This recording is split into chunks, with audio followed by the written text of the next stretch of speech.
sir. You ready then?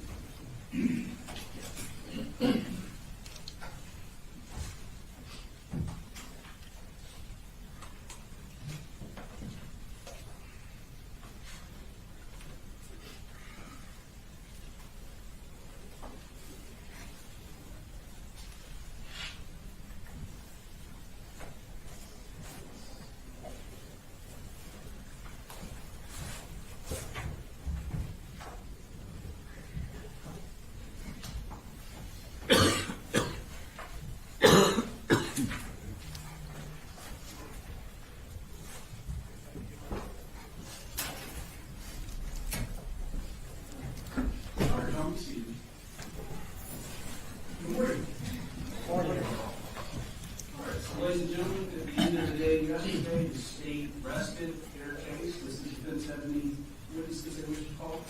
Yes, Your Honor, we do. Go ahead. We call Colin Gray at this time, Judge. And Judge, I don't want to be disrespectful, but I've got a bad cough. Would it be okay if I put this in my mouth to keep from... Sure.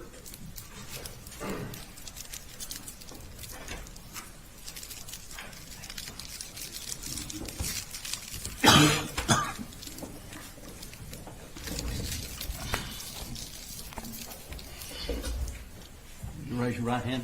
Solemnly swear the testimony you're about to give before this court and jury will be the truth, the whole truth, and nothing but the truth to help you God. I do. Would you state your name for us, please? Colin Gray. And would you spell it for the court reporter? COLINGRAY. And Colin, where did you grow up? So I grew up originally Marietta, Woodstock area. Spent most of my youth, middle teenage, high school years there. I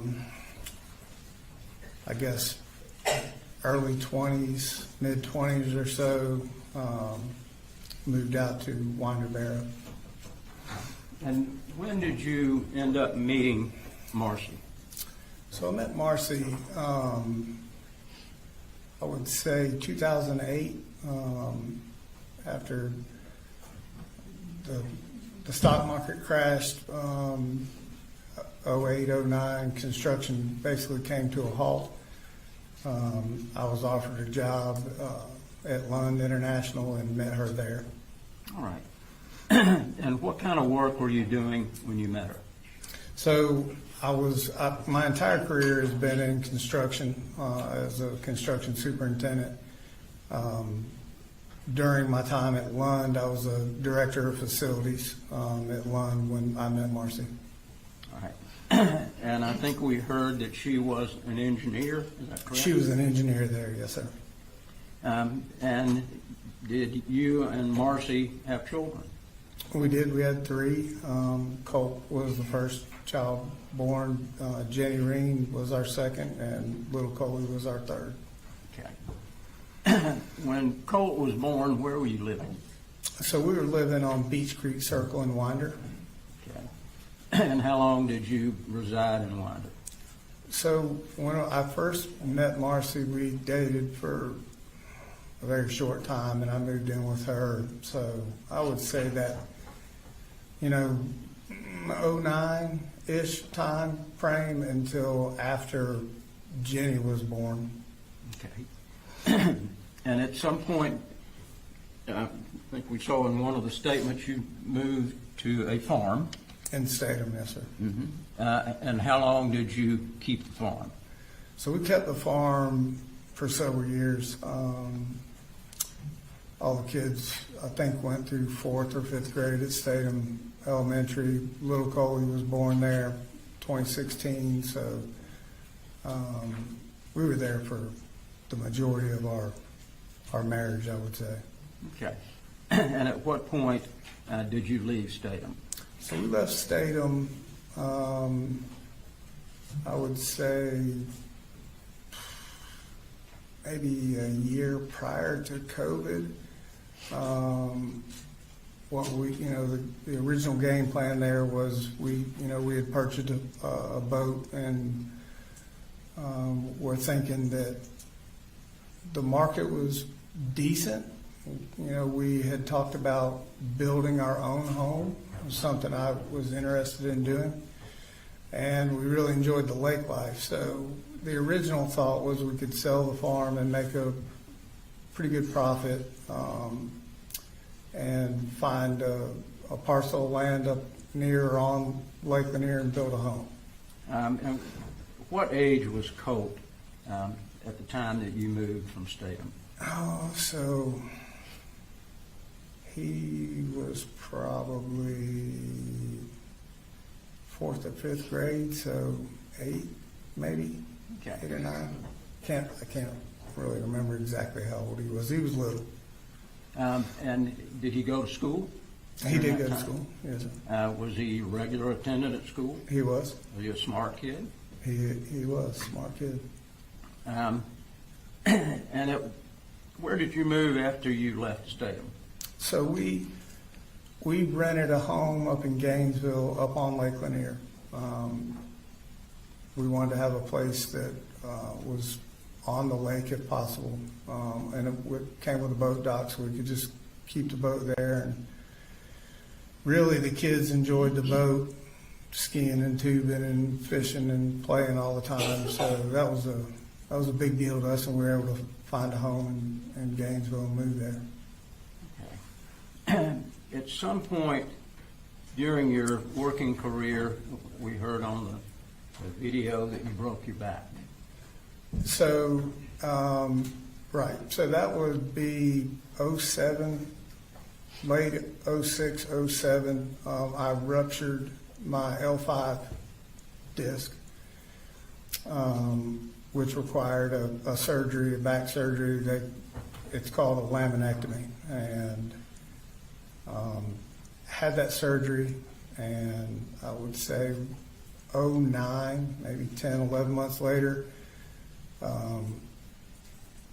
re-ruptured the disc and had to go back in for a second back surgery. Okay. And did they put you on pain medication for that? I had been taking pain meds really after that second surgery, just to kind of get me through that surgery. The second one was a little more painful. They were, you know, I'm not a doctor here, but they did take a piece of my vertebrae out of my spine and kind of pack it behind the disc to kind of help it from rupturing or popping out, or herniating is what he was more worried about. And so I was taking pain medicine all the way up until my third spine surgery, which is a fusion, I think was in 2017. And at some point, did you get hooked on those pain pills? So I don't know if hooked is the right word, more of a fear of the pain. It took a lot to do what I did every day at work, 10 to 12 hours a day, walking multiple flights of stairs. So it entailed anywhere from 5 to 8 miles of walking a day. So the pain medication would help for sure. But even then, at some point, it was a combination of, I really wasn't a fan of taking medication or anything like that because the responsibility that I had at work.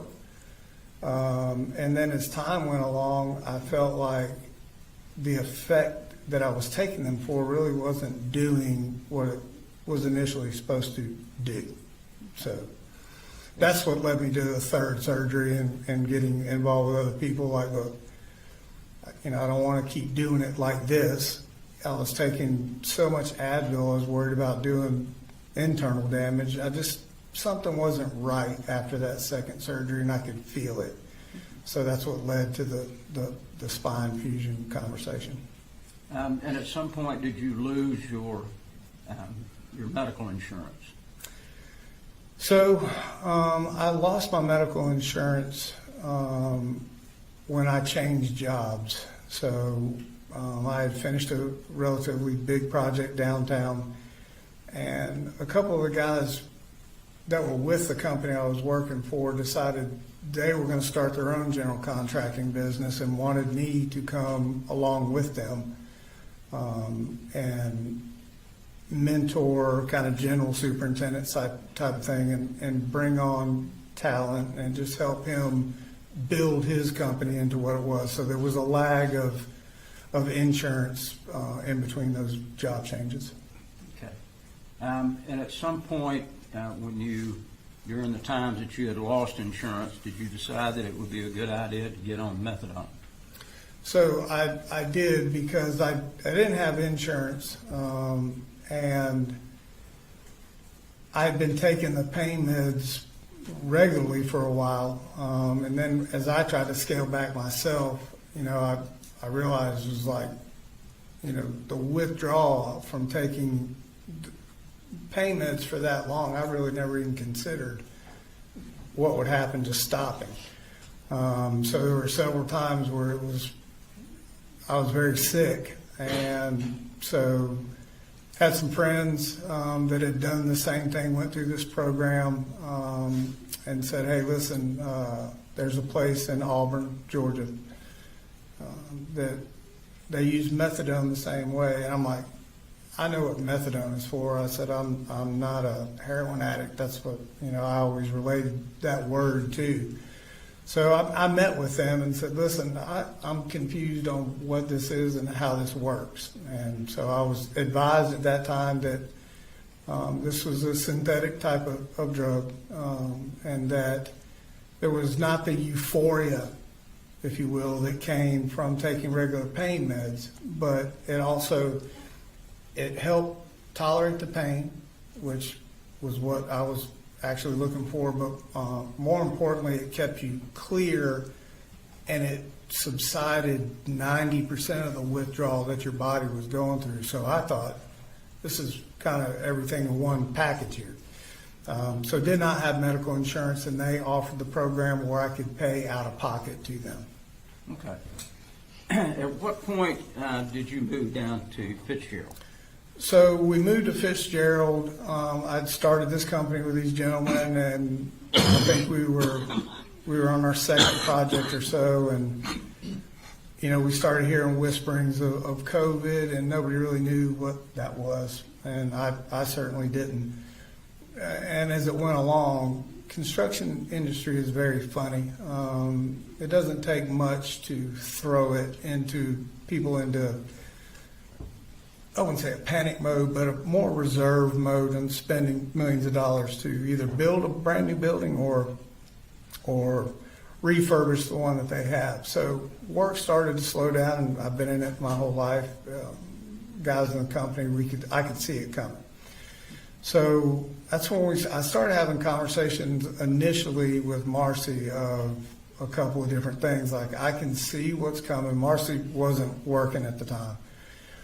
Like, I could see the slowdown coming. I knew this because we were finishing a project, and typically in my role, when I get to about 3/4 of the way done with one project, I'm already working on the next project coming down the road and staffing and all that sort of thing. Well, there were none of those conversations going on. We didn't have anything on the books. As a company, we had not bid any projects. So I could see was it going to be a full stop? No, but it was going to be a slowdown enough to where it would be detrimental. So combination of that and still dealing with a lot of pain, I approached Marcy and said, look, I think that this thing is going to kind of slow down to the point where work is not going to be readily available. What do you think about going down to Fitzgerald? Her grandmother just passed away. There's a family house down there. It's all paid for. And I said, she had made mention about looking for getting a job with Georgia Pacific up here in downtown Atlanta, in an engineering role or something along those lines. But they also had a Georgia Pacific in Albany, Georgia, which is, it's relatively close to Fitzgerald. So I said, we could go down there. I said, kind of stress free. We've sold the house. The truck is paid for. The boat is paid for. We have no real outstanding bills. We have no mortgage. So we just kind of have a little bit of free reign that most would not. And I said, what do you think about going down there? I'll just take 5 for a minute, just try to make sure I can heal, because initial x-rays, if you look at them, my bracket, the way it's screwed into my spine, is not perpendicular. It is off a little bit, and at certain movements it does hurt. And I said, I can take a little bit of time here and try to heal, just kind of take it easy. I could kind of reconnect with my kids more than I had been over the past few years, because work for me was intensive. So I couldn't be there for the kids growing up like I would like to. And I said, you can do your Georgia Pacific thing. And, I really wanted the kids to kind of see this South Georgia life. I spent my whole life down there deer hunting, and it's just a different, I think at one point I made the comment that the clock moves 10 minutes slower down there. So I wanted my kids to experience that, that way of life down there. And so we moved down there through COVID, and as it turned out, COVID hit and everything had stopped. So it was a good decision to go. How old was Colt when you were there in Fitzgerald? So I think Colt would have been, he was 6th grade. Is when he started down there. So 10, 11, somewhere in that range. Okay. Did he have any problems in 6th grade? So originally in 6th grade, I was the stay-at-home dad, which was a cool thing for me. So I would take the kids to school in the morning and pick them up in the afternoon. And Colt was making friends, had some buddies that, he hung out with. And, we would talk about those sort of things. And he was in Little League football down there, so we were at practice most nights. And he was doing good for all I could tell. Was there a time when he apparently got behind a firewall and looked up how to kill your dad? Did you know anything about that initially? So I found out months after that had happened.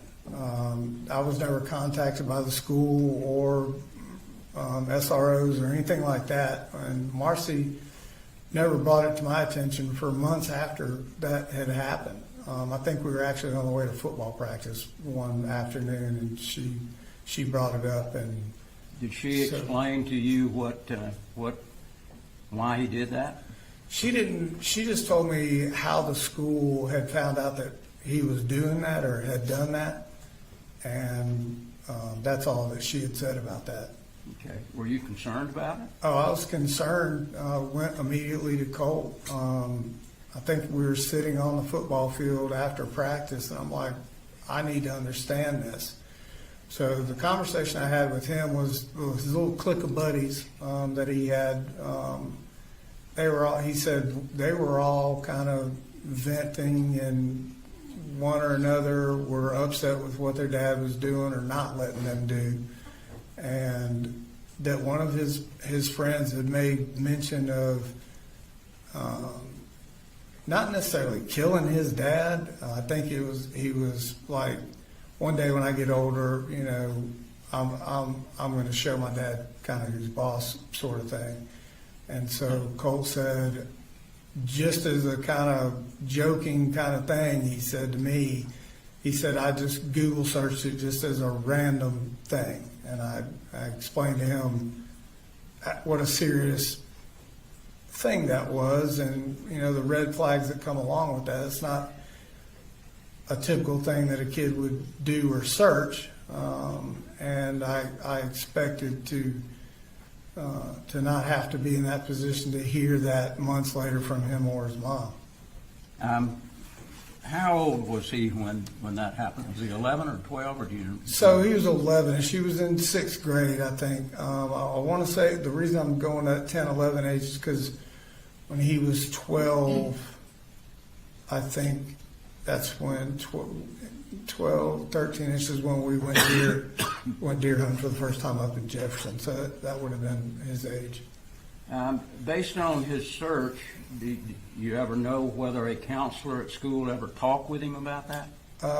No, I was not made aware of any counselor talking to him. Okay. Did you always feel like that you and Colt had a pretty good relationship from the standpoint of discussing things?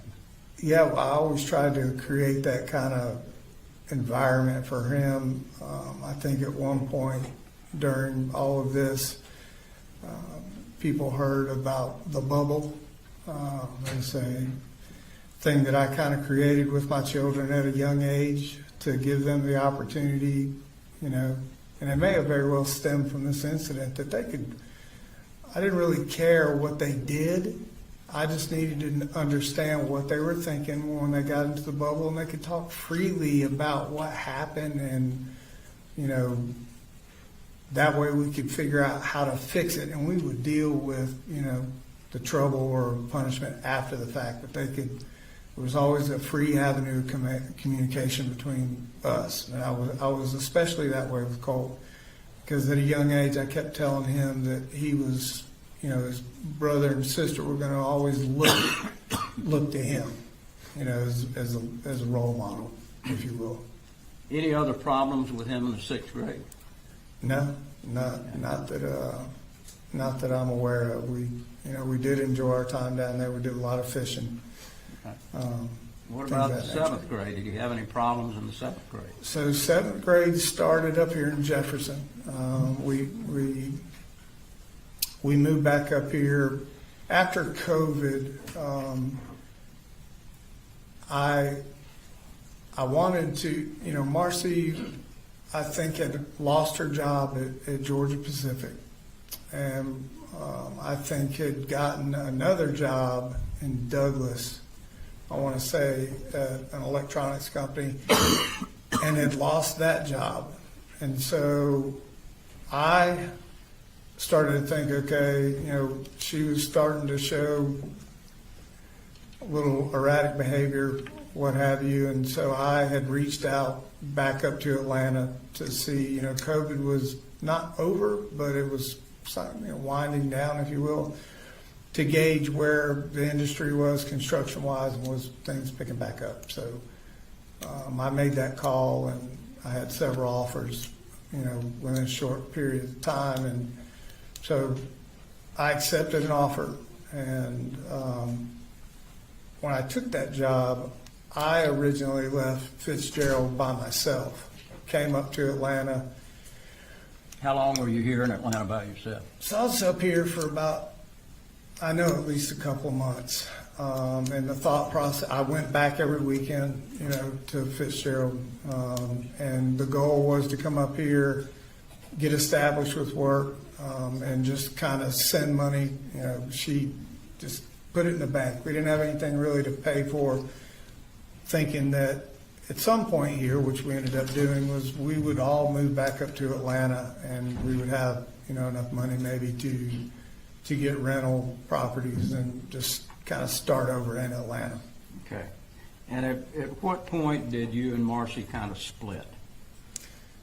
So that would be about the time Colt in that 7th grade time frame. Colt originally started 7th grade, was really going well. But at home, I was working quite a lot. I'd actually had a job offer after the job I came up to Atlanta for, making more money, and so being the single income, like, okay, $20,000, $30,000 more a year made a difference for us. So I took that job, and Marcy at this point was not working and was not getting out of bed. I think we've heard the shape that she was in. I would come home from work and just, it was not a good thing. I thought that it was something more than the drinking, just because of the scabs on her arms. And so Colt and I would have conversations about that. And so it wasn't the smoothest in our house at that time frame, early 7th grade for him. So What about at school? Do you have So- problems at school? at school, about midway through it, he had came home from school one day and expressed that there were several kids bullying him. Originally, it was just kind of a mocking type thing. Colt's not, he was a real quiet kid. He was just super shy is the best way I can put it, and the story that I got from Colt was it started with him eating lunch by himself. There was a group of 2 or 3 boys and a couple of girls at his school that would mock him. And from that point on, it was a kind of a difficult time for Colt through 7th grade, in school and on the bus rides home. Did you move at some point during the 7th grade? So I believe that we finished 7th grade, and I tried to make sure that I believe that he finished 7th grade, and I was getting close to coming to the end of the lease that I had in Jefferson. So working with my landlord, Marcy and my landlord at that time were constantly having a riff with the neighbor next door. And I told her, I said, listen, the call I got from my landlord originally that decided we had to move, she called me one day at work and said, I have called DFAX on your wife, and you need to come home or I'm going to tell DFAX to take the kids. And I remember this as being a Saturday, and so I asked her what had happened, and she said there was a confrontation between her, the neighbor, and not. So when I got home, I met with the landlord, and she said, this is what I'm going to tell you. I have no issue with you or your children, but Marcy can no longer stay on the property. So she has to move out of the house. Where did y'all go from there? So at this point, the decision, Marcy and I were not getting along, obvious reasons. So she decided, and I had called Debbie. So Debbie came up, took Marcy, Jenny, and Coley back down to Fitzgerald, and Colt decided he wanted to stay with me, finish out school, let's get through this lease, and then, just him and I kind of live together, sort of thing. And when you brought him back to, where were you living when you brought him back? Were you living in Jefferson? Well, so Colt and I never left, so we were living in Jefferson. Okay. Right. And how old was he when you were living in Jefferson? So Colt would have been 12 going on 13. Okay. And when you were living in Jefferson, did you and Colt get along? Did y'all have any fights? Did he act up any at all? No, we were. That was a time frame where I enjoyed really being with him. I had a little more one-on-one time with him. The bullying and everything, he could see I was up at that school talking with everybody on what to do, how to do it, getting him the counseling and everything, dealing with the principals, and just talking to the educators about where he was. What alternatives could we do for Colt to not put him around that type of thing? Could he just do his schoolwork up in the admin part, and not have to worry about that stress? So he appreciated that.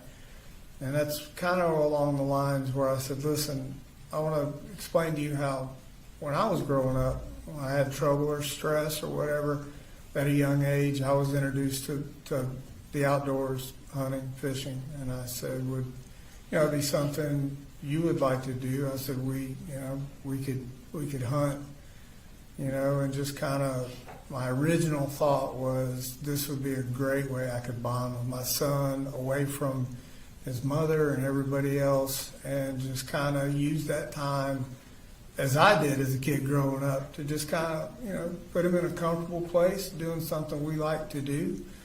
And he could talk to me openly and freely about what challenges he may or may not be having.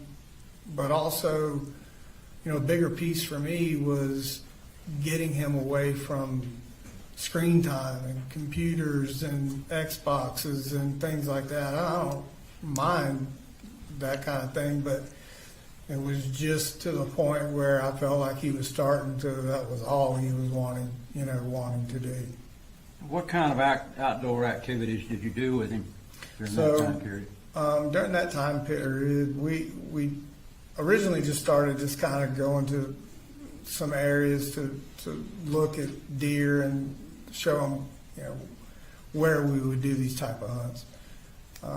And then as I felt like he was wanting to get engaged with that, I had some people I worked with that had some farms and some hunting land. So I think it was last day of the deer season, actually, I had said, listen, let's give this deer hunting thing a shot. See what you think. Prior to the deer hunt, I think I took him to the range a couple of times. We had gone to Mike's gun room, talked with Mike, and I told him what I was planning to do with my son. I wanted to buy him a weapon that could shoot a deer, and we didn't have to worry about it wounding it. Let me ask you before you get into Sure. Mike's. Did y'all also do other things like? So yeah, during that time too, I'm a big golfer, and I had little putting greens set up in our house, and him and I would putt in the living room, just kind of messing around. So I'd asked him, hey, would you like for me to teach you to play golf? I've been doing it my whole life, and kind of was just a casual conversation, but he was like, I would love it. So purchased him some golf clubs off of Amazon. We lived in Jefferson still at this time, but we would come to the Chimneys here in Winder. They had a really great practice facility, and we would hit range balls, and I was trying to teach him how to hold a club, how to hit. We did that several times. Did you also buy him a guitar? So we did. Actually, I think that was later on down the line. We played golf. We played golf several times. We were practicing all the times, and I'm trying to just whatever I could do to just interact with him away from the computer screen. So he'd always had a interest in music. So went to Guitar Center on a whim one day and spent the afternoon in there and bought him his first guitar. And I'm left-handed, so we could not find one for me on that specific trip, and bought him an amp, and he started kind of trying to figure it out on his own. And then we went back. He enjoyed it so much, we went back and I bought him a second guitar, and I had found a kind of a beat-up, used left-handed guitar for me. And so that was another way that him and I kind of, on our one-on-one time, he was teaching me to play guitar and to read music, and I was terrible at it. And so we would sit in the living room and play guitars and things of that nature. You mentioned Mike's gun room. Was there a time when you took him to Mike's gun room? Sure. So we did the original, deer hunting conversation. I had told him that we could go. I'd been to Mike's prior when we lived here in Winder originally, and Mike's a good man, and so Colt and I went in there, and I was explaining to Mike what we were doing, and he understood it. Trying to get Colt engaged in the outdoors, and so kind of just going through the guns and explaining what all the rifles were. And Colt had seen me through the years shoot deer rifles on our farm in Statham. And him being a little bit little at that time, he would see they were big, they were loud, and they kicked. So he didn't want that. He didn't, that was his thing, is he was afraid of the kicking. And I said, they're not all built like that. I said, so we'll go and talk with Mike. So we went in there and talked with Mike, and I explained to him what we were doing. And so Colt, through the gaming and Call of Duty and all the things the kids are into nowadays, a lot of the weapons when you go into a gun store are what I call an AR platform. Everything from shotguns to little plinksters all look like ARs. In fact, the first gun I ever had Colt shoot was a little 22 on the farm that I had that looked like a gaming AR that they play with on Call of Duty. So my thought process was, I will do whatever I have to do to get Colt interested in the outdoors. So he liked this way the AR platform looked. And Mike was like, okay, I have the Bushmaster with 450, look like the AR that we've all talked about here over the last couple of weeks. Different caliber, and it was big enough to take down a deer. So Is that the reason that you were buying this? Some people look at this weapon, it's a pretty ominous looking weapon. Sure. And some people say, well, that doesn't look like a deer rifle, but is Right. that what it So was? the weapon in question that we're talking about here was a different weapon than the original one I bought him. Even the deer rifle, the Bushmaster I used, it looked just like the SIG that we've been talking about here. And that's just the way a lot of the guns and weapons nowadays are. You still have the old style bolt action kind of things, but a lot of the weapons now have gone to what they call an AR kind of platform. You may shoot a different caliber, but the way the gun looks is relatively the same. And he was interested in the way that looked. He thought it was cool. He's like, oh, I play this on Call of Duty. I shoot this type of gun. So.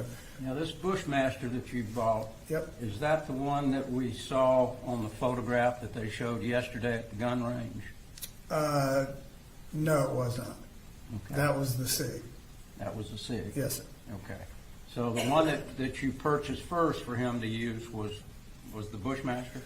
Yes, that was the very first gun that I actually purchased it before Christmas, and had,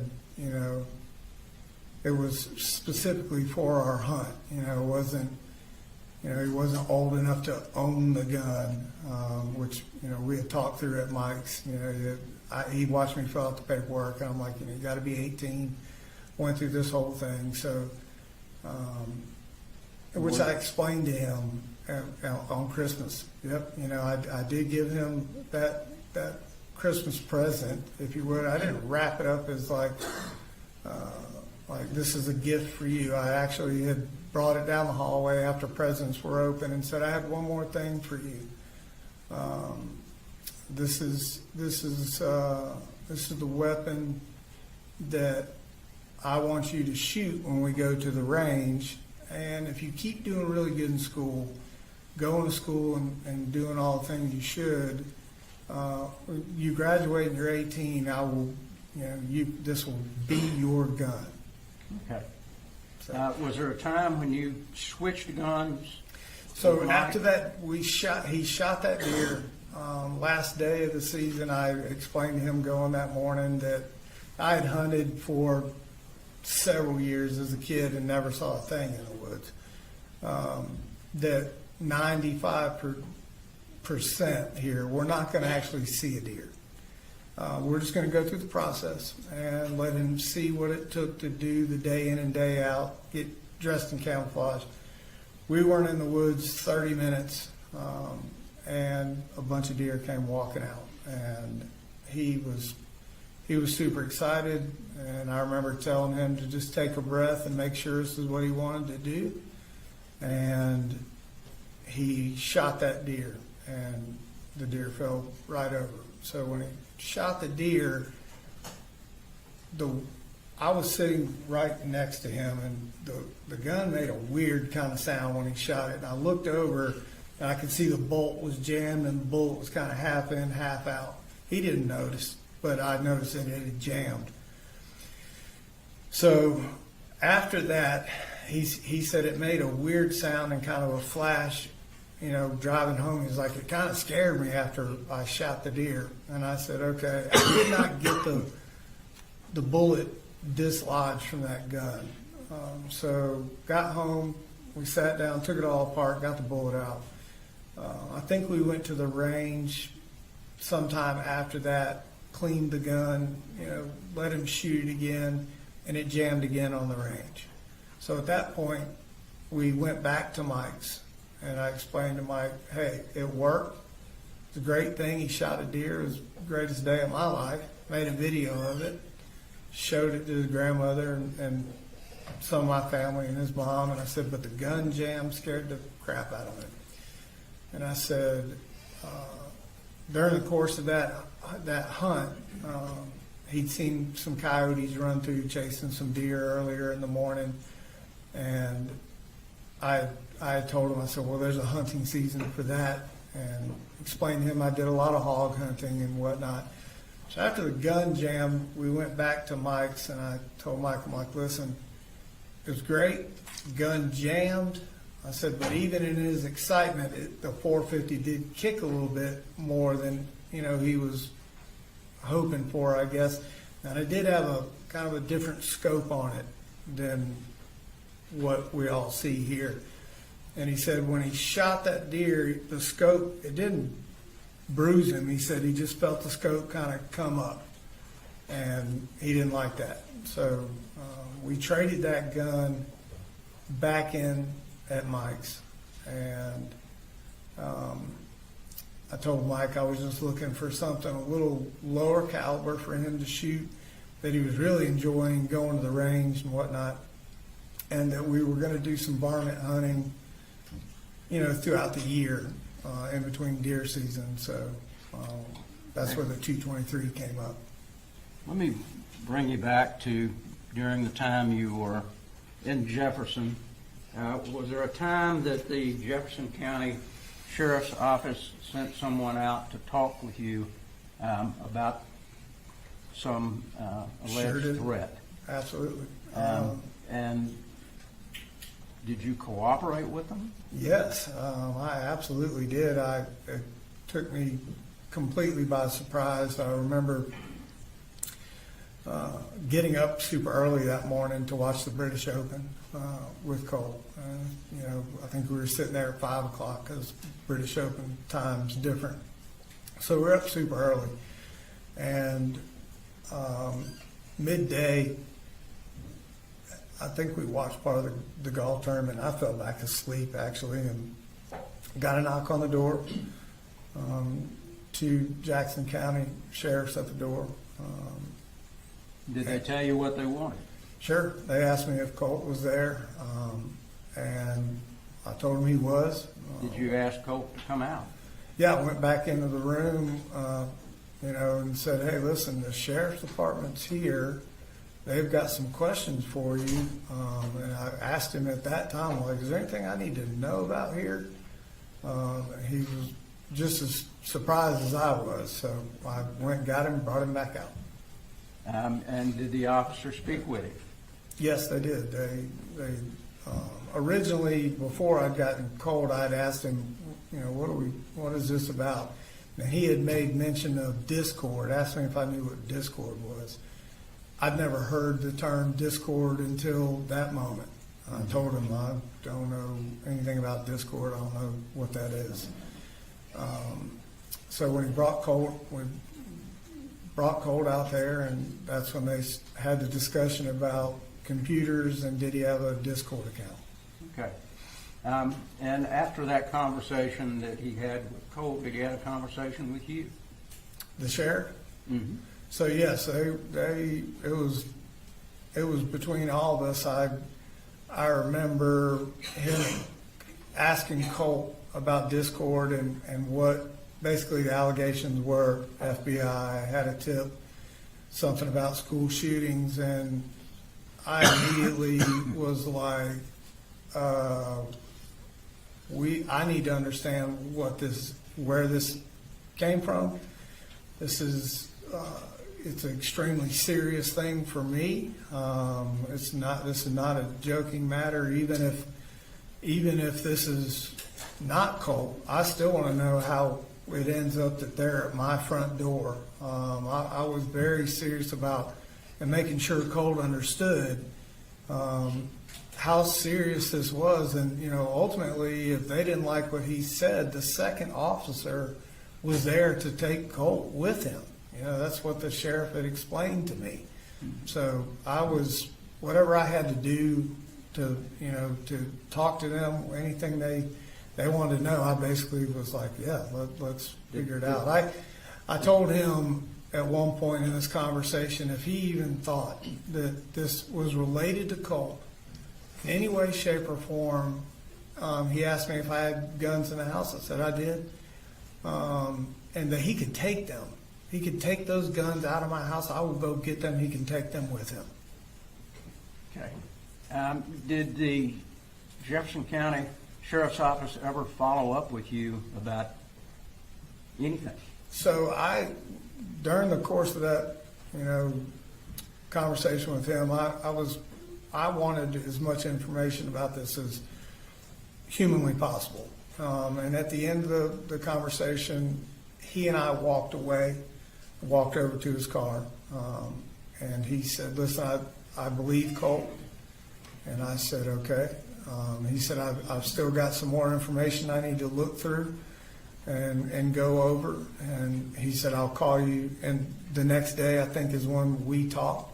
I said, do you have a card? And he gave me his card. I said, you can call me any time. I said, if you find out any more information, I just want to I want to know what you know.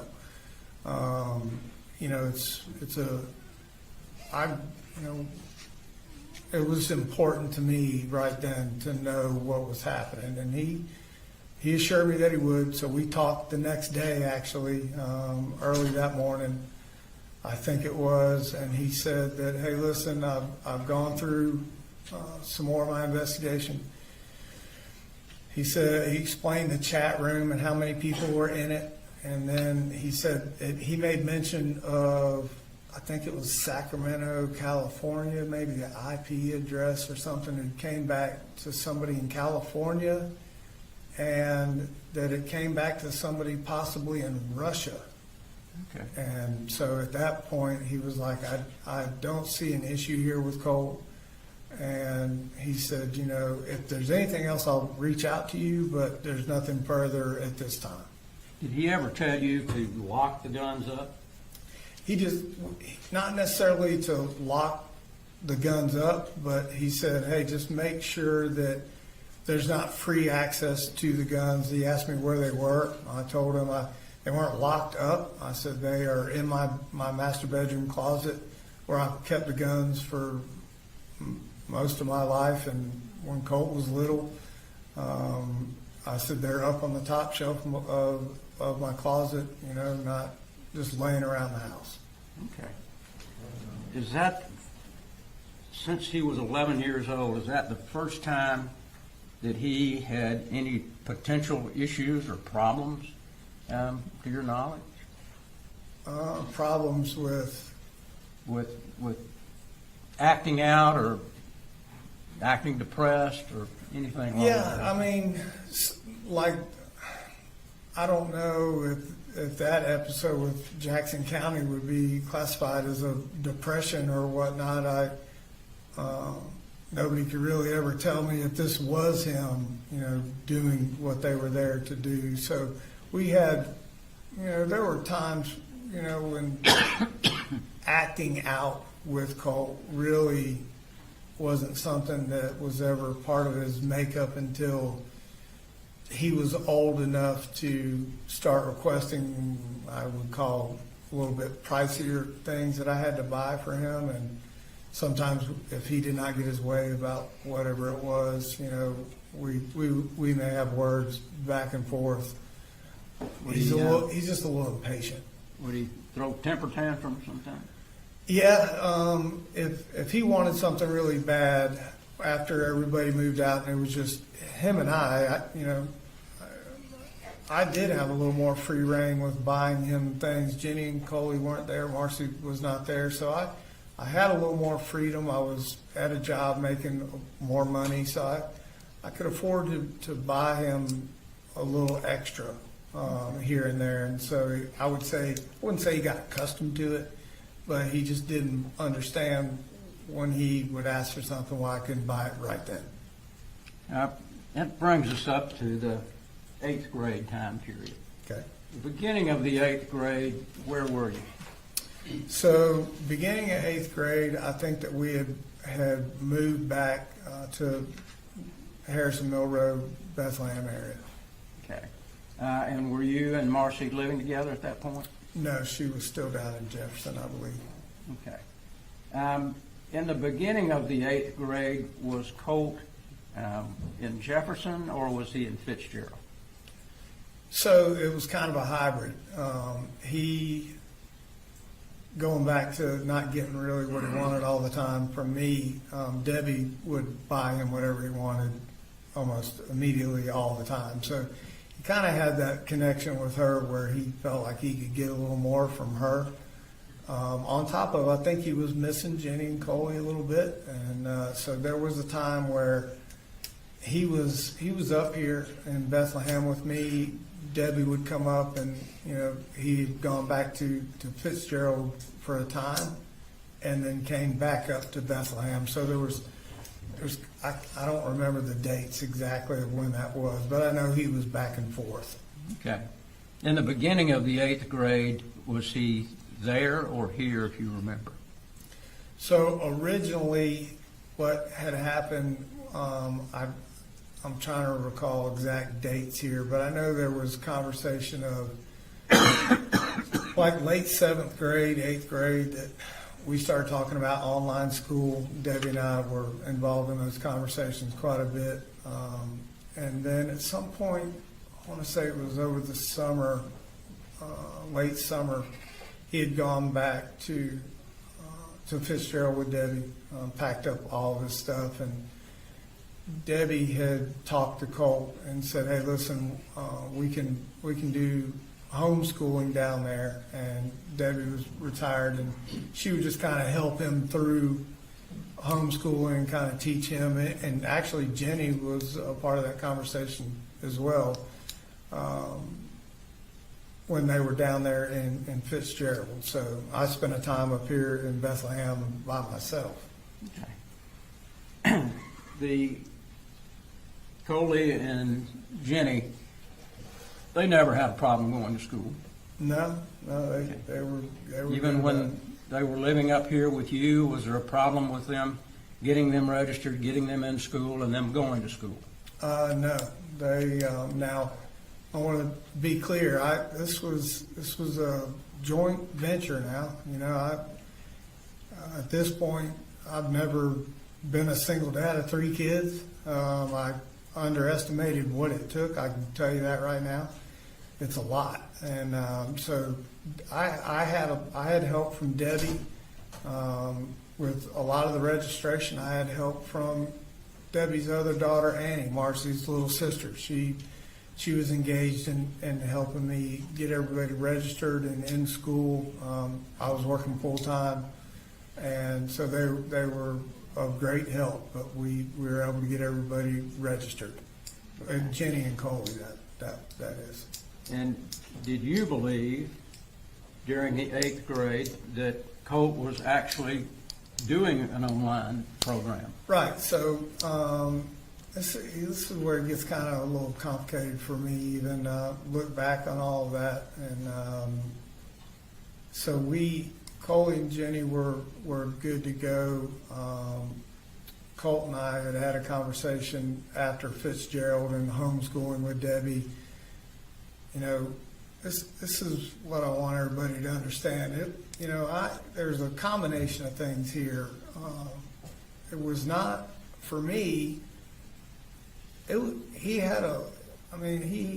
it was tough on him. You know, the bullying kind of affected him in 7th and 8th grade, and you know,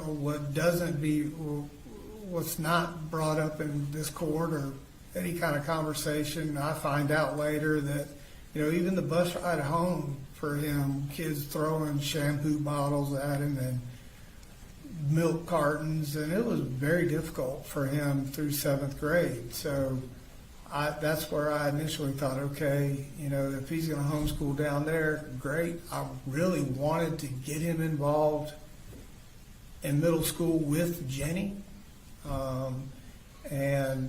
But we started down the conversation of online school here in Bethlehem. So he was open to that idea. I had talked to Jenny. I'm like, listen, I'm offering this to your brother. Would you like to do it? She ultimately chose to go to school. It was at that time I was working with Debbie on, like, let's just do it. You know, it was simple down in Ben Hill. But as it went along and I found out it wasn't as simple as getting online and signing them up. It was very more difficult than I anticipated. Everything was full. We were getting on into the school year. There were not a lot of options that were open and readily available for him. Did your sister help you find an option? Right. So as time went along, we're pushing through 8th grade, and he's falling further behind, and I realized that. And I had reached out to my sister Lorraine, a retired school teacher, and explained to her the dynamic here, and that I wanted him to be online in school, and what had happened, and it was harder than I anticipated of finding him an open spot. And she said, hey, I know you got a lot on your plate. Let me start trying to track down some places where we could send him. So I had that conversation with her, and I think it was Georgia Virtual is where there were 3 schools she said that she had narrowed it down to. Georgia Virtual is what jumps out in my mind, that she requested all the stuff that she needed from me, birth certificates and whatnot, to get all their stuff completed online, which I gave her all that information. And there was passwords or access codes created through that system in the email chain or talking back and forth with Lorraine. So I had thought in a time period there that he was locked in and doing what he needed to do. I explained to Colt, hey, we've got you registered. I had thought at the time at Georgia Virtual, as it turns out, maybe it was something that I missed. I thought that, I guess I had thought maybe Lorraine, once I heard passwords and showed Colt what he needed to do, I thought it was as simple as him going in there and doing what he needed to do. Was there times when you would check and ask him? So I had asked him, I can't give you exact dates here, but I did recall calling him from work and asking him, are you online doing what you're supposed to be doing? I remember him having a conversation with me about an algebra class, and when I got home from work, he was showing me a page of what he was working on. So I never, verified. That's my bad. I didn't fact check what he was saying. We established a trust between him and I, and a respect for one another, that he was growing up, and I was trying. That's what the whole idea was try to get him to just be upfront and honest with me, and moving forward to high school in the back of my mind is what I was thinking. But also, as this time frame was moving along, we were getting further and further behind, and I knew that, and I got to a point in 8th grade where it's like, man, I don't know if he can catch up, right? So I had a conversation with Colt originally and said, listen, Colt and I were at dinner one night, and he said, I said, what would you think about taking the 8th grade over again? And I had a two-prong attack there on that. I didn't think that he was far enough ahead in 8th grade. And I didn't want him to come out of the gates behind in high school. You know, we're already kind of bumpy in school with him. And I thought if he could retake the 8th grade, that would put Jenny in the same grade as Colt. And they were close. They had a great relationship. Would they be in the same classes? Maybe. I don't know. But they would be in the same school with the ultimate goal that they could kind of confide in one another, get through school together. And a bigger piece was if they went through 8th grade together, they would go into high school together, and they would make that 4-year journey together through high school. That was my train of thought, right? It was never that I don't give a damn if he goes to 8th grade. That's not what happened here. It was very, very fluid kind of thing, trying to make sure I was, and listen, could I have done better? Yes, I could have done better. I could have done more. I see that now. But the overall goal here was just get him in a comfort zone place. And it got to that point where I thought, okay, well, I had to retake a grade. This would be great. If he could just go take the 8th grade again with Jenny, they could help each other and they could move through high school together. So that was the thought process. All right. Now, was there a time that Colt went down to Fitzgerald to stay with his mother where he got into an altercation with her? Yes. So that would be that summer time frame. I don't have the dates here in front of me. I just know that Debbie, and this was the time frame when Debbie came up and they took his computer, packed up a bunch of his stuff, and he went down there to stay. He was kind of missing Jenny and, wanting to hang out with Mamu. And so Mamu had called me. There was actually 2 that I know of. This is the only 2 that I was ever made aware of. The first one was Debbie had called me and said that Marcy had slapped Colt across the face really hard. They were arguing. I don't know what about it, was not there. She just said it was an ugly argument. And I never hit my kids. There's multiple reasons for that. So Debbie said that DFAX was called. I didn't know if she had called or who had called. Ultimately, I find out that it was Annie that had called DFAX in the first episode of the slap, right?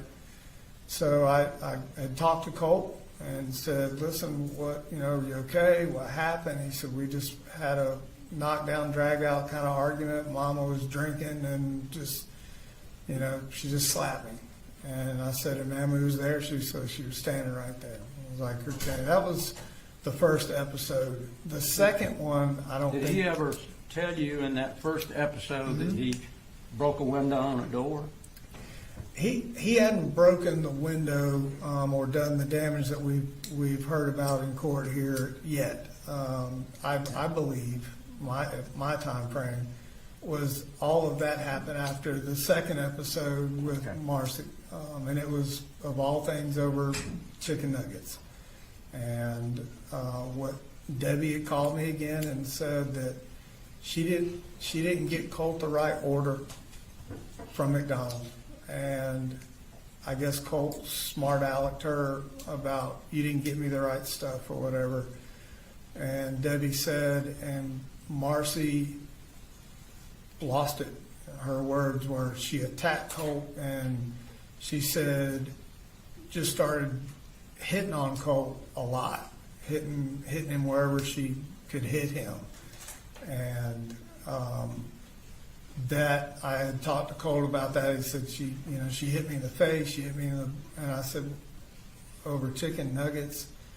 He's like, Dad, I could smell alcohol on her. She's screaming, just out of control kind of stuff. And I said, okay, do you want me to come get you? And she was like, no, I'm going to go. He said, I'm going to stay with Mahmoud, which when the kids and everybody went down there, they weren't, I know we heard that they were living with her. Now, Boo, little Coley did stay with her, but Jenny and Colt, when they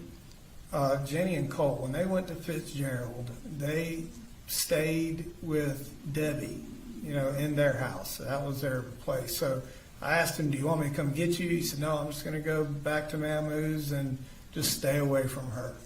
So it was after that time frame where my understanding was he was breaking the windows. I didn't know about the couch thing until after I went down there to pick him up, and I received a call one day at work from him, middle of the day, and he was in tears. And I'm like, what is wrong? He said he had another falling out with his mother. He said, I slammed the door and broke the window, and it escalated from there. He didn't tell me about him cutting up the couch, or, it's kind of unclear who really did that. One says the other wasn't down there. He said, I just need you to come get me right now. And I said, well, where are you? He said, I'm out behind the house, just kind of staying on this little dirt road. And I said, well, it's going to be 4.5 hours before I can get there, but I'll come get you. He said, Papa Charlie, which is Debbie's husband, he said, Papa Charlie called the police on me. And I said, for what? And he said, because when I broke the window, they said I cut the couch up. And I said, did you cut the couch up? He said, I tore part of the top of the couch off. He said, but they're saying I sliced it all up and broke these windows. He said, I slammed the door and broke one window above the doorknob. He said, and Papa Charlie showed up with Ben Hill County Police and wanted to take me to jail, basically. He said, and the police officer was telling Colt that he couldn't act like this and disrespect his mama, grandparents, and if he couldn't get it calmed down, that he would ultimately take him to YDC or whatever. And Colt was upset about that and asked me, hey, I need you to just come down here and get me and bring me back home, which I did. Did you do that? I did. Did you go down that same day? That same day, Yep. And do you remember about what month that was? I don't remember exactly what month that was. I don't. Okay. Shortly thereafter, did you find that Marcy had been put into rehab? I did. So the rehab came after I'd picked Colt back up. And we were kind of resuming what I was just talking about, trying to get him. Now, the other two children were not with you at that Still down point. there. It was just you and Right. Colt. Okay. And Jenny was living with Debbie. She had taken over her mom's old room and whatnot, and that's where she resided every day, every night. Coley was in and out. He just kind of go with the flow kind of kid. And little Coley and Marcy were together a lot. Colt and I were back up here, and that's when I received a call. I think when I was talking to Investigator Smith, I said 2 a.m. I got the phone call. I actually,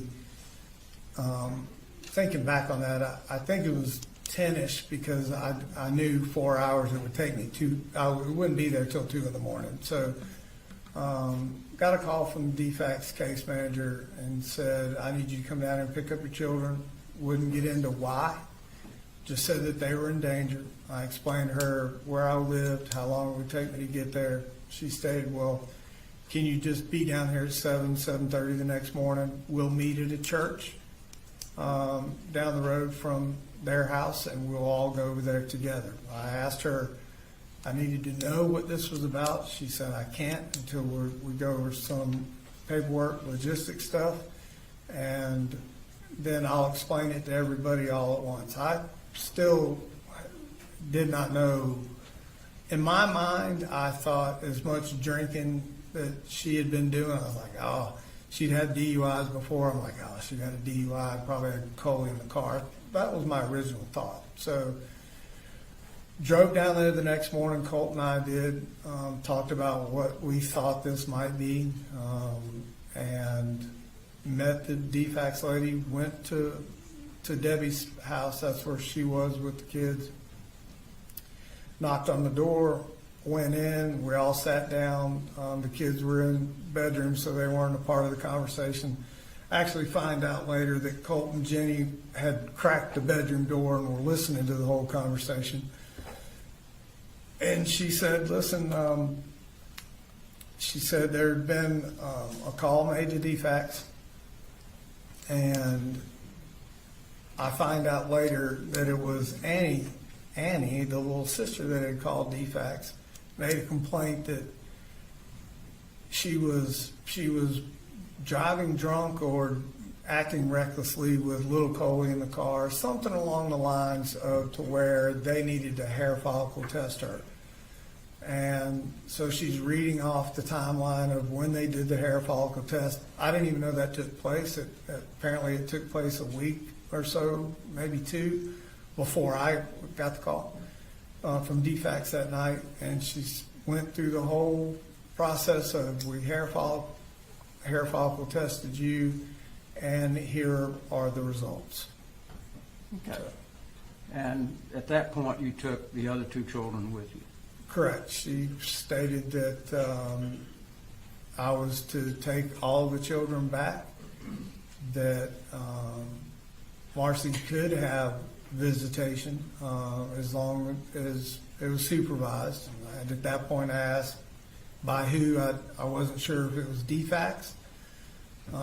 She said, no, you will be the one supervising, and you are the one that says when she can come and when she can't come. She cannot just show up. This has to be agreed upon time and whatnot. So I took the kids back. Were you prepared to have three children? No. At that point? No, I said this in passing to so many people. I hear people talk about single moms and whatnot and all the things they go through. And as a dad, I was fortunate enough just to get up and go to work. And, you think as what I'm doing, like that's the hardest thing in the world is get up and go to work, as much as I was working it paled in comparison to what a single parent has to go through with one kid, let alone three.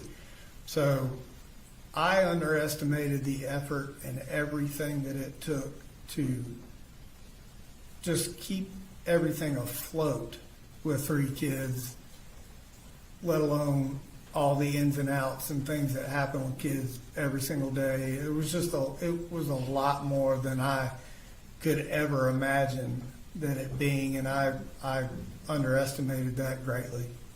Now, was there a time when Marcy called you and threatened to kill you and Colt? So, yeah. So that day, I originally got a call from Annie, the little sister, and I believe I was cooking breakfast or dinner. And because I know I was cooking something because I have the phone laying on the counter, I just hit speaker. I'm like, hey, and she's crying. I'm like, oh, what's wrong? You okay? Her original statement was, we can't find my mama. I'm like, what do you mean you can't find your mama? They're in Virginia. Like, they're all up there. Charlie's in some golf tournament. She's like, no, she came back early. I'm like, well, then she's at the house. She's like, no. She's like, we can't find her. I'm like, well, how long have you been looking? She's like, since yesterday. And I was like, oh, shit. I'm like, okay, have you called the police or anything? Like, is something wrong? I'm like, in my mind, I'm thinking, God, I hope nothing happened to her medically, like heart attack or something. She's like, I've got the neighbor going over to beat on the door. Mary Beth is their neighbor, whatever they grew up with. And if she doesn't answer, she's just gonna go in the house. And I'm like, well, call me back. Let me know if they find her, you know? So Colt was like, what do you mean they can't, you know, find her? I was like, I don't know, buddy. I said, you just heard everything I heard. Were the other two children with you at this point? Yes, they were with me. Okay. So she calls back sometime later, I don't know exactly the time frame, and says, Mary Beth is in the house, and they found my mom. They found Mamu. I'm like, okay, great. Is she okay? She's like, no. I'm like, okay, well, what do you mean no? Is she in the hospital? What's going on? She said, no. She said Marcy had taped her to the chair in their office.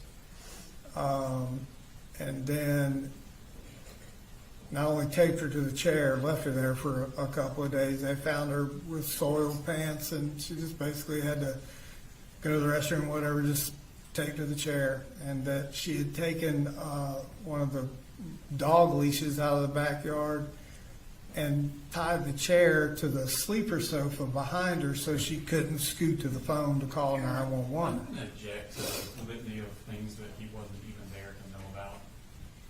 Do you have a response, Mr. Perry? I'll try to redirect, Judge. I'll sustain the objection. Thank you. Sure. But was there a time when you found out that Marcy threatened to kill you and Sure. Colt? After what I was just trying to say right there, she went through what condition she found her mother, and she said that she had told her mother that she was coming up here, wanted her car and money or credit card, and her mother asked her why, and she said, I'm going up to Winder to kill Colin. And I'm like, to kill me? And Marcy said, yes, she's coming up there to kill you. And she said, she told Mama, meaning Debbie, and since Colt is your favorite, I'm going to kill him too, and you live with that. So that on that day is the first time I had heard that threat. And did Colt know that? He heard it on speakerphone while we were talking. Okay.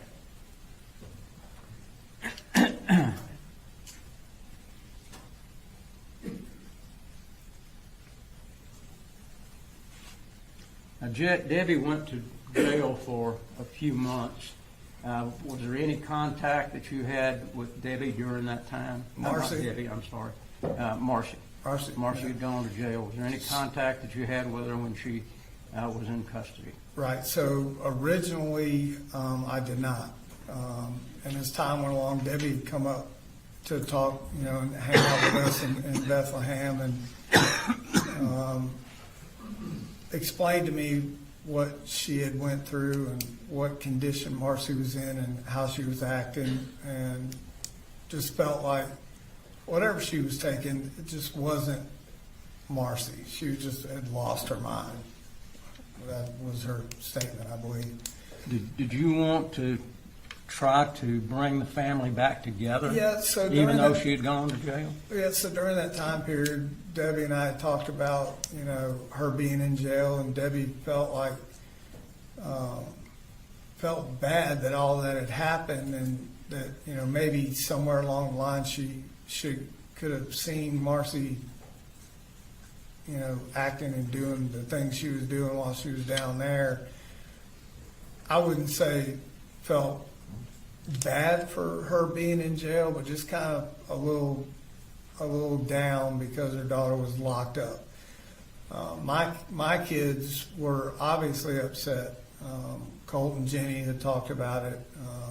I'm not really sure how little Coley got brought into that conversation, but generally known in our house that she was in jail. I tried to keep the super negative stuff away from little Coley, just because he's obviously too young to understand. And I thought, man, you know, I just hate that all this happened for her. And the kids were like, well, we're going to lose our mom kind of thing. And at some point, I just was like, you know, I don't want my kids to think that I'm just going to walk away from their mom. She's the mother of my children. And I didn't condone obviously what she did or anything like that, but I thought I could use the time and Marcy reached out, I think, through the jail kind of connection thing, and I think she called me the first time and had apologized for everything, said, she was, I think her comment was, I took a whole bunch of painkillers and I was high on meth, and I just was not myself, and I would never do the things I told my mom I was going to do, just. Now, during that time period, you had all 3 kids. Yeah. Were there times when you and Colt would have problems? So after that event right there, we, I wouldn't say we were having problems, but it was more along the lines of Colt. Colt was a good kid. He wasn't very patient with things, and if he wanted something and I didn't buy it right away, he didn't understand. Having the 3 kids and just, we've heard throughout this trial about how much money I make, and we never really talked about all the things I had to try to cover. And when it was just Colt and I could go and go buy a guitar for him and it'd be okay. I want to talk about. It just got to the point where I would have to explain to him why I couldn't spend $15 on a game he wanted to buy, and it would frustrate him. So we would have disagreements about that. You told the officer in one of the interviews that he would bull rush you. Yep. What would bring on that bull rush or him rushing at you? What would bring that on? Okay. So there were 3 times that I can remember that we, the bull rushing happened. And again, I would never hit Colt or any of them. So I remember the first one was him and Jenny had gotten into an argument. First, it was just kind of kidding around. And somewhere along the line, I was talking to Debbie in the kitchen that day, and they, brother and sister, were picking on each other. It kind of escalated, and Jenny took off down the hallway, and Colt chased her down there, and he tripped and slammed his head into the door, the linen door, knocked a hole in that door. And then he got up and he was trying to pick the lock and kind of damage Jenny's door. And I went down there and was like, he calmed down. Took off after Jenny like a wild man. You're damaging this door. I have to pay for all this. This is just a rental house. And that kind of started he was already worked up kind of thing. I remember walking away down the hallway to the living room, and when I turned around, I could see him coming down the hallway, and he was just pissed. And so he kind of bull rushed me. I turned around, he kind of slammed into me, and I grabbed him and just held him up against the wall. And was to tell him, like, you need to calm down, you need to calm down. He had gotten one of his arms loose and was flailing around. He hit me on the side of the neck, hit me in the side. I got his arms together until he calmed down. I just held him in place. The second time that this had happened, we were having a discussion about he thought he needed to take the Zoloft that his mom had given him, and I disagreed with that. So we had a kind of a heated conversation about yes or no, and I told him I don't want this. We need to go see somebody. This is not like taking aspirin. This is different. he was pissed because he'd been taking it from her for, I don't know, a number of weeks, and he felt like it was helping him and whatnot. Didn't understand why I would not give it to him, so that was the second time that we had that argument, and the third time it was about moving his bedroom into the laundry room and separating him from his computer to the laundry room. Same type of thing. He would, he never really would challenge me face to face. And in this last episode, I remember like, hey, I want you away from your computer. I just bought him, he had his computer torn apart in his bedroom, and he was pissed because I was making him move and to separate him. He wanted to stay in his little bedroom there. I was trying to create space so he wouldn't be on his computer all night long. But I had bought him a set of tools so he could work on his computer. He's really good at it. And during this argument, after I did the same thing, I could see him coming. You can see him getting worked up. And I just caught him and held him and said, you need to calm down, get him calmed down. Like, I'm going to let you go. So when you calm down, we can talk about things.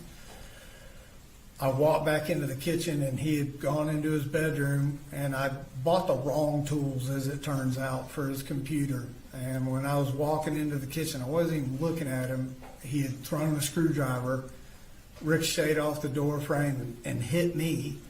And that was, that was the three bull rush times that I remember that we had. Now, we had disagreements and we argued, here and there about normal things. You hate to say normal when you're talking about your kids raising their voice and whatnot, but the bull rushing and fighting was not something that happened as much as has been portrayed here. If it was a disagreement, it was more kind of the yelling and screaming back and forth. Did he ever threaten to kill you? No, he never threatened to kill me. That never face to face, never heard that. None of my children, Jenny or anybody, never said, hey, nobody, Marcy, Debbie, nobody ever said, hey, Colt said he's going to kill you. Did he ever use the gun to threaten you or any of the children? Right. So, in these disagreements, this is the thing I need people to understand. The gun was a thing that him and I used to bond with, and I was very clear on the rules, right? No loaded guns in the house ever, and he abided by those rules. He respected the weapon. We didn't have them in a safe.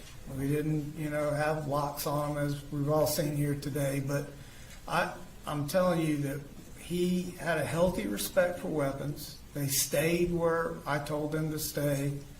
And in the heat of the moment, whether it was arguing with me or arguing with his mom, arguing or bull rushing, he never once made a threat to me or his sisters or brother or anybody that I know of going for the gun.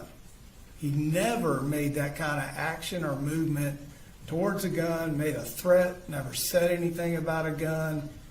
He was pissed about other things, but that gun was understanding we had that what it was for. Now, was he allowed to have the cartridges in his room? So the magazines were typically kept in my closet. The ammunition was in there as well. We didn't have stockpiles of ammunition just piled up in the closet. Typically, what would happen we would buy ammunition if we were going to the range a few days before. We'd either shoot it all or not. Bring back the left, and I would always put it up in the closet there. My clips, magazines for the weapons were up in that closet as well. At some point, I think it was for a birthday, he got a gift card. Debbie said, hey, I'm gonna take him to Amazon to get some stuff for his gun. Colt said, hey, Mammy wanted to ask, could she buy me ammunition? And I'm like, yeah, we're gonna, have it. We'll go to the range. I don't know what that time frame was. Like, I can't sit here today and tell you, yeah, she can buy the ammunition because we're going to the range the next day. I don't have that time frame. And I said, sure, it's no problem. I did not find out that she had bought him 4 or 5 magazines on that trip to Amazon until after the fact. I saw them in his room, laying on the shelf. They weren't loaded or anything. I'm like, well, where'd you get these magazines? He said, man, we bought them for me. So those magazines, they were empty, but they were in his room. We saw yesterday a photograph of some Winchester cartridges that apparently were sitting on the shelf of the bed. I can't remember. Was that against the rule for him to do that? So the rule was guns, ammunition, unloaded guns, and ammunition. Everything stayed in the top of that closet. I did have a green ammunition box that it did not have a lock on that box.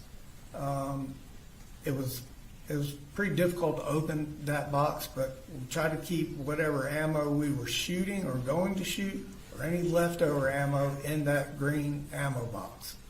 Was there ammo in that box that was to weapons that you didn't own any longer? So there, in some of those pictures, I no longer owned several of those firearms. I owned a .308 deer rifle. Didn't have that weapon anymore. I think there was a picture of a 41 mag box of ammunition. I did not own that handgun anymore. And I think there was some 45 caliber ammunition talked about. I did not own a 45 anymore.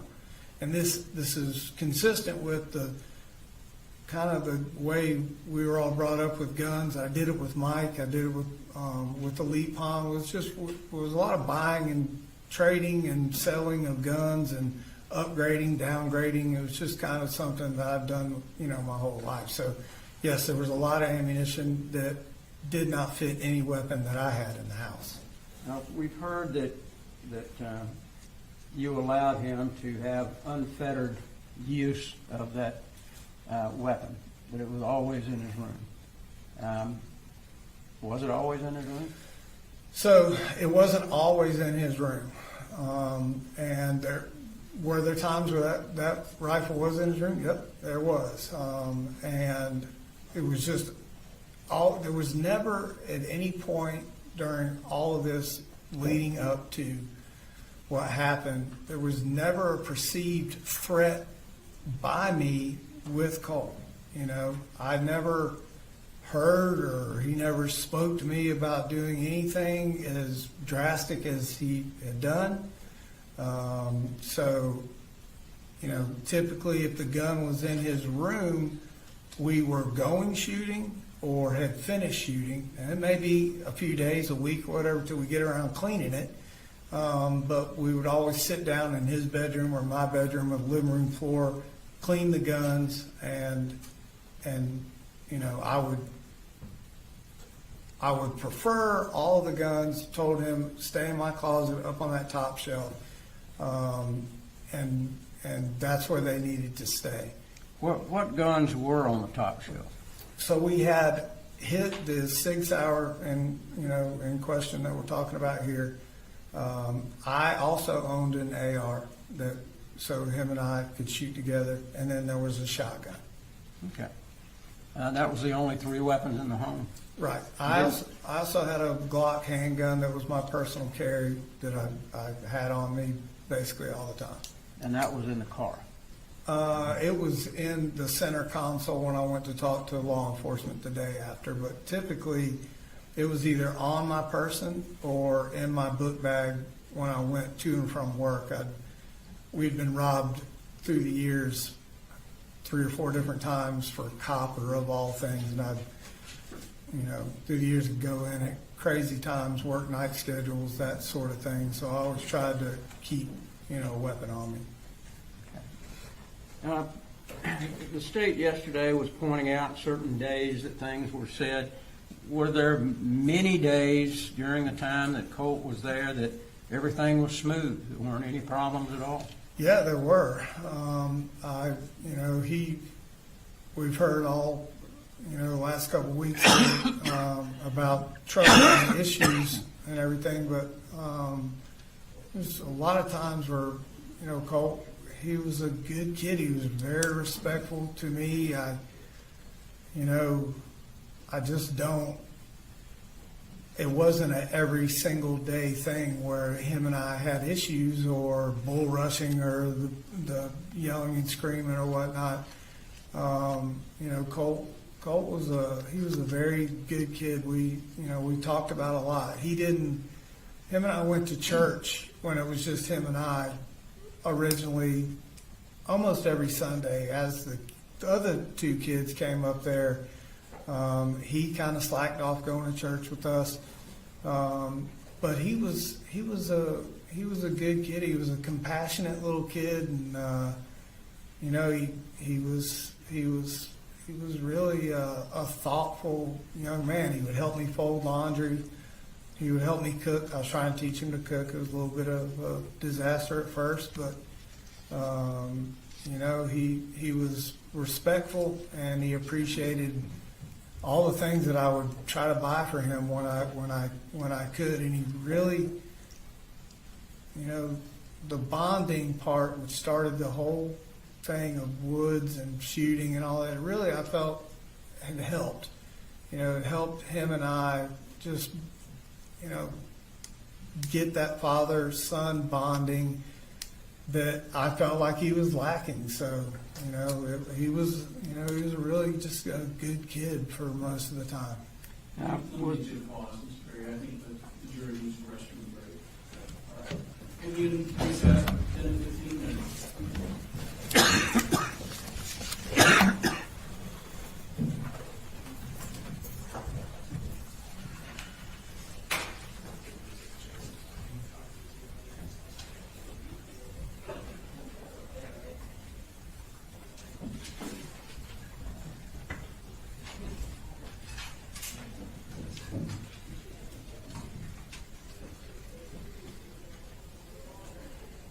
Straight, go back.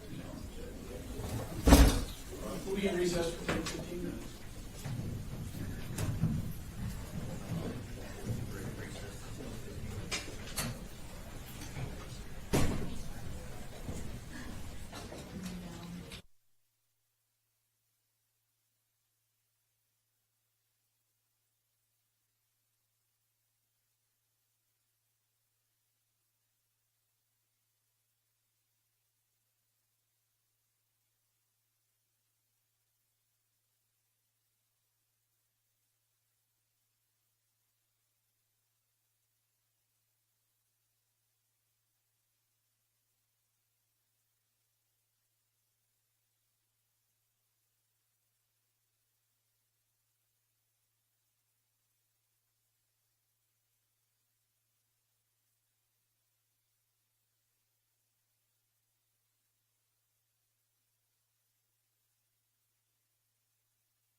stopping point somewhere around 12, that's where we'll look to take lunch.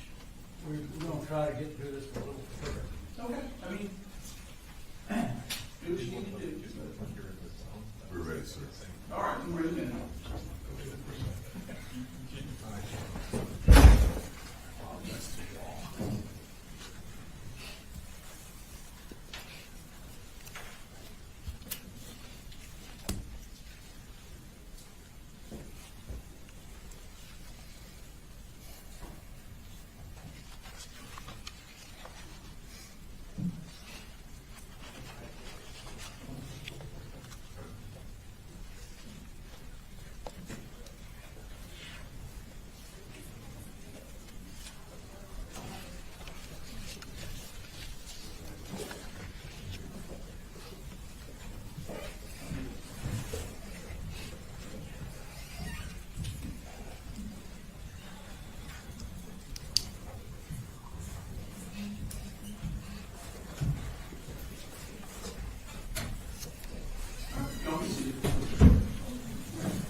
Thank you, Judge. Go ahead and resume your direct. I wanted to ask you, right after the other two children came to live with you, did DFACS come to visit you? They did. Okay. And when they came to visit you, did they talk to you about anything that needed to be done in the home? It was just a general conversation about the safety plan that they all, had put in place, their typical protocol of what they did, and that she would be doing a walk through the house to make sure everything was the way it needed to be. Okay. Did they ever come back and visit you again after that one case? They did. She came back and actually did a walk through the house just to check, make sure everything was the way they expected it to be. If you recall, when was the last time that anyone from DFACS came by the home? There may have been one more visit from her after the kind of walk through the house. I don't know exactly when that date was. It seems like she was satisfied with the walkthrough, and the last time she came to the house, my understanding was to close out, the DFACS case as far as what she had on the books, and that everything was sufficient. Okay. I believe. Now, you talked about Colt's computer. Did he have a computer in his room? He did. He had a computer in his room, and I had purchased him and Jenny a laptop. Did you know anything about any multiple accounts that he had or any of the websites that he was getting on? No, I did not. Okay. Do you even know what Discord was? Only time I'd ever heard Discord was with Jackson County, and periodically, only thing I really knew as far as so when I say social media, he didn't have Facebook, nor did I, but Discord and YouTube. If I was asking him, I think it was a couple times I made him show me what he was looking at on Discord, and it was typically all about gaming. And YouTube, he was just doing some, typical kid searches. Did you ever see any communication that he had with any of the people on what we would consider the dark web? No, sir.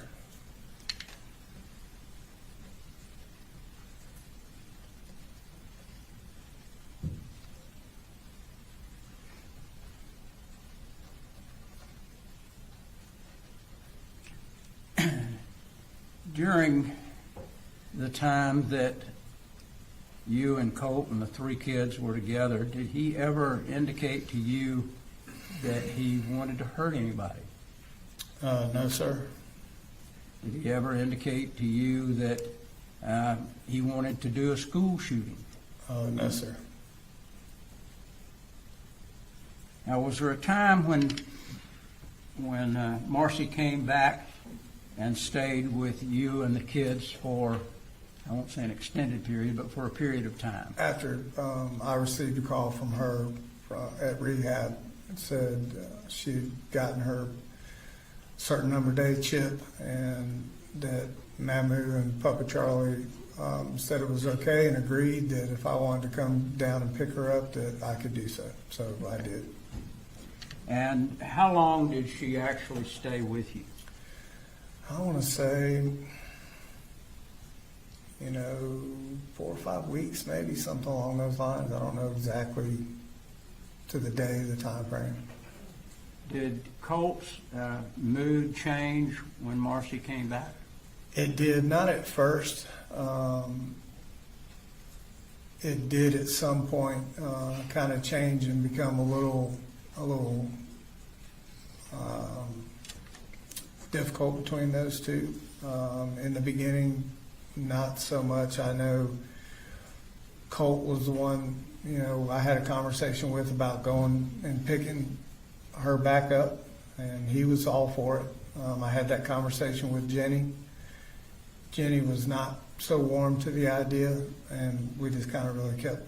Little Coley was all about his mama and wanting everybody to be together. We didn't really get into in-depth conversations, but in the beginning, Colt and her were okay.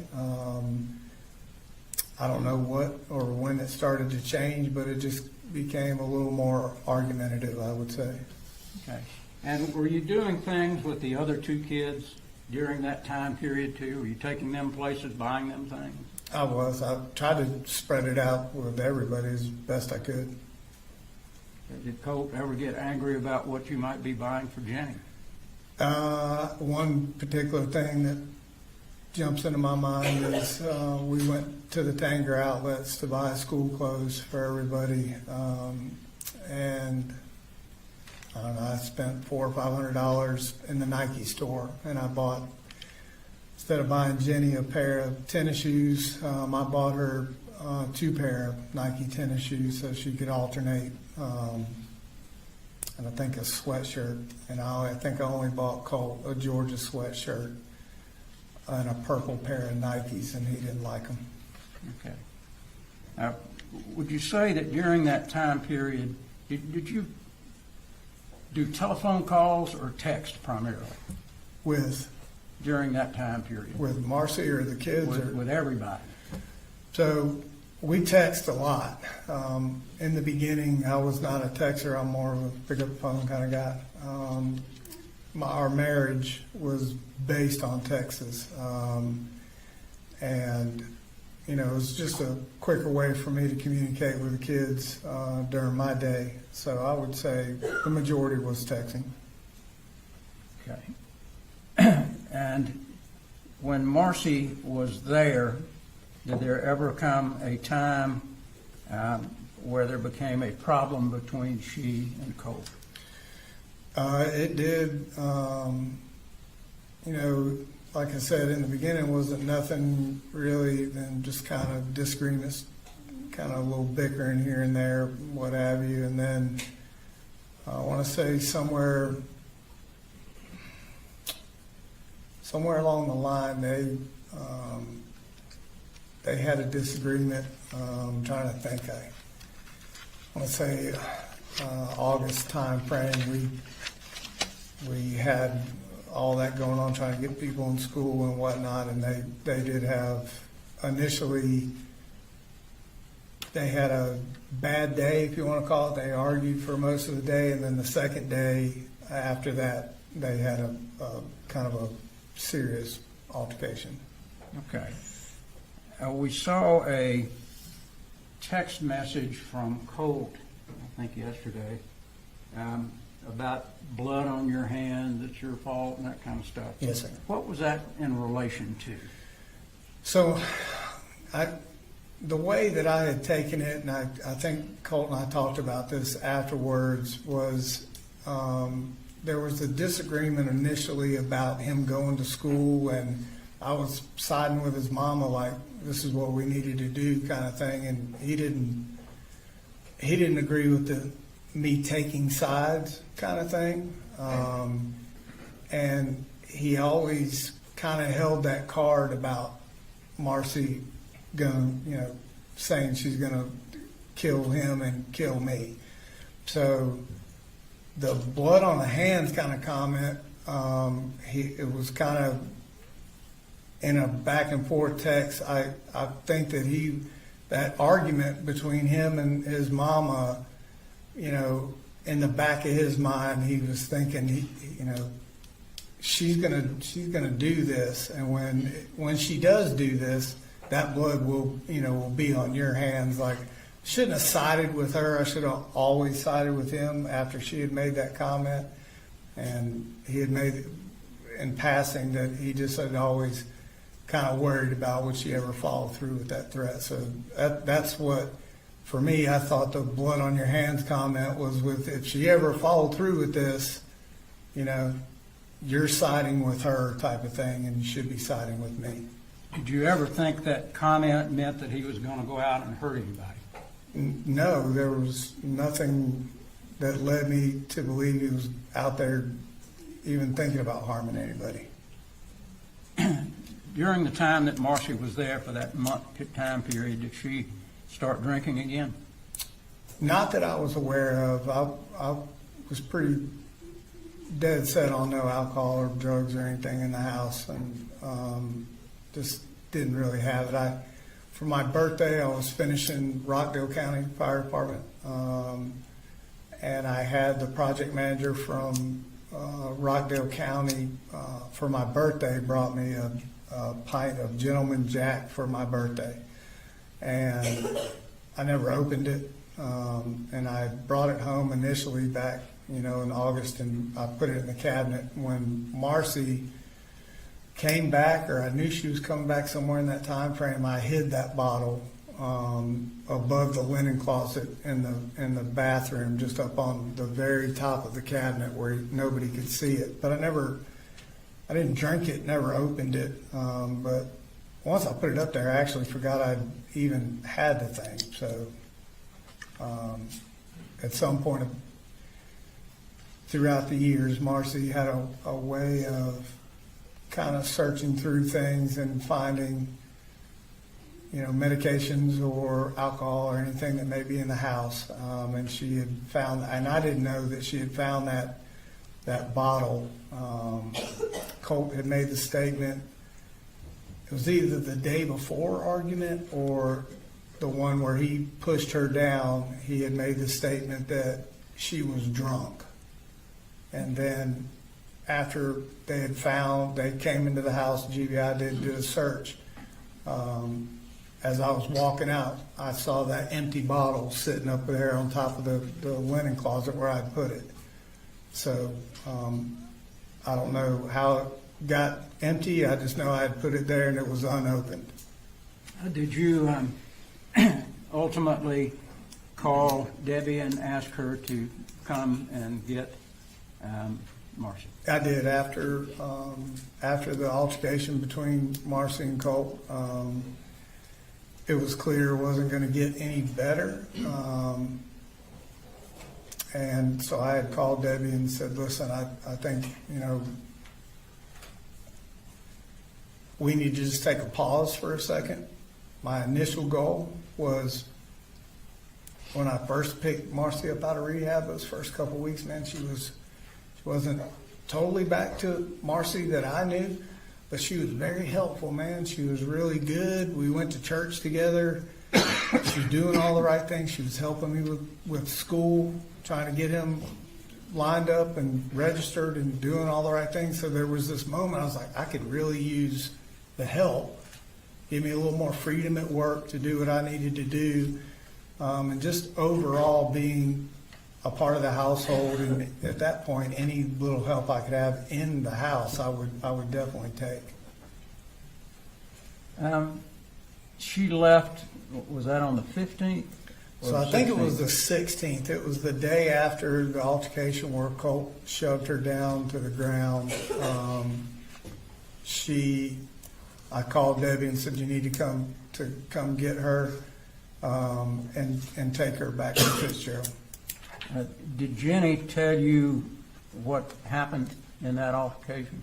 So initially, I got two stories. I got what she told me had happened, and then I got what Colt told me had happened. And,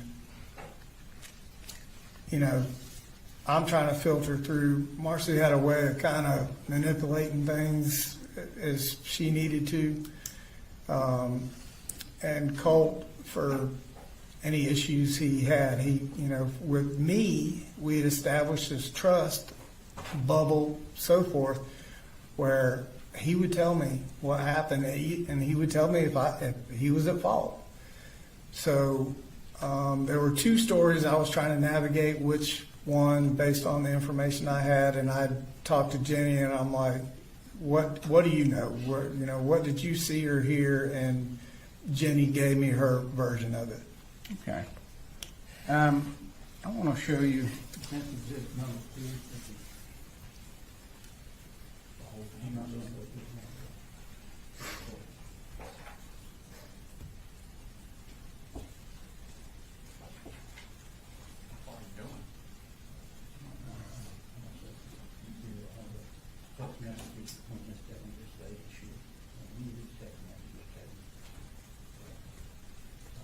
Oh, so you're not, okay. Got that worked out. Okay. Let me show you what's been marked. That's exhibit number 2. Okay. These are all the text messages between you and Marcy. Those are from the 17th, after she left, until the day after this incident occurred at the high school. In any of those text messages, did she ever tell you that she felt Colt was homicidal? No, sir. Did she ever tell you that she felt like he was suicidal? No, sir. Did she ever tell you that he was obsessed with school shooters? No, sir. Did she ever tell you that he was obsessed and looking on the internet at Nick Cruz or any other shooter? No, sir. Okay.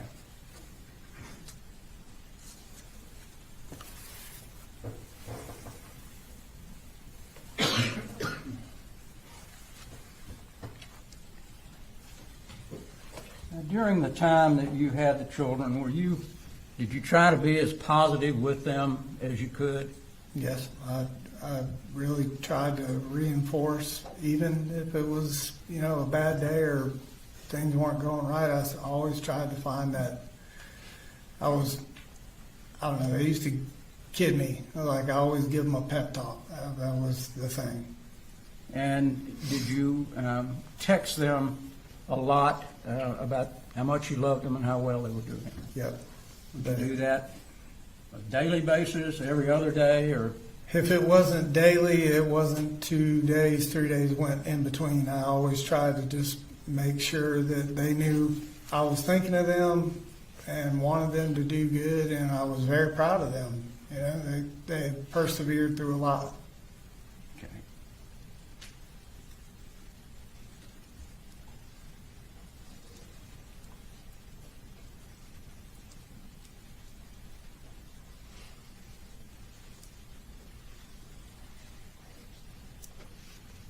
Let's talk about we'll try to get through this before lunchtime. I want to talk about when you went to the school to talk with the people at the school about getting him registered. What did you do in order to get him admitted to Apalachee High School? So originally, when we reached out, had talked with the registrar and kind of explained what we were trying to do here. And I had started that conversation with her. I'm like, listen, not to get into all of this with her, but he had missed a significant time of 8th grade. And I wanted to ask her initially, was there a way that we could just have Colt retake the 8th grade? I felt it would be better for him and help him just kind of be more ready, if you will, for high school and not come out of the gates behind in 9th grade. And she at that point told me that her comment was, we just push them through. I remember was what she said. She said, we don't necessarily fail any child, that we just push him through to the next grade, and they try to help him along, catch up, during the next year or, first semester or so. And I said, well, okay. She said, well, let me do this. She said, I will work on a schedule for him that had part 8th grade curriculum in it, to kind of help catch him up during that first semester, and sprinkle in some 9th grade classes, kind of a hybrid of both in middle and in high school. And hopefully by the end of the first semester that he would be caught back up and be current with all the other kids in 9th grade. So that was the initial conversation with getting him registered for school. She said, this is going to take me some time to be able to build this schedule, so he's not going to start with everybody else. And I said, okay, well, when will he start? She said, you're probably looking at him starting a couple weeks later than the rest of the classes and kids. But it'd be beneficial for him to have this kind of setup of classes and schedule and have this start date based on what she was going to help me do. Okay. And is that the reason that there's a gap between the first day of school and when Colt was supposed to Correct. start? Yeah, correct. She was tailoring the schedule to help kind of catch him up from 8th and in that first semester, bring him through 9th and get started. And by the end of the first semester, he might not be right there, but he would be close. Okay. And do you recall the first day that Colt went to school? So I think it was that 14th, 15th, 16th, somewhere in there. I don't have it in front of me, so. All right. And Whatever the day she had said, this is it, this is the day he's starting. I want to say it's the 16th, but without it in front of me, I can't tell you that's exactly. fine if you don't remember. Yeah, that was the day. And I think we saw in text messages yesterday or heard, Colt told you that he loved it, he liked the teachers, he liked the people, and Right. So I received, a flurry of texts from him that said, I love this place, or I love this school, and I responded along the lines of, I'm happy, I'm so proud of you. He said, I love the kids here, everybody's so mature. okay. And did there come a time when you had conversations with Lisa Butler? I did. Colt and I met with Lisa Butler. I know the exact time frame there was in the beginning of school, meeting with her, and I expressed to Lisa Butler that, Colt had been through a lot of things. He had a lot of challenges, and I think in that conversation with her,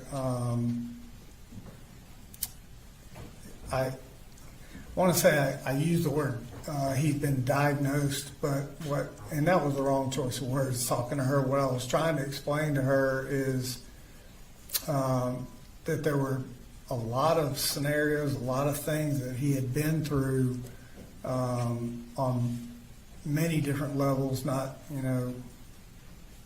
without coming out and saying that what his own mother had said about doing to him. I didn't, I was kind of new at the whole being the parent, dealing with the school kind of thing, so I was kind of struggling with how to articulate that to her, all of his struggles. But we did meet, kind of went through what Colt was, how he acted, and what our hopes were for him. Did you tell her that you thought he suffered from anxiety and depression?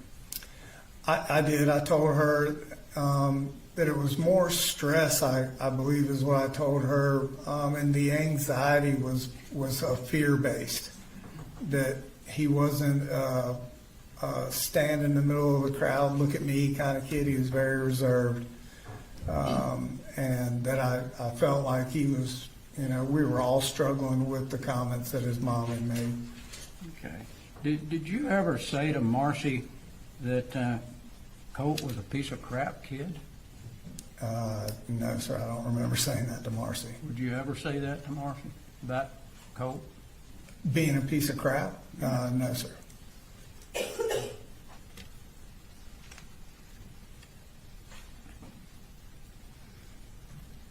Did you and Lisa Butler talk about getting Colt into some sort of counseling? We did.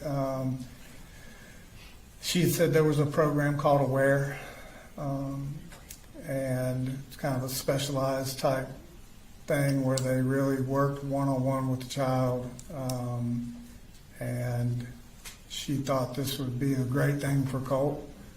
And I explained that I had been compiling several places to think about taking Colt. There was conversations about Athens behavioral, inpatient sort of thing. I had reached out to several people, and that it was a fluid thing. You know, I was, from my side of it, I told her I'm just trying to compile as much information on the best route to make sure Colt was good, so I had as much information as possible.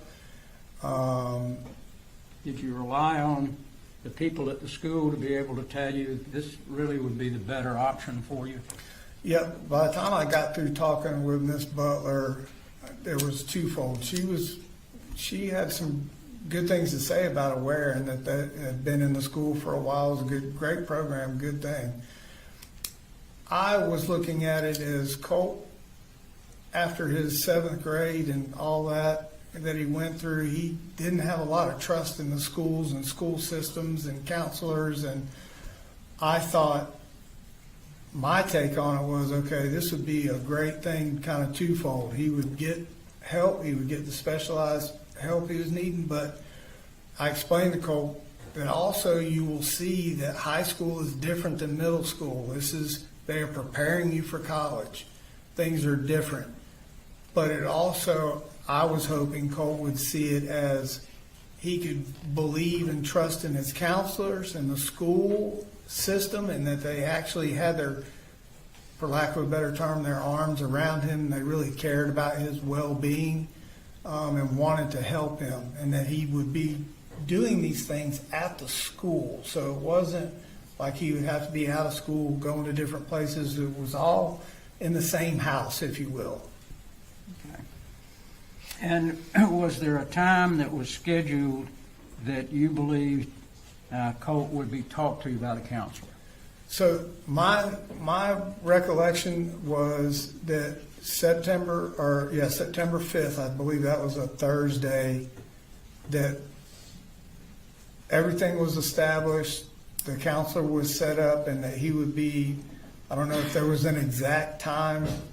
I just knew that they would be meeting early that Thursday morning. I think it was Thursday, but it was the 5th. Now, did you know that Debbie had also come up and spoken with Lisa Butler? I did, because Debbie was up staying with us a great deal of time at this point, right? So we had discussed multiple things, trying to understand what would be best for Colt. I wasn't really didn't understand the whole inpatient part of this. I thought, man, he's just going to end up, I just thought that was an extreme measure. Debbie agreed with that. Colt, the conversation I had with him was he wasn't really jazzed about that. And then Debbie and I would use the evenings to kind of formulate a plan. I'm going to work. She was like, I will go up, talk to the school in your place. She's got a good, educational background. Her and Colt are super close. So we would talk about options and what we thought was best for Colt. We'd agree on whatever she was going to say, talk about, options or whatever with Miss Butler or whoever she was meeting with.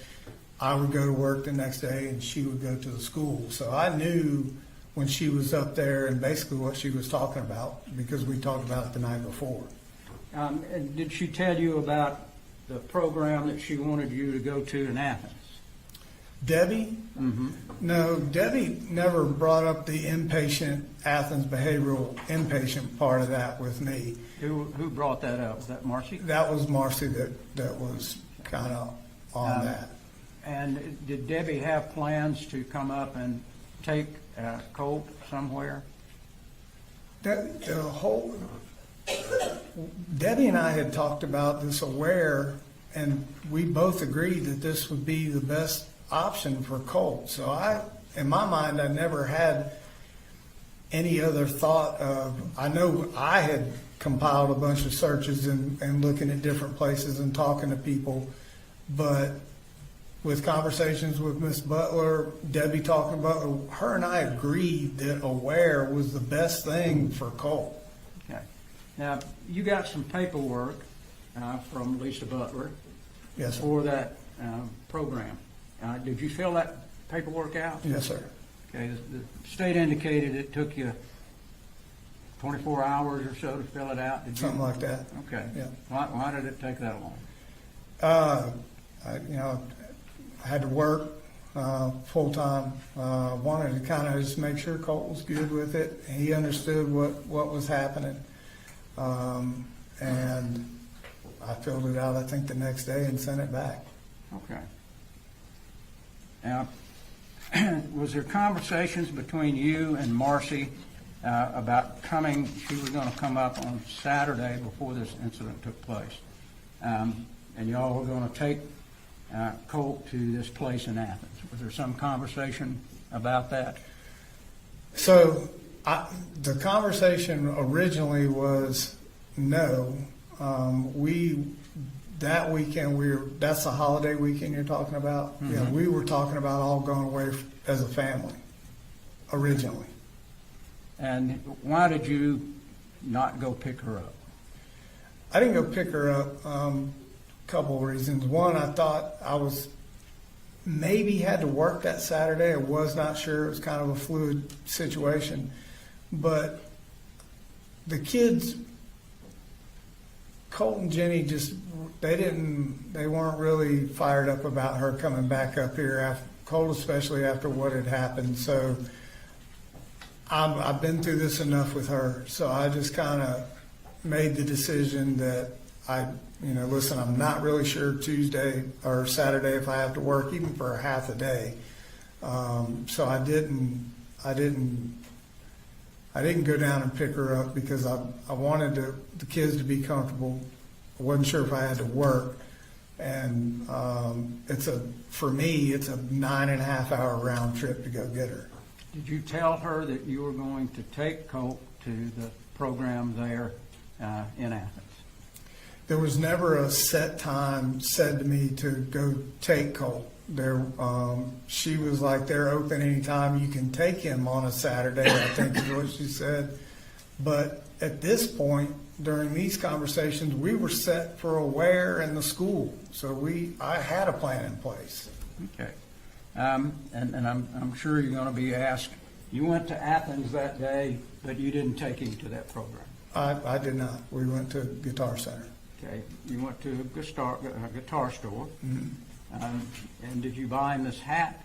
Yeah, I bought him, I think I bought him a hat and some guitar strings. And I think I bought him a guitar cord.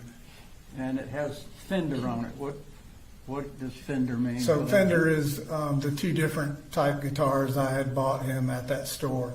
And we would, that's one of those trips that we would use, like the hunting and golfing or whatnot. Music was a bonding kind of thing for us. And sometimes we just went to Guitar Center and he would pick down the most expensive guitar in the store, made me nervous as hell, and he would just sit there and play it. We would just spend hours in Guitar Center just kind of going through guitars and just we didn't never even buy anything a couple of times. We just went in there and let him play guitars and just kind of roamed around looking. Okay. You heard Marcy testify that you threw Colt's guitar across the road. Did you ever do that? Those guitars are so sacred to that boy, and on top of they're fairly expensive. When I heard her make that statement, I wanted to go have my family get that guitar and bring it in here. There's not a scratch on that thing. I don't care what kind of disagreement I'm having with him or her. I would never do. That was a kind of a very sacred thing between him and I, and we shared a lot of time over guitar. So throwing that thing would not be an option. Okay. Now, let's jump to the day of this horrible incident. You leave that morning. Did you take Coley that morning, or did you just go straight to work? No, I try to take Coley to school every single day. We kind of had our own little ritual. Okay. And where were you working? What were you working on at that time? So I was finishing Rockdale County Fire and was engaged at Forsyth County Fire, finishing out both projects. Were you nervous that Colt might not go to school that day? Yeah, there was I think a day before, a couple days before, when he had told me I went to school, and I'd found out that he didn't go to school. So, I was nervous. Okay. Was there a reason that you would not want to put him in the car, take him to school, and then go to work? Well, there's a couple things. His bus came at a time, it was before Jenny, but it was later in the morning. So I'm relatively new at Kevin Price. I'd taken a day or two off already. I'd taken a field day trip with little Coley, and so for me to have to do that, it would put me at work late, super late. So had that conversation with Colt, like, I need you to go. He assured me he was going to go. And I felt generally comfortable that, I connected with him. I still in the back of my mind, I was like, man, I need you to go kind of thing. And nervous, yeah, but I knew that he would go. I felt like he would go. Okay. Did it ever cross your mind that he would be able to put this weapon that we've seen into a backpack and get it into the school? Not only, no, I never imagined that in my wildest dreams. I never thought that he would even have a thought process of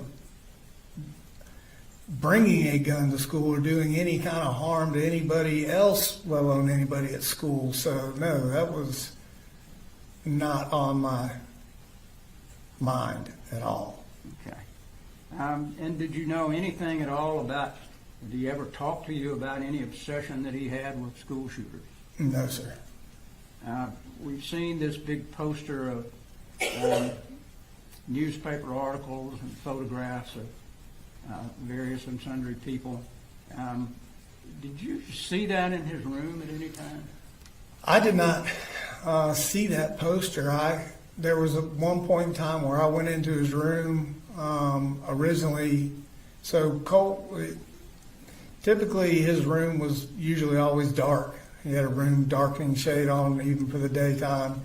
Lights were off. His monitor screens were usually the only, light in the room. I had gone in there to take him dinner one night, and there was a picture on the wall. It's a young kid. I didn't know who it was. We had been talking about, we always talked about bands and different things, and he always would say I was old, and I would tell him that band members we talked about, their kids are starting bands. And I was like, man, who is that? He was like, you don't know who that is? I'm like, no. I said, I think that's that kid's son from Green Day, like the band. And he laughed. I'd never seen that picture before, didn't know who it was at all, and that's kind of where the conversation ended. Okay. And you've heard testimony about in photographs where these, or some of these, were on the wall a couple of months before that. Right. And did you see those photographs as they were brought in? No, I didn't see the shrine at any point in time in Colt's room. I think I told Investigator Smith when I saw that for the first time was during that interview. And I don't even remember seeing it on the day I went home of the shooting. I pointed out to Investigator Smith, I'm like, that single picture of that kid with the glasses right there, that's the only picture I ever remember seeing on his wall or talking to him about, Okay. other than the concert posters and whatnot. So when you went home that day, before the police got to your home, you didn't see those photographs then? When I went home, I got home after Marcy, Jenny texting back and forth. I went to the house, went in. Marcy had texted me what she thought had happened, and I just could not get my mind wrapped around it. There's absolutely no way. I went into the house. I went to my room, or little Coley's room, into my closet where the guns are stored, sorry. And I moved everything out of the way to check there first. Weapon was not there. I'm like, shit. Went down the hallway, cracked open his computer room door. Now, that was not his bedroom. His bedroom was in the laundry room at that time. So if I did all my talking to Colt at that point, once we switched the rooms, it was in his laundry room bedroom. I cracked the door, looked in there to see if I saw a gun or his gun or anything like that in case it was in there. Did not see it. I didn't see any shrine or anything on the wall. Never saw it. Okay. Well, you had plenty of time while you were there to jerk all those off the wall, did you? Yeah, I could have done that easily, but I'll say this, I didn't know, even 17 killed, like, I read that, I can understand, but I couldn't tell you anybody in the shrine by picture who any of those people were. I had no idea. Did he have other things on his wall at various and sundry times? We had all kinds of stuff. We'd hang targets that we'd go shooting with. We had concert posters. He had some weird poster. I still don't know who the guy is with the red hair. He had his deer that he shot mounted on the wall. Have a flag in there at one time? He did have a flag that Jenny bought him. And I know I'm not going to go all over it's getting almost lunchtime. I'm not going to go over all the flurry of text. You've already seen those back and forth between you and Jenny and Marcy. But when you got home, did you turn the TV on? We saw the TV was on when they were Yes, so taking when the I photograph. came in the door, the TV was on. And that my first few steps in the kitchen, I remember hearing that TV, and I thought, see, this isn't him. He skipped school today again. My initial thought was that, man, like he didn't go to school today. I was kind of upset about that because I heard the TV. They played a clip when the officers came up, and there was something kind of unclear that they said, and then you said, I knew it. What were you talking about? So after me looking for, the SIG weapon, after the texts I received from Colt, this is not your fault, I'm sorry, all the things that we all saw and read. Marcy's kind of phone call to me is the first time anybody had ever said to me anything about school shooting. And I remember her saying, he talked to me all the time about school shootings, and she was crying, and I'm like, what? I said, I've never heard anybody say anything to me about school shootings. Just calm down. I remember telling her, there's no way this is Colt. And then Jenny's text. So those combinations of all that happening, when the police showed up, I thought, okay, that's what when I said I knew it, I kind of pieced everything together of what was being said to me through texts and phone calls with Marcy, and I'm like, shit. The gun wasn't at the house, so I kind of knew it at that point what had happened. Did you mean that you knew he was going to do this? No, that's not what the statement was. Like, I knew he was going to school to do what he did. You heard Jenny testify. Yeah. Did you ever tell her to lie about anything? I would not tell my children to lie. We go back as far as anybody wants to go. Purpose of the bubble, all of this was to create an environment for my children to tell the truth. I don't care what you've done. So we could work things out. Never, I've got family in law enforcement. I would never tell her to lie about anything, first of all. But something serious like this, at this point, I still want to know what the hell happened. So I would never ask her to lie or cover up about anything. In fact, on the way there, what she said to me was, you know, Colt was fascinated with school shootings. And I remember looking at her and saying, why would you say that? Why didn't you tell me? And she said, he made me promise not to tell you. And I said, Jenny, I needed to know things like that. And she said, well, I'm scared. She said, do you think this is what this is about? And I'm like, the interview, and they're talking to me and her. And I said, I'm sure it is. Pulled in that parking lot, sat in that truck. She said, how long do you think this is going to take? I'm like, I have no idea.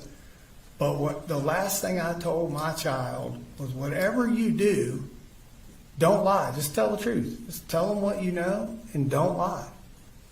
That's the last thing I remember telling Jenny when we went in there. Were you upset and surprised when she came in and said that? I am still to this moment extremely shocked.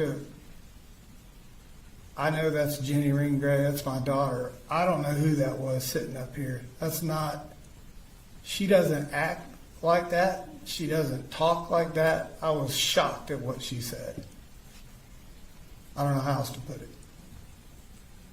When she came to live with you, did you give up your master bedroom for her? So part of the frustration probably with Colt, as he saw it, I kind of gave Jenny a little more than I would give the two boys. I come from a family of girls, and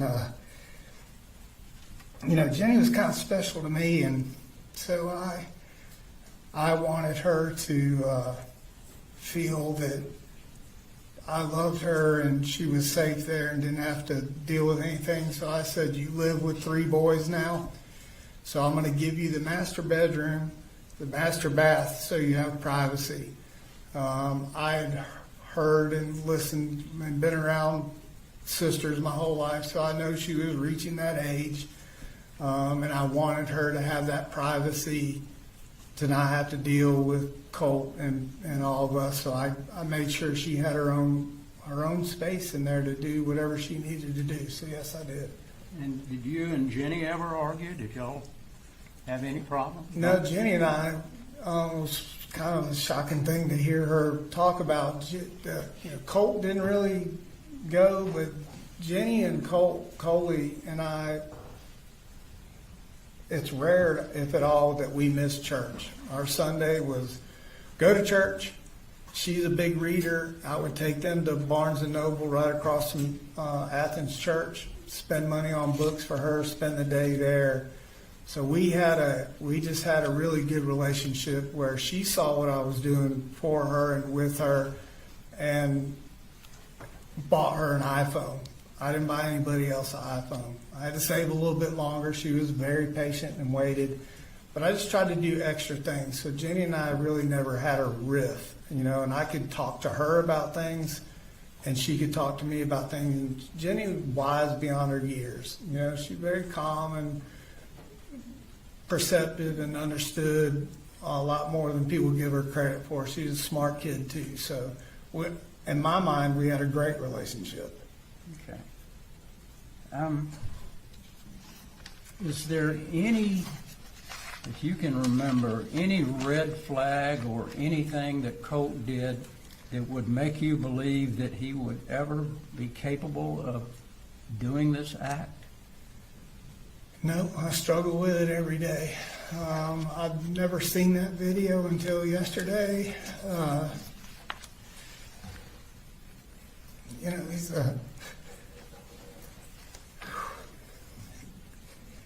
he's a good kid. You know, he wasn't perfect, nor was I. But he did do something that heinous. Like I don't know if anybody could ever see that kind of evil. And like the Colt I knew, the relationship I had, there's this whole other side of Colt I didn't know existed. So, no. Was everything you did for Colt, did you try to placate him and try to make him okay? I did. I just wanted him okay. Thank you. Nothing further, Judge. All right, ladies and gentlemen, we're going to go ahead and take a lunch recess. We'll be in recess till 1 o'clock.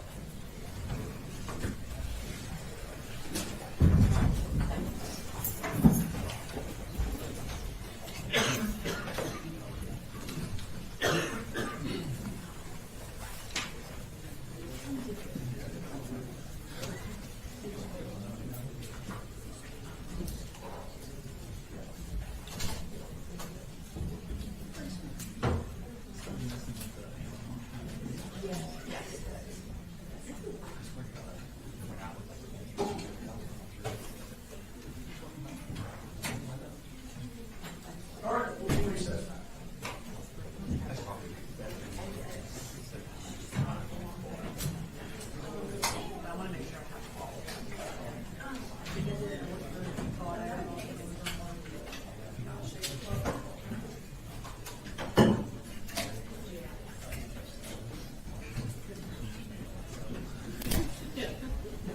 You know what I mean? I was like, I kind of backed off.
Gray?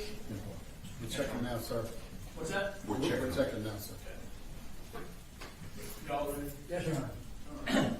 Mr. Gray, you really go back to the stand.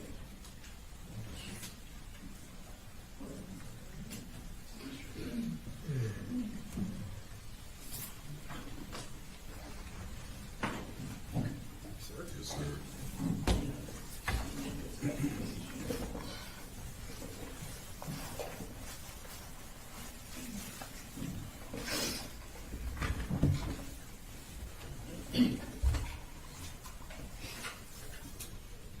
We ready, sir?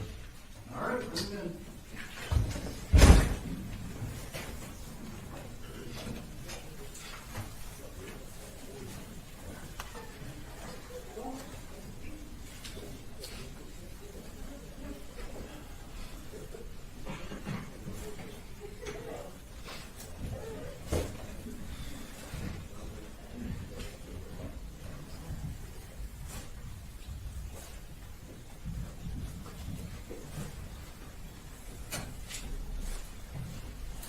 All right, let me see.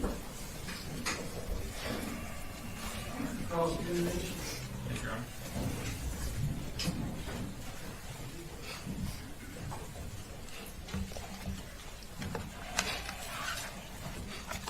Mr. Gray, I want to go back in time a little bit and go over some things that you left out.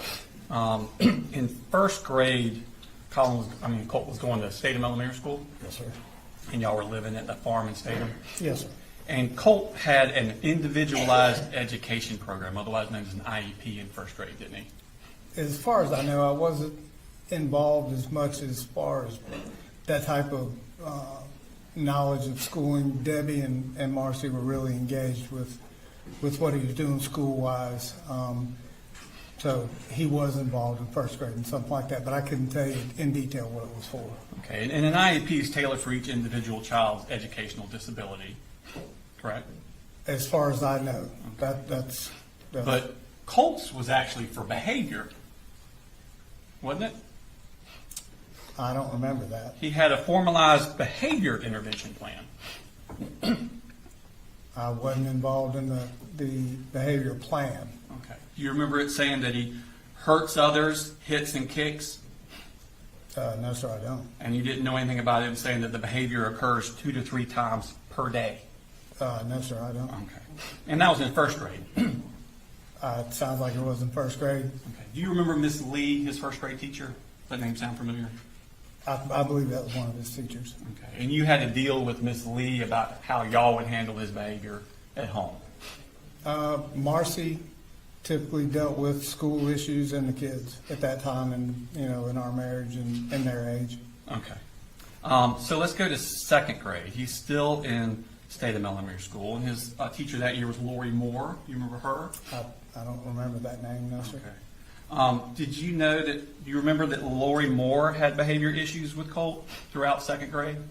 I don't. Again, I wasn't as involved as I later became with their schooling in their younger years. So you don't think you were communicating with Lori Moore? If I was, I can't tell you specifically what I was communicating with her about. Do you remember that she sent an email or tried to communicate with Marcy 6 separate times about Colt's behavior? Maybe to Marcy, but I don't recall that. And do you remember after she couldn't get in touch with Marcy, she started emailing you specifically, and she emailed you 13 times about Colt's behavior in second grade? No, sir, I don't remember that.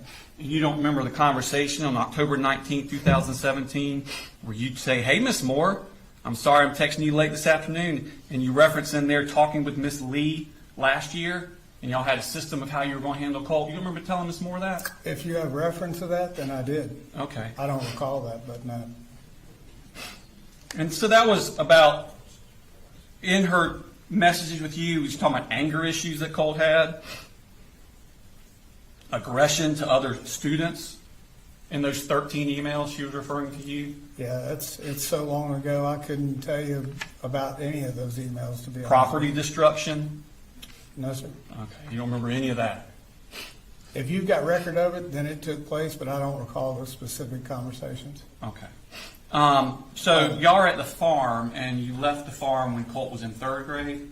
Third or fourth grade. Third or fourth grade. Well, he withdrew from Statham on May 22nd, 2019, which would have been the end of his third grade year. Okay, starting a fourth. Okay. Now, Marcy testified that y'all left Statham because you were having financial troubles. That's not what you said. Right. Which is it? So it's a combination of both. Financial troubles, just not making as much money, but also a chance to possibly sell the farm, make a profit, and wanting to kind of have the lake life. Okay. And so you move up to Hall County. Yes, sir. Okay. And you live, he goes to White Sulphur Elementary School. That's correct. And you lived there from August to December of 2019. Yes, sir. Okay. And why did you leave there? So we left there, initially there was an argument between the landlord and Marcy. She was under the use of things that we've talked about during this trial. And we were promised several things in that home, including there was a downstairs leaser that we had asked to be moved out of the house, and that guy did not break his lease or remove anything from the property. So we kind of had a agreement in the beginning that wasn't met. So we started to look around and decide if this was the right house for us. Oh, okay. So, and that would have been Jeremy Baker was your, I think so. okay, and that was at 412, or excuse me, the house you were in was at 3208 Winterberry Lane? I think so, yeah. Okay, and isn't it true that he actually filed a dispossessory on you guys because y'all are $10,000 late in rent or behind in rent? Right, so I found out the same way, yep. I found out the same way I found out at Traditions. Marcy was the financial person in our marriage and household. I usually went to work, made the money, and she paid the bills. Well, here's my problem. See, I asked you why you left, and you gave me an answer Yeah, that didn't mention you being 3 months behind in rent and being kicked out. Well- You said you voluntarily left because you had a disagreement. Well, I And didn't- now you're admitting that it was. no, that was part of it. Answer the question. Just make sure that when you ask the question, he finishes answering. Sure. Let I me found- ask the question a little better. Well, When I I can- first asked you why you left, why didn't you mention this? I was trying to get to that before you cut me off. I cut you off? I could have So swore I let you what answer all I'm this. saying, when I found out we were actually late behind when I came home from work one day and all of our things were on the curb. Did not know at that point, as in Traditions, that she was not paying the rent when she told me that she was. Okay. And then you went to Forsyth County and lived there, correct? Yes, sir. And the dispository was filed against you on March 9th of 2020, evicting you from that house. Correct. Okay. But you didn't mention that in your direct, Which part? The being Forsyth? kicked out of Forsyth, being evicted. I didn't think you asked me that until right then. I didn't ask you, but he was asking you what happened, and you said, well, we decided to go down to Fitzgerald because things were slow and we wanted to see the Sure. quiet life. And you made it sound like you chose to go down to Fitzgerald and leave Forsyth County, but never mentioned that you were evicted from Forsyth County. Right, we decided to break the lease was the impression I had with Marcy. So I'm not aware of us owing anybody anything from the Forsyth County home until Okay. right now. So if Marcy, when she testified that you are evicted from these places, that's actually the truth. It's hard to say what Marcy is telling the truth about or not telling the Okay. truth about. Okay. So you moved to Fitzgerald in February, March-ish of 2020, and Colt enrolls at Ben Hill on March 4th of 2020. Okay? Correct. And then COVID shut down right there, right? Yes, sir? Basically about the same time. So fourth grade was basically an academic non-event for Colt, wasn't it? Somewhere in there, I think we were doing the online school program through Ben Hill, I believe. Okay. Now, in fifth grade, Colt's still at Ben Hill Elementary School, I think so, yes. and that would have been the fall of 20, spring 21 school year. Okay, Okay, and that was mostly virtual, wasn't it, because of COVID? correct. Now, sixth grade, fall of 2021, Colt starts Ben Hill Middle School. Yes, sir. Okay. And on August 20th, he searches abuse, the word abuse, and then a few hours later searches how to kill your dad. Yes, sir. Okay. Now, what is happening in his life at this point where he's searching for abuse? It's a very good question. The only search that I was made aware of until all of this started was how to kill your dad. Okay. But abuse, that connotes emotional problems, It can, and it connotes he's trying to reach out, right? I would suppose, but I didn't know about the abuse search. Okay. And then he searches how to kill your dad. Yes, sir. Okay.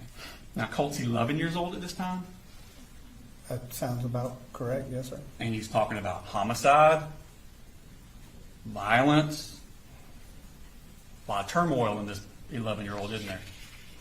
Sounds like it based on the search. Okay. Now, at that point, DFACS down in Ben Hill becomes involved with your family, correct? Yes, sir. Okay. And DFACS officer or caseworker comes out to your house. I think she testified, and you were in the carport, and y'all spoke about things at that point.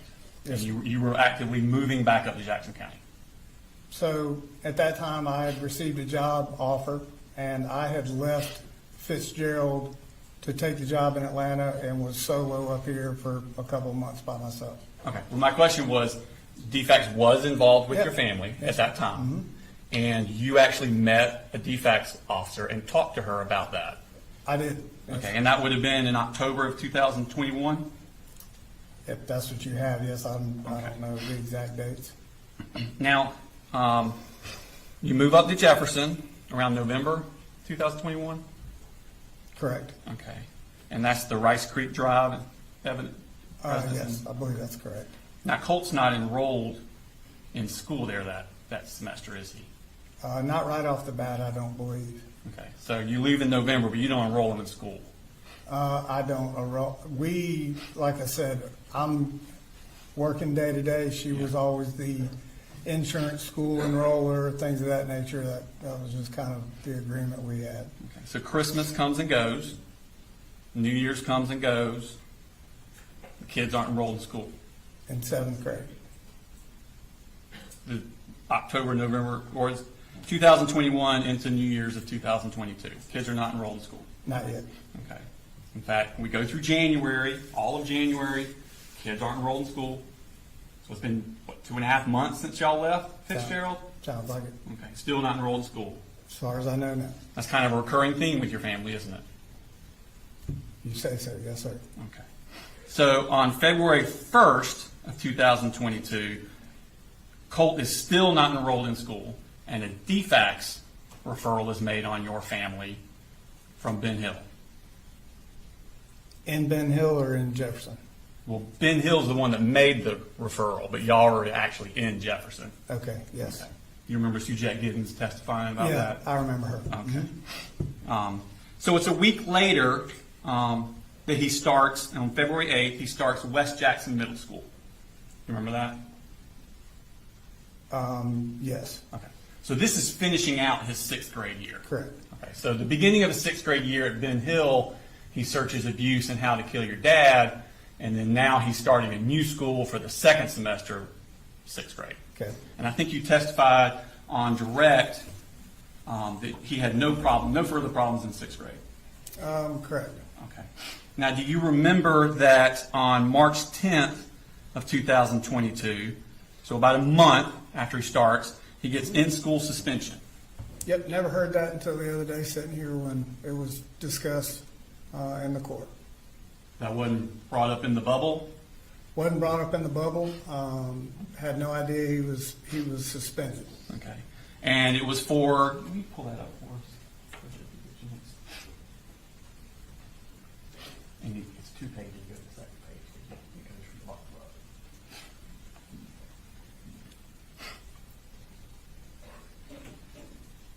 All right, so this is one of those where it kind of goes from the bottom up. I think Yep. Mr. Green testified to this. So this is going to be on March 10th. He drew swastikas, FU, Yep, Nazi, and Hitler on a school calculator. right. Never told of that Okay. by anybody in the school. So this is the same school year about the how to kill your dad and abuse. Correct. Which I didn't find out till months later that the searching took place with the how to kill your dad. I mean, to you, does that look like a child that has a lot of anger issues? I would think so, but when I found out about the how to kill your dad part of it, like I said, it was several months later. And the excuse that he gave me about that, I took him at his word, and he wasn't really lashing out at me or saying I did anything specifically wrong to him. I was referring to this. Oh, I didn't know anything about swastikas or suspension or any trouble he was actually having at this school. I think, if their parent was notified by email, her voicemail was full. So I wasn't on the voicemail or email, so I didn't even know this took place. Well, let's go back to my question. This connotates a child with a Sure. lot of anger. I don't know if this highlighted specifies anger. He's not drawing Pokemon on the school calculator. No, he's not. He's saying F you. Yep. Okay. So what? He's 12 at this point? Yes, sir. Okay. Now, that's March 10th. That's his first month at school. Okay. 19 days later, he gets in school suspension again.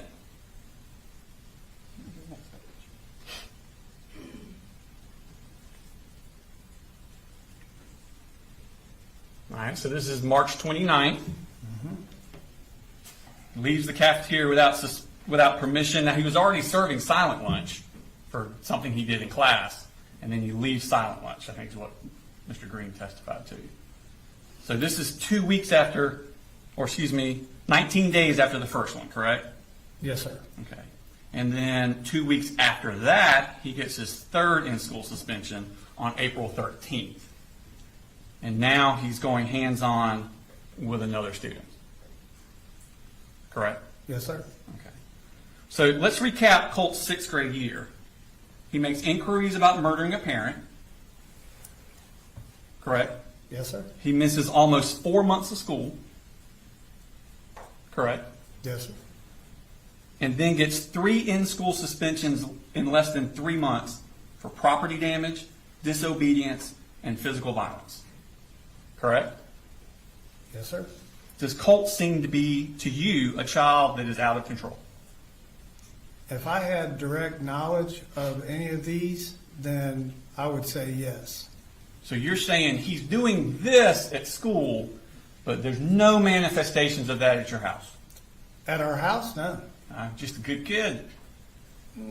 I mean, is there a perfect kid? No. But as far as hands-on with any of us or destroying property, no. All right. Well, let's move on. Now, Colt's 12 at this point, correct? I believe so. Okay. Let's move to his 7th grade year. That was 6th grade. Now he's going to a new school. This is the fall of 22 into the spring of 23. Jefferson Middle School. Jefferson. Yes, sir. He's at Jefferson Middle. And I think you testified on direct that 7th grade, going well. Started out really good. Okay. When did it stop being really good? About the time that, as far as Marcy's interaction and involvement with our family, took a turn for the worse, as I described. About the time she had a huge falling out with the neighbor. That would have been around October. Yep. And What about September? Didn't Colt, right off the bat, when 7th grade started on September 22nd, deface 2 separate bathrooms at the school? He did. I talked with him about that, and he said that he didn't. Yes. Does that look like a child that's full of anger? I don't know about anger, but destroying property. I see a child that's extremely disrespectful. Well, it seems to me like he's lashing out. Would you agree with that? At who? That's a good question. So,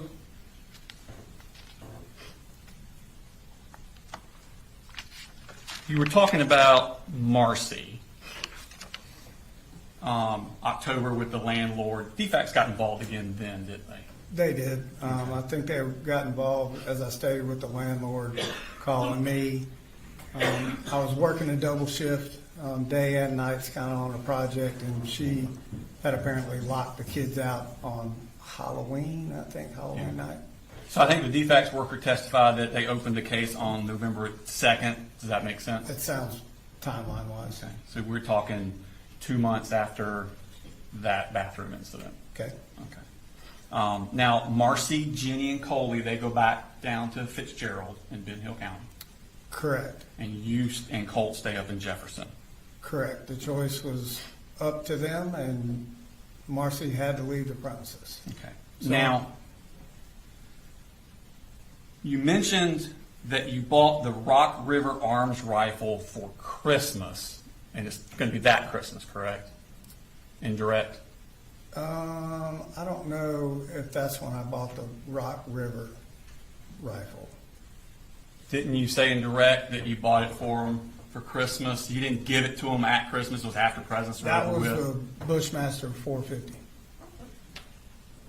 That's a Bushmaster? What's the Rock River Arms rifle? That is my rifle. That's your rifle. Okay. Now, you said you gave it to him for Christmas because he was doing good in school. Correct. I think I told Investigator Smith I was using it as a carrot for him to continue to make a strong effort. So Christmas of 2022, he's doing good in school. He's doing better. There was room for improvement, and I was just, again, trying to give him, something to work towards. Do you remember the principal of Jefferson Middle School coming and testifying and saying that they were trying to email you all the time because Colt was up to double-digit absences in school? I do remember talking with that principal several times. Okay. And y'all had that attendance meeting, she testified, on January 11th, 2023. Correct. So by January 11th, which is obviously he hadn't had much school second semester, he had already had double-digit absences, so basically first semester. Correct. And I heard in testimony that, I don't know who he was talking to, but he was telling me he was at school, but would miss the bus and stay home. But they're sending you these emails Correct. and trying to get in touch with you about all his absences. Right. And Are you getting those? I was getting those and doing everything I could to be involved with the school and figure out what was going on. But Colt was doing so good in school, you got him that rifle. He wasn't doing so good that it was a work towards kind of thing. Oh, okay. Now, you said that bullying started midway through school year. 7th grade-ish. Can you give me more of a month? I can't. If you have something that you can show me to refresh memory, that would be good. Well, you were referring to your conversations with Colt, so Right. I didn't know if you. I don't know exactly what month or date. It was just, it was conversation where he came home and didn't want to go back to school. Okay. And I'm trying to understand why, and that's where the bullying came in. Well, taken literally, middle of the school year would have been the Christmas break, and I'm not taking you literally. So, No, do you know if it was before or after Christmas break? I'm not sure. Okay. Would it have been right around Christmas break? It could have been. I don't know exact dates or time. Okay. Well, let me ask you this: How long was he talking about it before you emailed the school to address it? We had talked about it, and it was very shortly after our conversation, and I understood what his impression of bullying was that I reached out to the school. How long would you think that was before when he first started mentioning it till you reached out to the school? I'm not sure. Would it have been a month? In the time frame, I don't know. It's been quite a while since that happened, so I can't tell you when exactly I reached out to the school. Would it have been more than a month? I'm not sure. Weeks? I'm not sure. It would have been. Days? It would have been relatively, after we talked about it, and I understood the full totality of what bullying was to him and what was actually going on. Well, I understand, but I'm trying to get you to narrow it down Yeah, a little bit I more. don't- You can't give me anything better than middle of the school year? Yeah, I can't give you an exact day or time when that happened. Okay. Well, we talked about earlier that when Marcy was found in November of that year, Sure. that Marcy was found and DFACS opened a case. Do you remember in March, Michaela Anderson come into your house as a defects worker to meet with you. I do. I think I stated at one point, I don't remember that, but after I saw her walk in here, I do remember talking with her. Okay. Several times, actually. Okay. So she came to your house the first time on March 9th, 2023. Yep. And she tells you she's with DFACS. Yep. And she's there to monitor Colt, make sure he's doing good. Right. Okay. She asks you about school. Yep. Okay. Yes, And sir. you tell her, going great. Well, I didn't tell her it was going great. I told her, you know, we're moving through school, and you know he's doing good. Okay. You didn't mention to her anything about having this attendance meeting because he'd missed double-digit school. I didn't tell her that. No, sir. Okay. You don't think maybe she could have helped with that with Colt? I don't think it crossed my mind that DFACS would get involved with absentees. Okay. And you don't mention anything about Colt being bullied at school? With her, no, sir. No. And this is March 9th. Correct. That's kind of why I was asking you to give me a time frame. Yeah. Because if I Colt's got getting you. bullied in January, why wouldn't you have told her in March? Yeah, I understand what you're going at there, but you know, I think by the time I talked to her, I'd been engaged with the school on the bullying issue, talking to them, meeting with them, counselors, teachers, all of that. Okay. Would it help you? Did she tell you that she'd be checking in monthly? She did. Okay. Yeah. And so I think her next was on April 12th of 2023. Mm-hmm. Okay. And she talks to you about Colt needing counseling or therapy. So it was a suggestion. Yeah. And you told her you didn't think he needed it. Based on what Cole and I talked about and how I felt like the school told me they were going to respond, that we were good. He was involved with counselors at school. Okay. And you didn't tell her about all these outbursts he'd been having at school and the property damage? From sixth grade, Sure. no, sir. You didn't think he needed any therapy? I mean, his mom had just been taken down to Fitzgerald and had that whole drunk in the...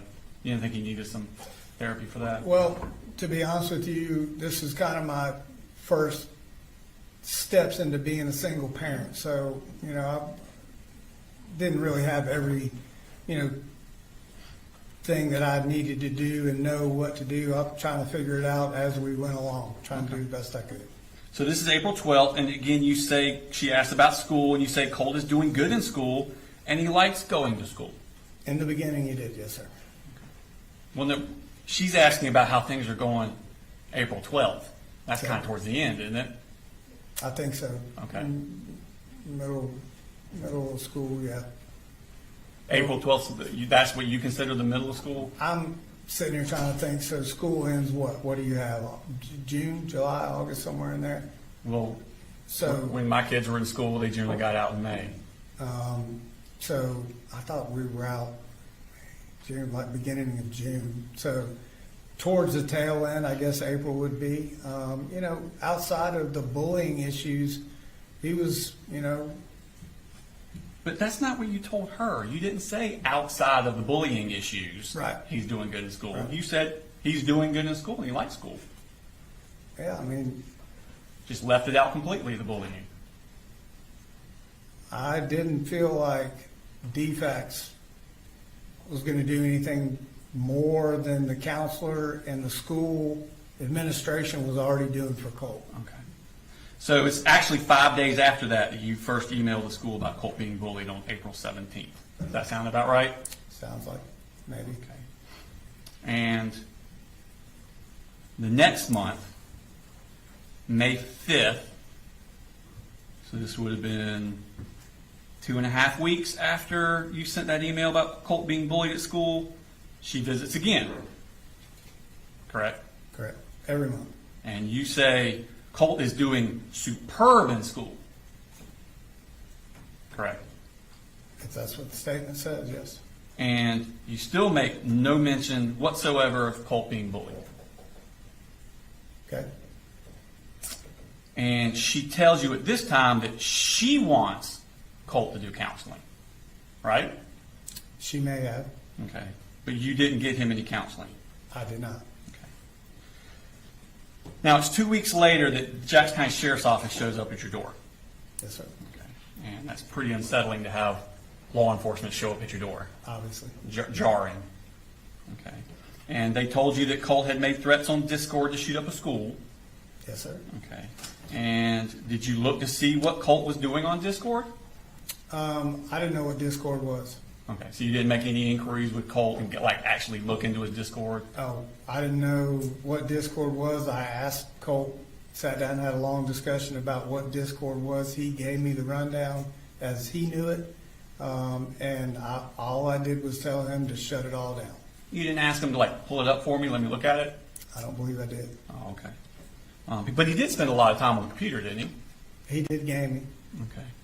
Now, this is less than 2 years after he searched how to kill you on a computer. Okay. But you didn't mention that at all to the deputies. No, sir, I didn't. I didn't find out, like I said, until after the fact, and was really settled with the explanation I got from Colt. So no, I didn't bring it up. And to be quite honest, I was more focused on what they were there for. Well, they were there because they had reports that Colt threatened murder on a computer, and you had information that Colt had once searched murder on a computer. Well, actually, they were there because someone in a chat room made a threat, not specifically Colt. But they're there to look at Colt, and they gave you Colt's name. Colt was on a list of what I was told of several different juveniles that were in the chat room, not just Colt. But they came to your house because they had the name of Colt. They did, and they were Okay, on and their, they told you that. and they were on their way working down the list, is what he told me, of several different names of children that were, or juveniles that were in that chat box or room or whatever. But Colt was on that list, and several others were too. They were asking you Yep. if Colt could have been the person that was talking about murder on a computer, and you had information, whether you got it at the time or got it later, you had information that Colt had once searched murder on a computer, and you did not share that with them, did you? They did not tell me directly Colt. My question, you did not share that with them, did you? Which part? That Colt had once searched how to kill you on a computer. I did not. Thank you. Now, you know at this point he has trouble controlling his temper, Colt, when they're out there talking to you. Controlling his temper, I don't know. I know he would get frustrated Okay. And he would get all red-faced and angry at times. at times. And you actually bring that up with them. Right. Can we pull that clip up?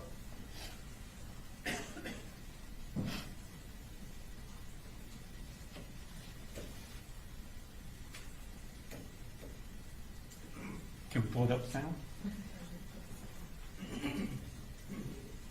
All right, so we're him and his, now look, let me give you the backstory. So, can you talk to him? Yeah, absolutely. Now look, he gonna get all red faced when you talk to him. Just calm. All right, so we're him and his. Let me give you the backstory. So you're warning the police officers before they see Colt. Right. Calm. Right. Colt's a little volatile at this point, isn't he? Not volatile. It's just more I don't know if embarrassment's the right word. He just gets flustered. His face gets really red, and to be honest, when he gets to that level, he tends to just shut down and not talk at all. In fact, I think you said in there that he gets flustered under pressure and doesn't think straight. Yeah, that's what I believe I said. And you know he's interested in school shootings at this point. I don't think I do know that. You don't remember telling them that you guys talk about this a lot, We talk about what we see on the news. about school shootings. Any shooting. Okay. Now, you also know he has access to firearms at this point. Correct? In fact, you say, I'm going to be mad as hell if he did threaten the shooting, and then all the guns will go away. They won't be accessible to him. Right? Yes, sir. In fact, they asked you to restrict Colt's access to guns. They asked to make sure that they're not laying about the house and freely available. Freely available, because you don't want dangerous kids having access to dangerous instruments, do you? That's correct. I mean, that's just reasonable, right? Yep. Now, you believed this tip enough at the time that you took Colt's computer away. Correct. Okay. So they're going down this list. They're not sure it's Colt. We're not sure. But you believed enough you actually took his computer away from him. Until I could get a follow-up call the next day from that sheriff verifying that Colt had nothing to do with it. How long was the computer taken away? I'm not sure how long I took it away. I think you talked about it to Jason Smith. Let's look and see what those things say.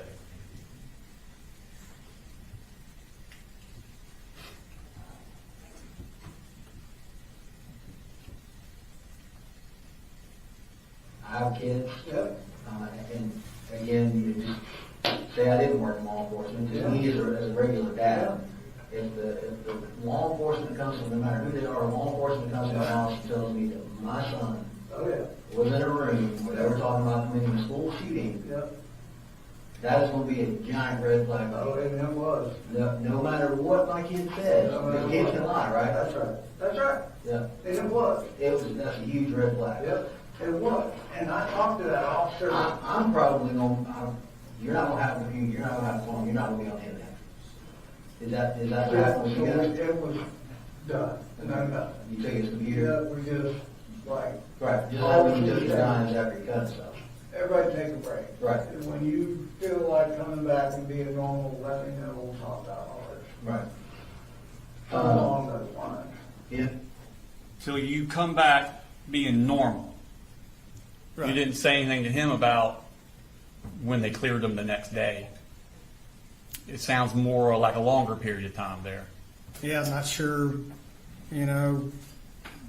he was asking a time frame at that moment.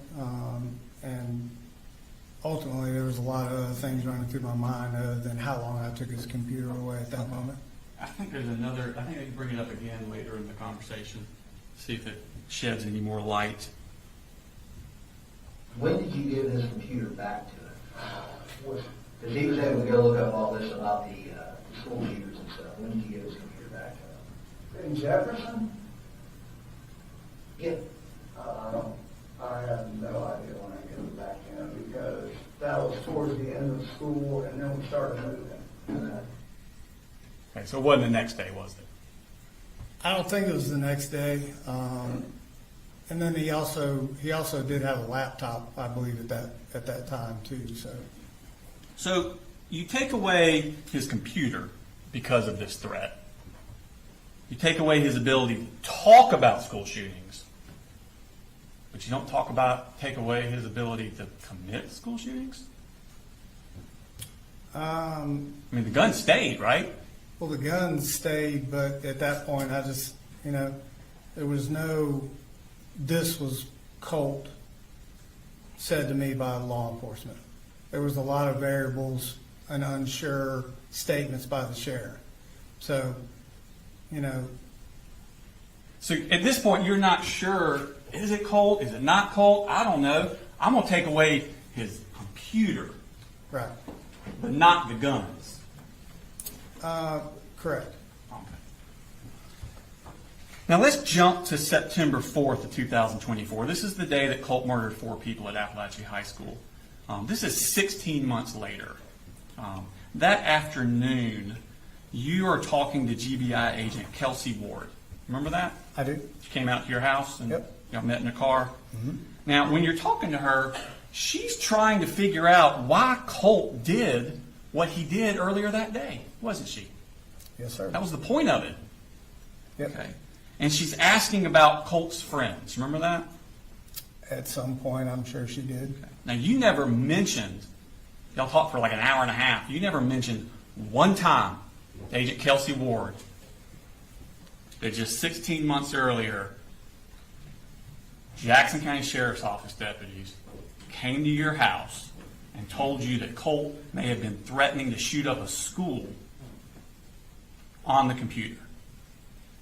And she's asking you for anything you can think of about why Colt would do that very same thing.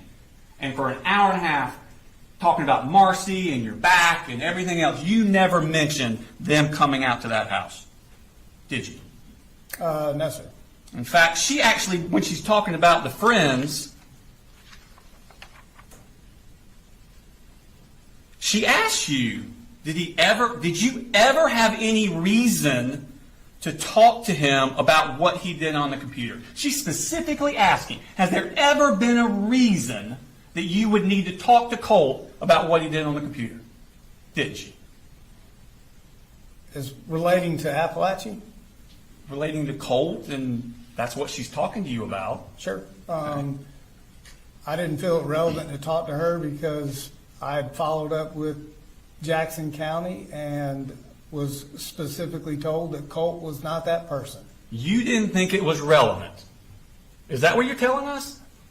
What I was told was anything from Russia to California and multiple other persons could be involved. So I didn't think at the end of the day that... But you didn't know it wasn't him. You just don't think it was him. No, I was told it wasn't him. I was told I do this for a living and I believe Colt. That's not what the Jackson County deputy said on the stand. Well, that's what he told me on the phone, on the follow-up phone call. That's what he told me the next morning. He never said that on the stand. I can't. Did he? No, he didn't say that. Okay. And then Agent Ward asked you if Colt had ever done anything that would cause you to want to monitor who he talks to on the computer. And you say, no. Okay.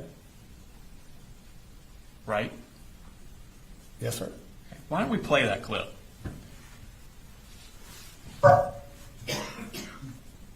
I have to do for you. Tell me about his friends. Like, who are the names or people that you hear, or does he? There's nobody he has ever been like friends with. Okay. And now what or who he's talking to on the computer, he pretty much kind of keeps that under wraps. Okay. I've never had a reason to go in there and like grill him about. He's never done anything that caused you to feel like there needed to be any extra monitor on that front. Yeah, yeah.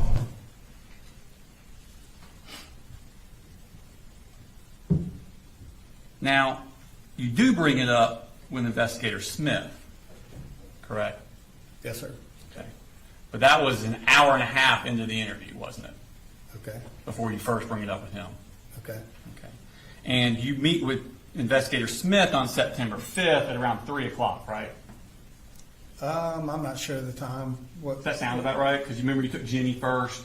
Correct. Okay, so around 3 o'clock sound about Sure, right? yeah. Okay. And it's around noon of that day that Marcy sends you that text asking what the hell is this, and has the picture of the FBI where it says you didn't come out to your house. Yes, sir. I remember that text. So at noon on the 5th, you know the world knows about it. And then in your interview, then it becomes relevant again? The world knows about That they'd come to your house. the FBI. Well, Jackson County for the FBI. Oh, yeah. Not necessarily that the world knew. Marcy sent me that text. I didn't make her aware of the situation for obvious reasons. Okay. So on the 4th, when you're talking to Kelsey Ward, it's not relevant. On the 5th, at around noonish, you get that text from Marcy where you find out people know this now. And at 3 o'clock with Investigator Smith, an hour and a half into it, now all of a sudden it's relevant. I don't know, relevant is the right word. I believe talking to Kelsey, we're talking a matter of hours, short time after the shooting. I'm still in a state of shock, trying to process what all happened. Okay. To be able to sit and recollect every single thing that has happened. I mean, I understand. Like little things would be hard to remember. Not little things, everything. This was I was doing my best just to just get through what questions they were asking, and it was several. It It was Let me the ask you next this. day when I talked to Investigator Smith and had time to kind of process everything. Well, let me ask you this. The entire conversation with Agent Ward and with Investigator Smith Okay? was all about Colt committing a school shooting. Yeah, I agree.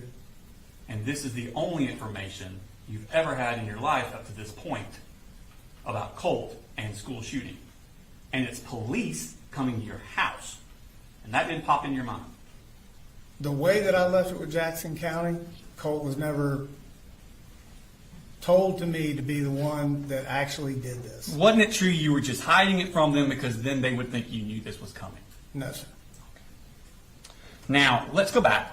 We were go back in time. I want to go through this chronologically. The sheriff's office has just come to your house, and that was May 21st, 2023, correct? Yes, sir. Okay. Now, less than 3 weeks later, on June 9th of 2023, Michaela Anderson with defects comes back out to your house for those monthly checks on Colt, doesn't she? Mm-hmm. And she asks you, how's Colt's behavior been?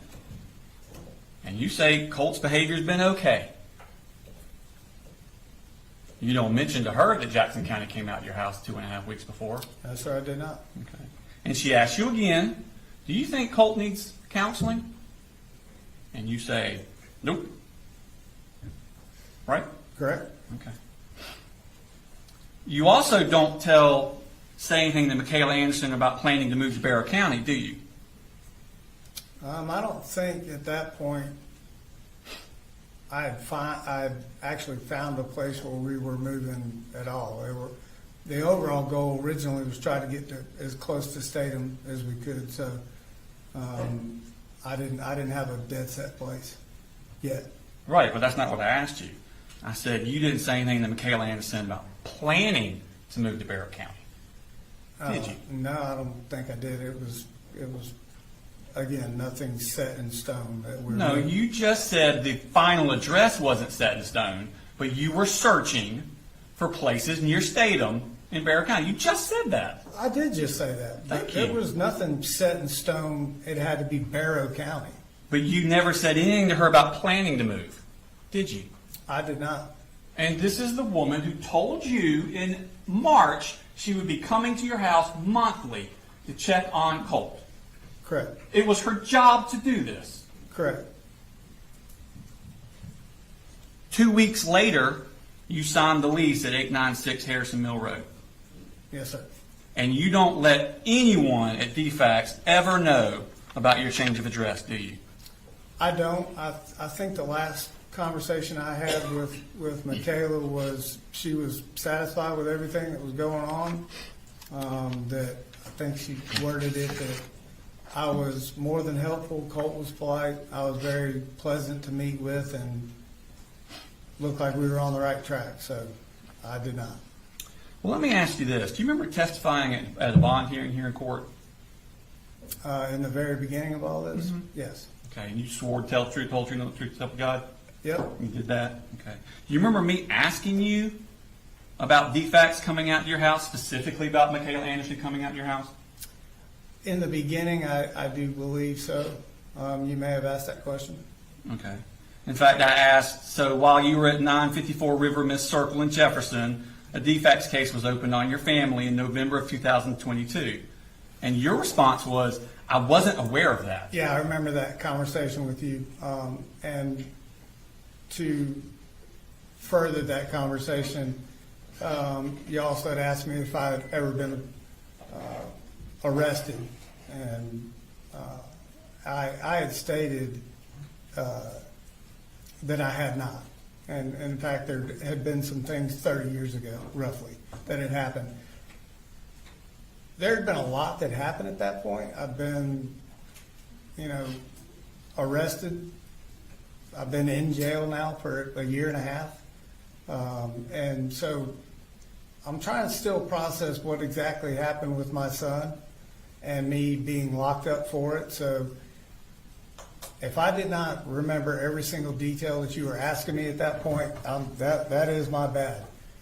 Extra bad. Okay. I did, at the end of the day, we had so many meetings with DFAX here and there, I couldn't, I wasn't sure when I met with her. All right, well, let me say, so my next question to you was, after you said I wasn't aware of that, I asked, you don't remember them coming out to your house and interviewing you after November of 2022 into May of 2023.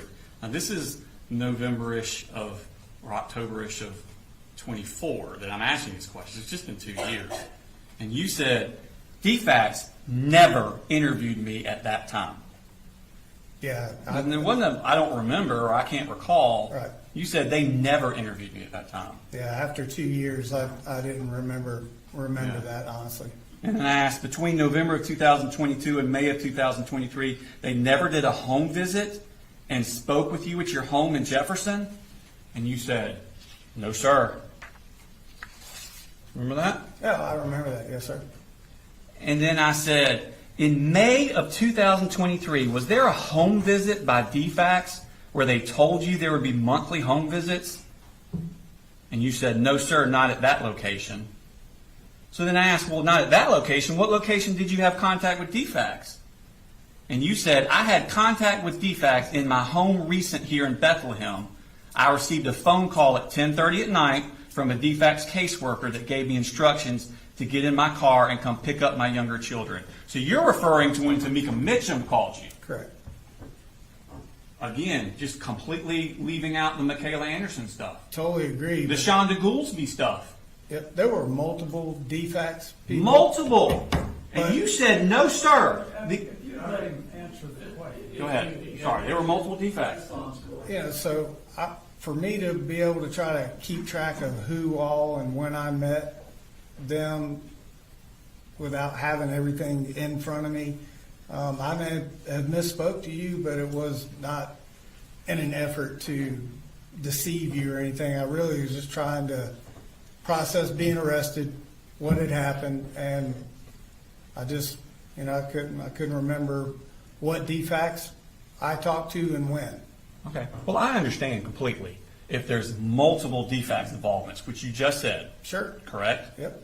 If you have multiple DFACS involvements, getting confused as to which is which. I understand that. But I'm asking you, and you said, no, you only had one contact with DFACS, and that was at your house in Bethlehem when they called to tell you to come pick up your kids. Most recently. Yep. That's not confusing multiple. That's saying there's only one. Yeah, I think I was referencing in the moment, like who I was dealing with currently. So I actually asked you that. So this would have been after June 23rd of 2023, and you said, yes, sir. And then my last question was, and you're saying that you had no contact with DFACS prior to that? And you said, no, sir. You sound pretty adamant, not confused. Okay. Let's move on to 8th grade. Now, Colt registers on August 8th, 2023 at Heyman Morris Middle School, correct? Yes, sir. But then he withdraws 3 days later on August 11th, correct? Yes, sir. And he never actually went there. Correct. Okay. And then he moves back to Fitzgerald with his mom, I moved back with Debbie. but that's where his mom is, right? Correct. Okay. And he never attended Heyman Morris before he went down there. No, sir. Did he attend school in Fitzgerald? No, the plan was Debbie was going to sign him up for homeschooling. But he never went to school in Fitzgerald. Not that I'm aware of. Okay. And it's down there that Colt begins cutting himself. So I found that out in a weekend trip back home after I was up in Atlanta. Yes, sir. But that's your understanding of when it was started? Somewhere in that time frame. Yes, sir. Okay. And I think they show you the pictures Yes, sir. Saw it. of Colt's arm? Yes, sir. We showed those on the thing? Yep. Okay. And is that what they look like when you showed them to you? He did. That's what they look like. Yeah. Okay. And were you aware of these photos on Colt's phone? Were you aware of this photo on his phone? No, I don't think so. No, sir. Okay. Do these look familiar to you, though? Yeah, those are the ones that were on his arm. Okay. And those are pretty substantial cuts, aren't they? Yes, sir. I mean, the ones from the other picture were from the September 4th, and This happened almost a year before, so Yeah. a year later, it's got a pretty wicked scar still. Yes, sir. Okay. And you took that seriously, didn't you? I took that serious enough when I went back. This happened when I was in Atlanta. When I went back home, Marcy brought it to my attention. I asked Colt what happened, what he was doing. He said, he was just sitting in his room, kind of spacing out, did it with his pocket knife, and I took his pocket knives. He did that spacing out? Yeah, he said, I asked him if it was an anger issue or was there something like wrong? Was he, trying to give me the backstory? He couldn't really give me a good answer as to why he did it. I think he said something along the lines, I just did it, and I said, okay. And I took the knife he had in his room. But that's a sign of depression, don't you? I did not know that was a sign of depression, no, sir. You didn't know that that's a cry for help? I didn't know that was a cry for help, no, sir. You didn't realize that's a form of violence? A form of violence, yes, probably, but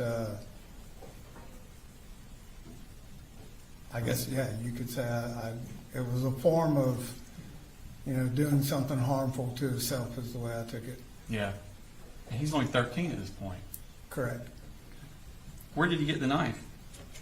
I had pocket knives down there, so I guess he had taken one of my pocket knives. I'm not sure. I wasn't in the home day in and day out at that point. But you removed his knife, right? The one he said he used. Okay. Because you can't hurt himself if you remove the instruments to hurt yourself, right? That particular pocket knife and the answer of I don't know why I did it, then yeah. I mean, like we said earlier, children that are dangerous shouldn't have access to dangerous things, right? If they can't tell me why they're doing what they're doing, then yeah, I would take the pocket knife. Yeah, it's just reasonable, right? If you're harming yourself, yes. Okay. Or if you're a danger to harm yourself. Correct, but like I said, the answer was I don't know why I did it. Okay. Just kind of spacing out. So you told Investigator Smith that Colt stopped cutting himself after that summer. Yeah, that was the only issue I've ever seen where he did anything like that. Did you ever check into that? What measures did you take to check into if he continued cutting himself? It's as far as I knew, it stopped right then.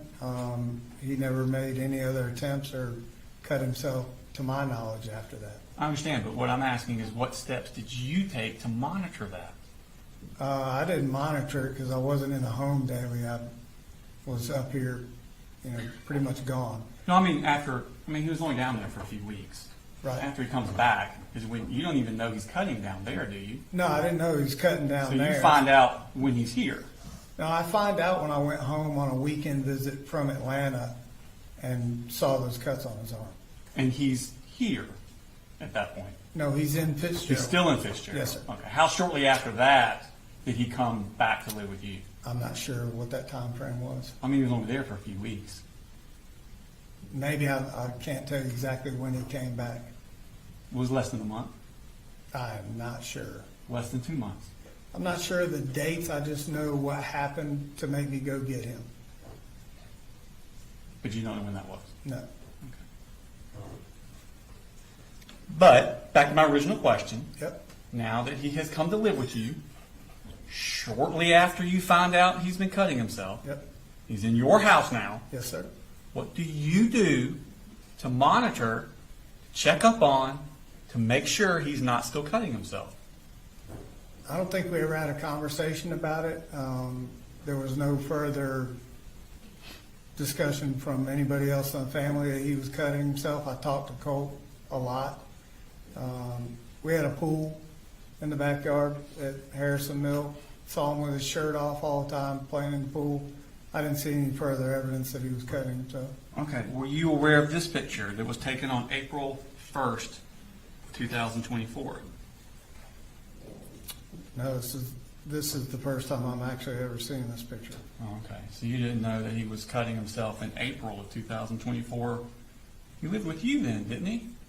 Yes, sir. Now, let's move on. We're going back to Fitzgerald. This is October 3rd of 2023. Colt has that juvenile complaint form where he broke windows, stabbed cardboard.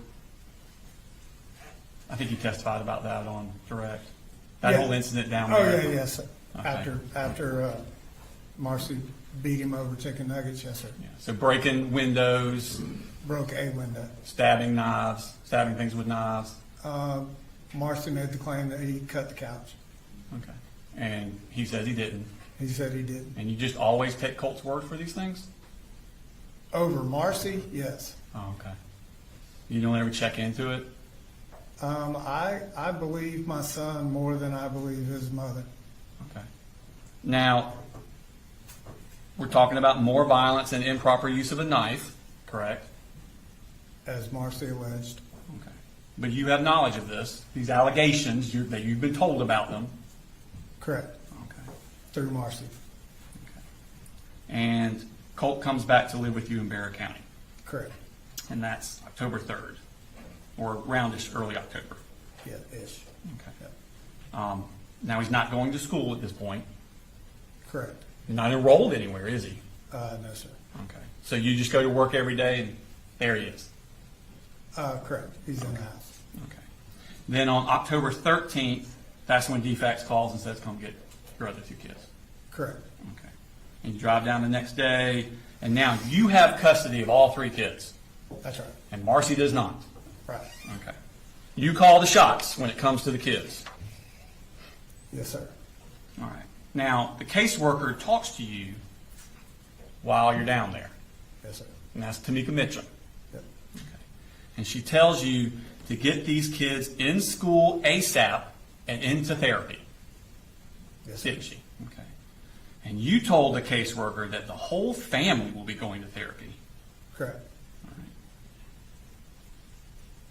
But you don't put them in school, do you? Initially, no, sir. Okay. And you don't put them in therapy, do you? Initially, no, sir. Okay. Now, you also talked to Tamika on the phone on October 18th, so a week later, and you tell her over the phone that Colt and Jenny want to do homeschooling, but the school doesn't have room, so they have to go physically. Right? Yes. Okay. That sounds like what I was talking about with her. And she tells you to get the kids in therapy. So this is the second time she's told you to get kids in therapy. Right? She asked if I had them in therapy. Okay. And you tell her that you and the kids will be going to therapy. Yes, I tell her I'm currently trying to make that happen. Okay. And then approximately a week and a half later is when the Barrow County DFAX worker comes out to your house to look at your house. Correct? Yes, sir. And you tell her that you have arranged counseling services for your kids and yourself at Barrow Village Ministry. Correct. Arranged probably wasn't the right word to use with her. I was in the process of researching everything that I could as far as therapy went and family matters.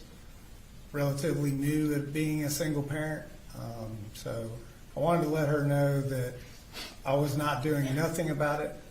And I had researched Barrow Ministries at some point, trying to figure out what was the best avenue for us. Okay. So you didn't want her to think you weren't doing anything. I wasn't not doing anything. And you were researching. I was looking around trying to figure out what was best. Okay. But you never pulled the trigger on any of them, did you? Just collecting information at Just that point. collecting information. So they've asked you twice to get the kids in therapy because they've been through a lot, haven't they? They have. And you keep telling them you're gonna. And one time you kind of alleged that you already had, but you didn't. Right. But you don't ever follow through on any of it, do you? It's not the only thing I had to worry about while I had those kids.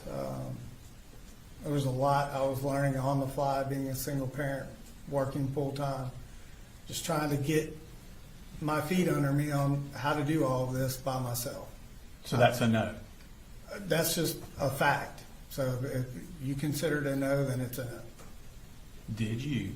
No, ever put I them did not in actually enroll them or myself in therapy. Thank you. Now, they also asked about weapons, and you say that you have weapons, but they are stored and locked away out of the reach of the children. Okay? And again, that's not true, is it?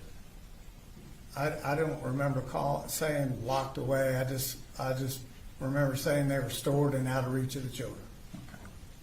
But that's not true, is it?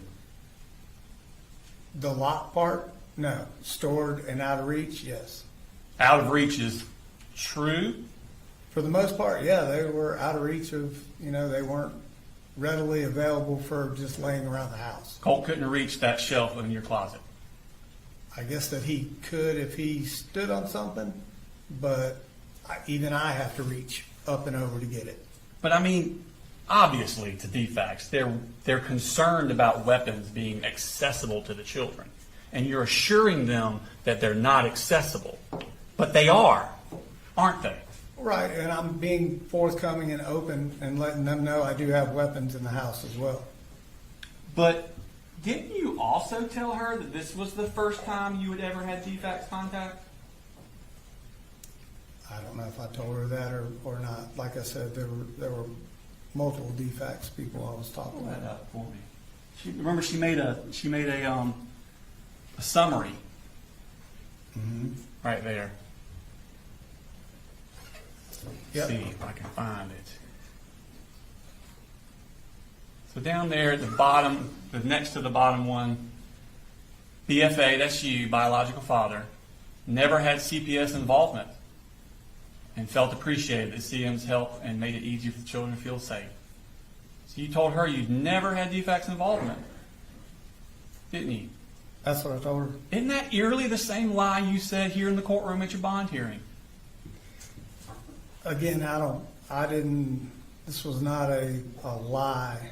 I mean, this is the same year. This was not an outright lie as in deception. There was just a lot of things going on, and I didn't recall, certain meetings with DFACS. Okay. So this is October 30th of 23. The very next day, DFACS closes their case, don't they? Yes. And that's because you told them that you were getting counseling and that the kids had no access to the guns. Told them I was working on counseling, and That's not what she recorded. I don't know why she recorded what she recorded. I know that I told her I was working through multiple avenues of therapy, not locked into one. I never signed anything to go specifically to a counselor. I was compiling information. Yeah, doing a lot of research you were. Let's go to November 4th of 2023. Marcy comes up, and that's when she keys your truck and gets arrested. Correct. All right. So, that's been a very stressful summer and fall for Colt, hasn't it? It has for all of us. It starts with Jackson County coming to the door about school shooter threats. Then it goes to him cutting himself. And then shortly thereafter, he gets the juvenile complaint for breaking the windows and cutting the couch. Then his mother, a few weeks after that, loses custody for drug use. Then a month or so after that, she gets arrested for keying the truck. He's not in school. He's not in counseling. That's a rough summer and fall, isn't it? For all of us. For a 13-year-old. For a 50-year-old. For all of us. And on November 17th, you buy him that 6-hour M400 rifle. In November, I actually purchased the weapon for me, and was going to use that weapon as something that he and I could bond over with. I thought it was his Christmas present. It was not directly a Christmas present. It was something I told him he could use. I had one. We could shoot together. And at a later date, when he was of legal age, I would give him that gun. So this was not his Christmas present? This was a part of his Christmas. This was not a, here is your gun. The conversation was, I bought this weapon. This is one that you can use to shoot when we go to the range or hunting. All right. Well, first off, before we get into that, you did purchase it on November 7th. Yes, sir. Yep. Okay. And that is 7 months after Jackson County asked you to restrict his access to guns? Correct? Not sure they asked me to restrict his access, just to make sure that they weren't readily available.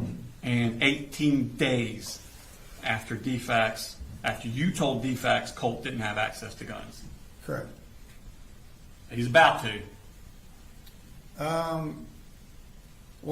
The gun was not for him, so it wasn't his gun. Okay. Let's play what you told Agent Ward about it. The weapon that he had was a AR-15, it was a 223, and it was a Sig Sauer. And that was kind of like his big Christmas present where I said, Or you cut it off with what I said. Oh, did I? I'm sorry. Do you want to play the whole thing? I'm not going to play an hour and a half interview. Well, that's the part where I said, this is a gun that I bought that you can use when we go to the shooting range or hunting. Right. Well, I didn't say you weren't saying Right, that. right. But it was his big Christmas present. It was a part of his Christmas. Thank you. Now, at this point, had you given the knife back to him from cutting himself? No, I don't remember giving him a specific knife. Okay. I mean, well, you took away his knife. You testified to that. Yeah, I took away a pocket knife he had down in Fitzgerald. Did you ever give it back to him? I did not. Okay. Now, Colt is 13 years old at this point. This would have been 23, Christmas 23. Yeah, he's 13 at this Yes, point. Okay. And you let him keep the gun in his room? At times. Okay. Well, right after Christmas, he got to keep it in the room. He did. Okay. And on December 19th, you ordered that laser sight for the rifle on Amazon. Which one?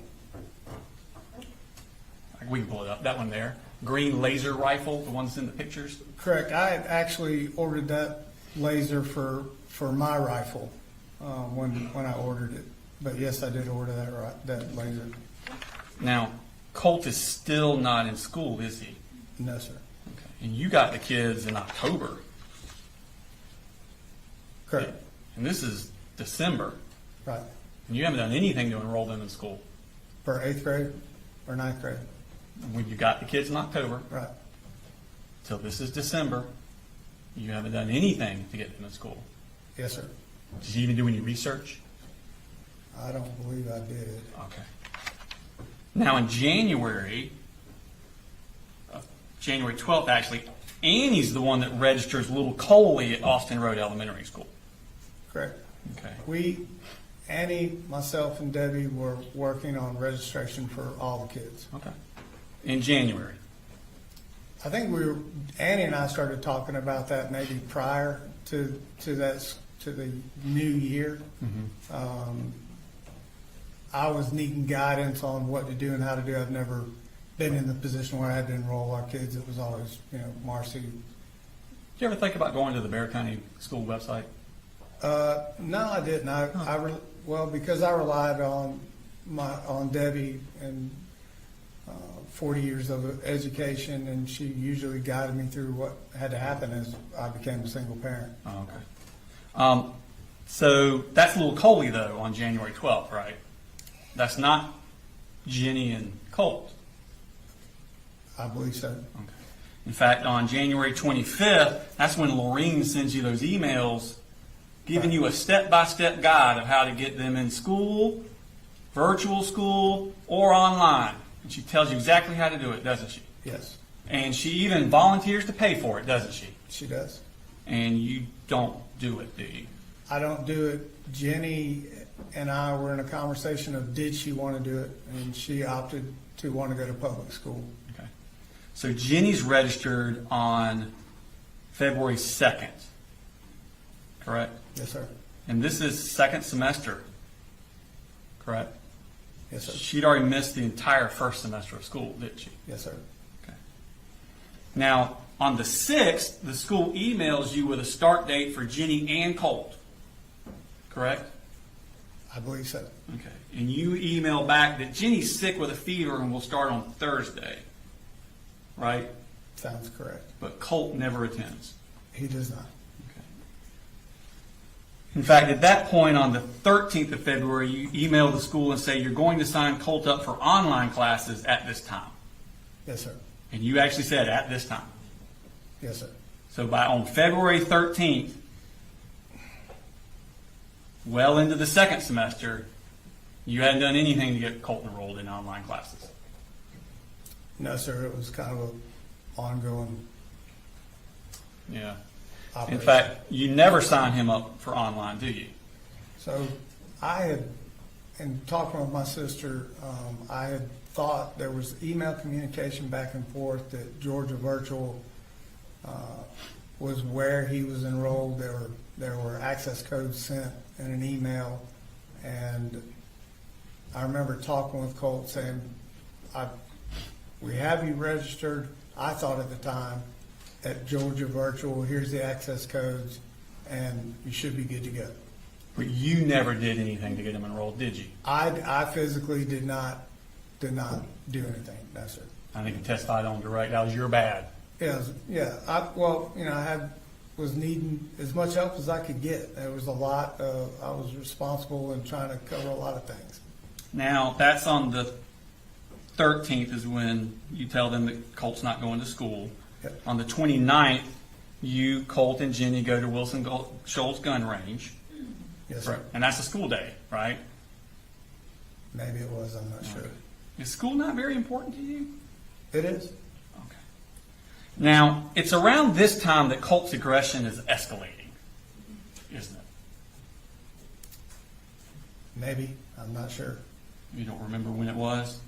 I don't. You don't remember when he starts fighting with you physically? Physically, I think I mentioned it 3 times. I don't know when the exact date of those were. I would say that aggression-wise, just more temper, kind of short-tempered, more than he would normally be. Do you remember telling Kelsey Ward on September 4th that probably 5, 6, 7 months ago his attitude escalated to the point where he would be like cussing and talking to me like you shouldn't talk to your parents, and he's like gone to hands-on trying to fight me?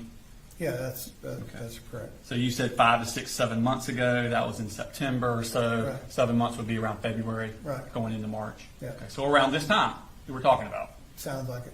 Okay. And you told her that he went so far as to strike you in the face. In one of our scuffles, yes, sir. Okay. Does he Side of appear the to you to start being out of control? It was not an everyday thing. It was more based on if he didn't get his way about something or we had a disagreement. It was arguing and cussing most of the time, and we did have separate instances where, like I said, he would bull rush me. I think when you did on direct, when you were describing the bull rush, you said you could see him kind of building up in him, One time I could see him getting angry. getting all worked up. Just, not agreeing with what, I was saying, and I could tell by the tone of his voice that, it was escalate. His anger is building up, isn't it? It was in that moment on that particular day. To the point he lashed out in a violent physical way. He just bull rushed me. Yes, sir. Struck you in the face. He was flailing all about it. He didn't strike me in the face. He struck me like right there. Just, I don't think he was aiming. He was just more kind of flailing around. So where again was it? Just right here. So the neck, Right. not the face? Right there. Well, how would you describe that? The neck or the face? Well, it depends on what part of the neck. Maybe bottom of my face, top of my neck. Right. I'm asking how you would refer to that. I would refer that to neck or face. Okay. When you talked to Agent Ward, you referred to it as face, didn't you? Yeah, it sounds like that's what I said to her. You said, so we've probably had 3 or 4 of these kind of altercations where he's gotten above aggressive with me. Above aggressive. I call it a bull rush. The second to last time, he hit me in the face. Yep, I remember telling her that. Okay. And then I think you actually referred to this when you talked to Jason Smith the next day, the bull rushing again. Yes, sir. Okay. And second time, he was kind of like flailing around and he hit me in the side of the head, and I told him, don't hit me in the face ever again. Remember that? I do. Okay. So it was the face. It was face. Thank you. Now, so this is all happening the end of February going into March. March 8th of 2024, you buy that Sightmark UltraShot RSP, correct? The sight? Mm-hmm. Yes, sir. Okay. And that was for Colt's gun. That was- $150. That was for the city, yes, sir. Okay. It was found in Colt's closet. The box box. was. Mhm. Okay. And 3 weeks later, on March 28th, 2024, you buy him that bungee sling. I actually bought the bungee sling for my rifle. But it was Colt take it for his? I saw it in the picture hanging in his closet, but that was a purchase I made for my rifle. Okay. But Colt had it in his closet. In that picture, that's the first time I've seen it in his closet, yes. Okay. And on that same date, you buy the Hornady, if I'm pronouncing that right, Custom 223 Remington 5.5. Ammunition, yes, sir. Okay. And that's found in Colt's bedroom. That's, yes, where it ended up. Okay. And that's all around this same time that the bull rushing is starting. In that time frame, yes. Okay. Now let's move to May of 2024. Tell me about Elite Pawn and Jewelry in Conyers. What is that? Pawn shop and gun store. Okay. And why do you go there? I purchased 2 guns. Okay. So the first one is on May 3rd. You buy a gun for $794.80. Yes, sir. Okay. That's on May 3rd. You go back on May 10th and make another purchase of $449.34. Is that also a gun? Yes, sir. Okay. On May 17th, a week after that, you go back and you make 2 purchases, both of $52.95. What's that?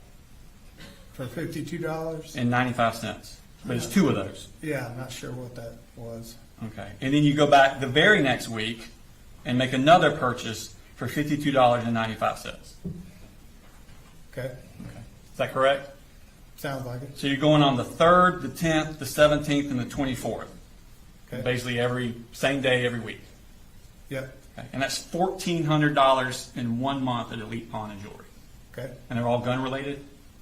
Sounds like it, yes, sir. Okay. I'm not sure what the $52 were. Okay. And on the 31st of that month, you order the high-powered laser sights and accessory rail set from Amazon. Correct. And that's the one that's on Colt's rifle. It's on his rifle and my rifle. Okay, it's pieces that you can put on different rifles. Correct. Okay. Part of them went on mine, part of them went on his. Okay. And then let's move on to June. So that was May 31st, so the last day of May. First day of June, June 1st, you order the bore sight 223 from Amazon. Yes, sir. Okay. Now, it's also sometime in early June that Colt throws this screwdriver at you. Correct? Sounds like it, yes, sir. And that was during a fight. I was during an argument. Okay. And he throws it at you. Must have been right around before June 7th because you make an email, text message about it on June 7th. Yes, sir. Okay. And he's angry at you, He's frustrated. and he throws a screwdriver at you. He threw it down the hall towards me. Okay. Well, I had my back totally towards him. Didn't even see him throw it. okay. But he threw it at you. He was aiming for you. I don't know who he was aiming for me. It ended up hitting me, but I didn't physically stand there and see him aim for me. All right. Well, let's talk about play the clip where you talk to Investigator Smith about it.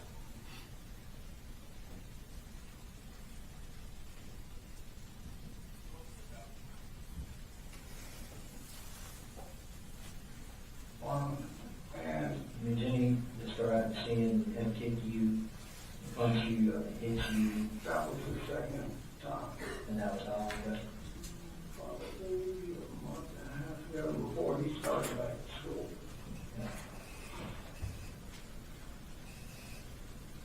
And that's when I pulled in Did he ever throw anything at you? yeah, he threw a screwdriver at me. What? So at the beginning of that, he says, Jenny described seeing him kick you and punch you and hit you. And you said, that was the second time. Right. You didn't say that didn't happen. What's that? You didn't say that didn't happen. That he kicked you, punched you and hit you. Right, that was Jenny's statement. And you said, yeah, that was the second time. It, meaning the hitting part. Oh, okay. And then he threw the screwdriver at you. He did throw that screwdriver, down the hallway towards me. All right. Well, let's look at the text message you sent to Colt about it on June 7th. Mm-hmm.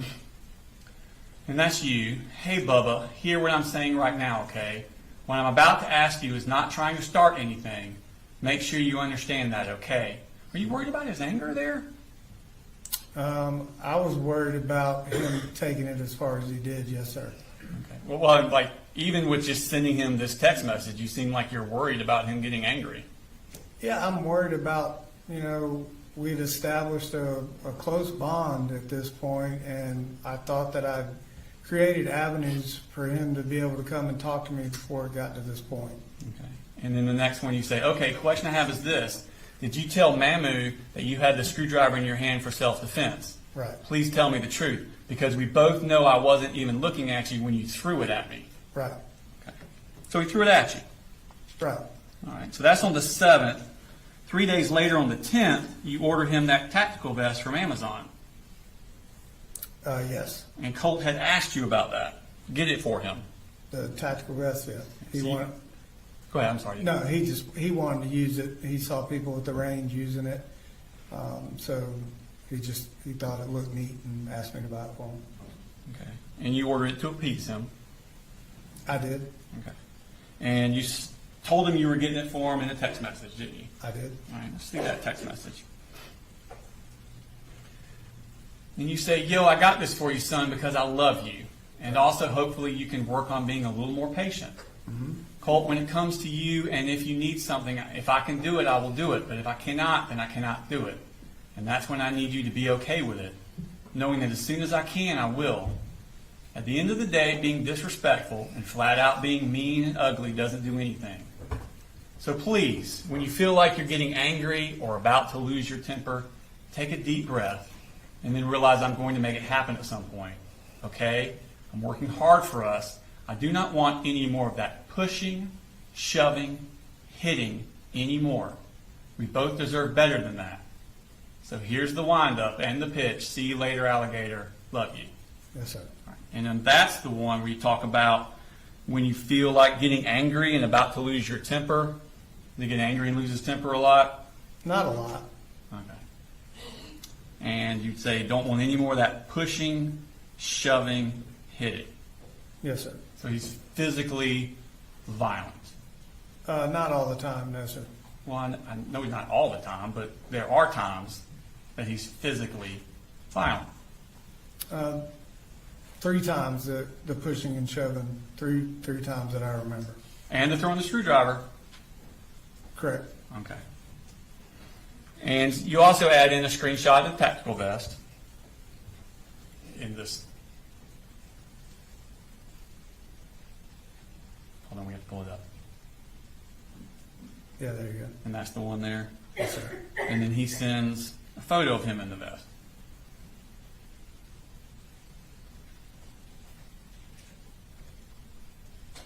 Yep.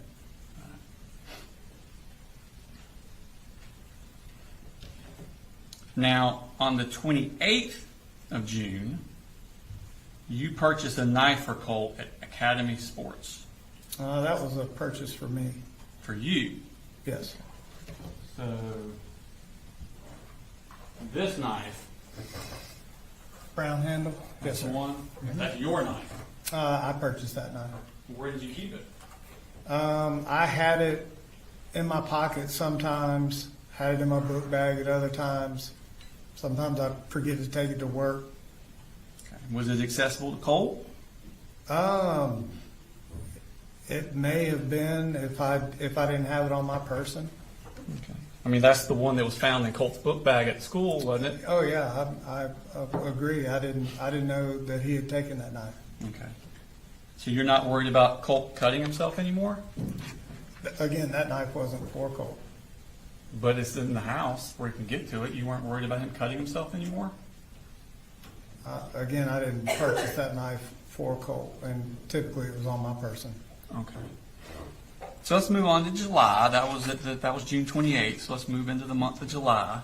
I think you were testifying earlier that Colt can be violent, but it's not all the time.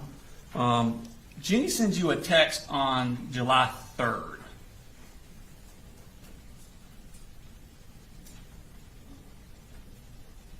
And she says, "Hey, I think he calmed down." Mm. And you say, "He doesn't calm down that quick." And Jenny, "I can't live like this. Right. It's seriously not good. Mm-hmm. It tears me up. I just want him happy. And man, he calls me everything in the book." Yes, sir. How many good days is he having if you seriously can't live like this? It's just that I couldn't reach him. You know, that was the part I was trying to, I guess, convey to Jenny is, you know, I wanted him to not get as upset as he would over silly things. So, Does he have trouble calming himself down? no, not typically. Even after one of our dust-ups, he would relatively calm down. Real quick. Okay. Do you want to read your statement again? Which part? Where you say he doesn't calm down that quick?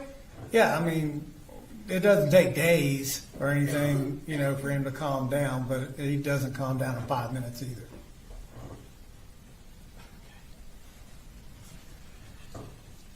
Now, Colt would chase Jenny around the house. Correct? He chased her one time down the hallway, yeah. And that wasn't in a playful way, was it? It started out as a playful kind of thing in the kitchen while Debbie and I were standing there talking. So they're playing around in the kitchen, Yeah. and then all of a sudden Colt Yeah, isn't playing anymore. Yeah, Jenny did something, I don't know what exactly she did, but as soon as she did it, she took off down the hallway and he chased her. In a violent way. Oh, I don't know if it was violent, he just chased her down the hallway. Well, do you think it was playful then, or did you think it was violent? I think it was brother and sister kind of picking on each other. Just brother and sister picking on each other. Right. And that's what you're testifying today. Well, Debbie and I were standing there. I don't think either one of us thought it was a violent thing. Okay. Well, you talked to Investigator Smith about it, didn't Right. you? I did. Let's play that clip. See if you thought it was violent then. Told us about the incident where he chased her into his room and said it scared her. It scared me. Yeah. And you know that you and her have talked multiple times about getting him help. Going back for a while. I don't know for a while. You're asking time frames. I'm sorry, I can't just snap off with what these time frames are. But yes, there was no blind eye. We're trying. Right.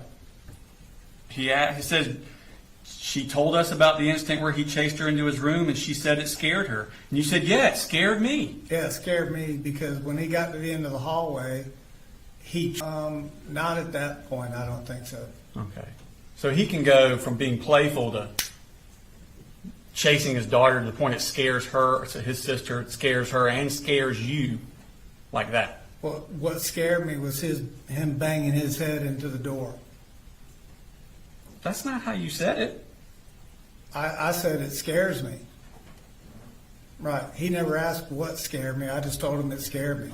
And I'm telling you what scared me was he tripped and went headlong into the door. Oh, okay. Okay.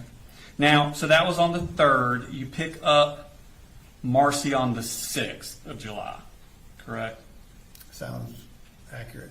And she moves into your house. Correct. And you refer to her in your phone as my pretty. Yeah, that's how I always talk to her. Okay. And she talks to you about Colt while she's up there. Correct? Okay, yes. Y'all talk about Colt a lot. We talk about all of our children a lot. Okay. We specifically talk about Colt a lot. I don't think any more than the others, but we do talk about Colt, yes. You don't think you specifically talk about Colt any more than the other kids? We At talk this, about, at this time? oh, I don't know about this time. We were talking about a lot of things at this time. If it was more about Colt, we probably had good reason to be talking more about Colt. Yeah, I think y'all have pretty good reason to be talking about Colt. This is when he starts showing signs of depression, isn't it? Maybe. I'm not, I can't I can't tell you I can look at somebody and see depression. Well, you don't remember telling Investigator Smith that he suffered from depression for a while? If I use the word depression, it was more just kind of really disappointment of what his mother had said and done leading up to, you know. So the word depression is being thrown around in your house in July. It's just casual conversation, not being thrown around, you know. One of your children having depression is casual conversation? We're talking about our children. I don't know how you want to quantify it, but, you know, we're just talking about what's going on with all of our kids. All right. Well, did you talk about Colt on July 20th when he had the panic attack at the house? I did. And you were there then, weren't you? I believe I was, yes, sir. And Colt wanted y'all to call 911. Yeah, I never heard him state it to call 911. I wasn't in that living room at that time. Okay. But he was acting bad. Not bad. I didn't mean mad. Bad. Oh. He was having a bad time of it.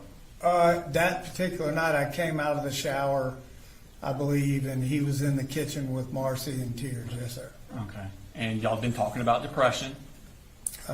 We've been talking a lot of things, not specifically only about depression, but Well, I know you don't talk only about depression, but y'all have been talking about depression.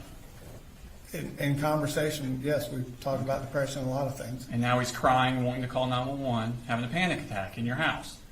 Yeah, when I found him, he was crying. I didn't know it was a panic attack. I've never seen a panic attack, so at that point, I didn't know that's. And there was discussion about taking him to the doctor the next week. I believe there was. But y'all never took him to the doctor, did you?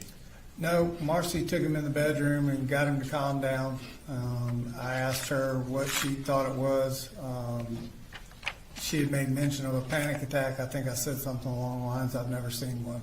So. Okay. Did it scare you?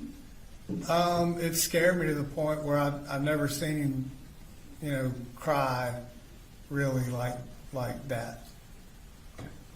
But you didn't take him to the doctor? I did not, no, sir. Okay. Now, 4 days later, that's when Marcy starts giving him Zoloft.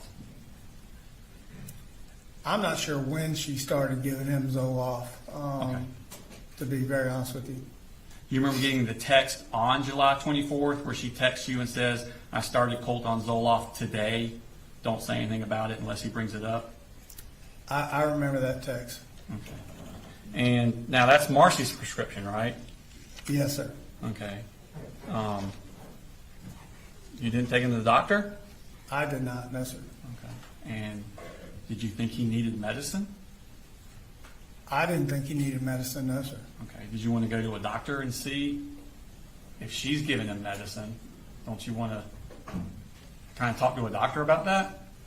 I didn't think that, I needed to take him to a doctor. Did you tell Marcy not to give him the Zoloft? I did tell Marcy.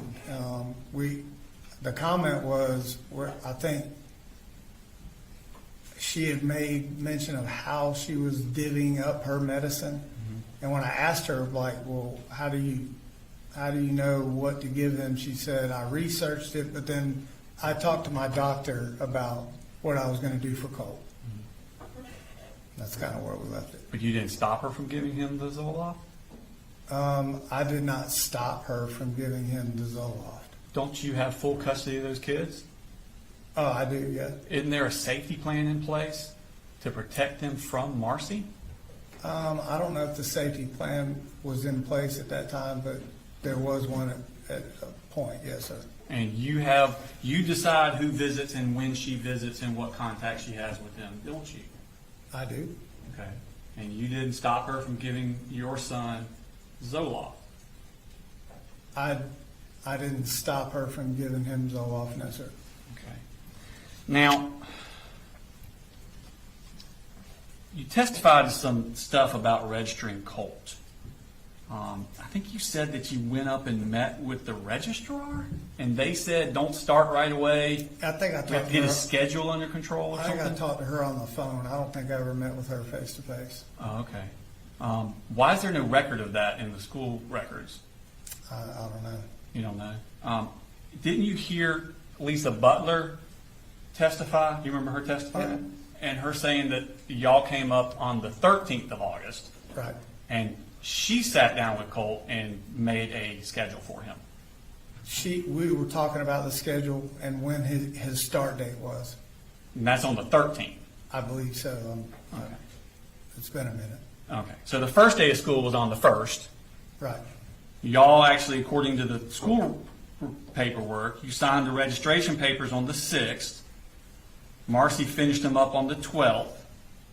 And then you met with Lisa Butler on the 13th. Right. And Colt's first day was on the 14th. The 14th. So 2 weeks after school started. Right. Okay. Now, on August 11th, so August 6th is when he's registered for Apalachee. August 11th, Colt at 11:22 a.m. texts you to stop by Academy and pick up a 150 round pack of 5.56 or 2.23. Remember that? Yep. Okay. Why would Colt be asking you for ammunition? The only reason we would be ever talking about ammunition is we had talked or were planning to go to the shooting range. But didn't you say that you kept the ammunition away from Colt? I did, in my closet up there with the weapons. So how would he have any idea how much ammunition or if you needed any ammunition? Because we had been shooting before, and I think with the holiday weekend coming up, we had talked about going to the range, and he knew what kind of ammunition. When did you last go to the range? I'm not sure at that point. Because the last record we have would have been in 2023. And what range? Let me see. No, it was 24. March of 24. What range? I think it's the Wilson Shoals. Is that the only record you have? Yeah. Of you taking the kids. Yeah, go to the range. Yeah. That's it? That's all we got. Okay. Well, there was another range, Charlie Elliott. I saw your name At Charlie in that Elliott. one, but not the kids. Right. Colt. Never took Jenny to that range, but Colt and I did attend Charlie Elliott shooting range. Why wouldn't Colt's name be on the register? I don't know. Okay. And when was that? I'm not sure when that time frame was. Okay. We did attend Charlie Elliott a couple times though. Okay. So on August 11th, the Colt asked you for a 150 round pack of 5.56 or 2.23. Sounds like it, yes, sir. Did he say what he wanted it for? He did. Okay. Did his request raise any alarms with you? No, because we had made mention of the holiday weekend coming up. Okay. And was he still being physically violent at this time? Physically, I can't remember when the last time we were physical with each other, but we were having disagreements here and there, but it wasn't a ongoing thing. Okay. Do you remember talking to Jason Smith on the 5th, and you said this was probably about 3 weeks ago. We had an argument or whatnot, and I was like, where I would get a fuck you and a slam the door kind of shit. Mm-hmm. He just wouldn't let it, like he wouldn't let it go. It just seemed like he was wanting to, instead of back off a fight, like he was really wanting to fight. That's what I told Smith. On the 5th. And you said it was probably about 3 weeks ago, which would put it around August 11th time. Yeah, and I think I told Smith too. And these days after, the day after and day after talking to Smith, there was a lot going on. I was not. Well, I know, I'm not holding you to a specific date on that kind of stuff, but you said about 3 weeks before, and that would be around this time period. Okay, correct? Correct. Okay, and he's asking you for 150 rounds of ammunition, and he's still in that wanting to fight you. Not every day, no, sir. Well, of course not every day. Let's go to the 13th, and you met with Lisa Butler, Right. and she introduced herself as the school counselor. She did. Okay. You said nothing to her about Colt needing counseling. I did not at that point, I don't think. Okay. So the next day is the 14th. We also had a school tour. Yeah, she talked about that. On the 14th is Colt's first day of school. Correct. And he had already missed the first 2 weeks of school. Correct. And he did not want to go, did he? I think his comment to me was he was scared. He was a little nervous. Okay. And he made threats of violence that morning before school to you in 2 texts, didn't he? I need to see the text. I'm not sure what you're talking All about. right, let's pull them up.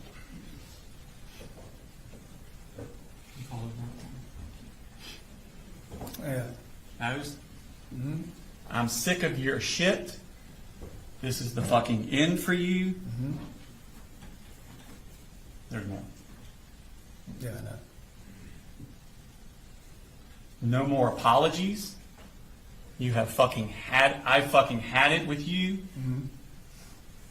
The way you twist shit is so old. I have no idea what ATP means. Me either. Okay. What? I'm being told it means at this point. Oh, okay. Thank you. And then you fucking caused this. Okay. No mention of Marcy. Whenever something happens, just know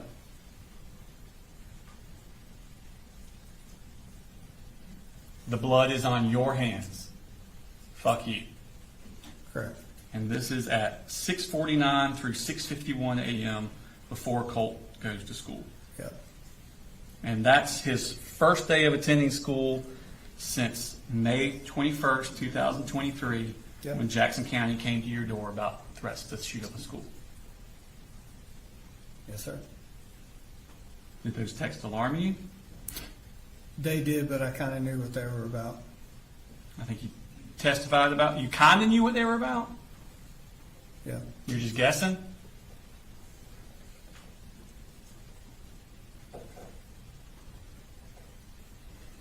Does Colt still have the rifle in his room at this time? I'm not aware of the rifle maybe being in his room at that time. Okay. Well, let's see. Look at this picture we have.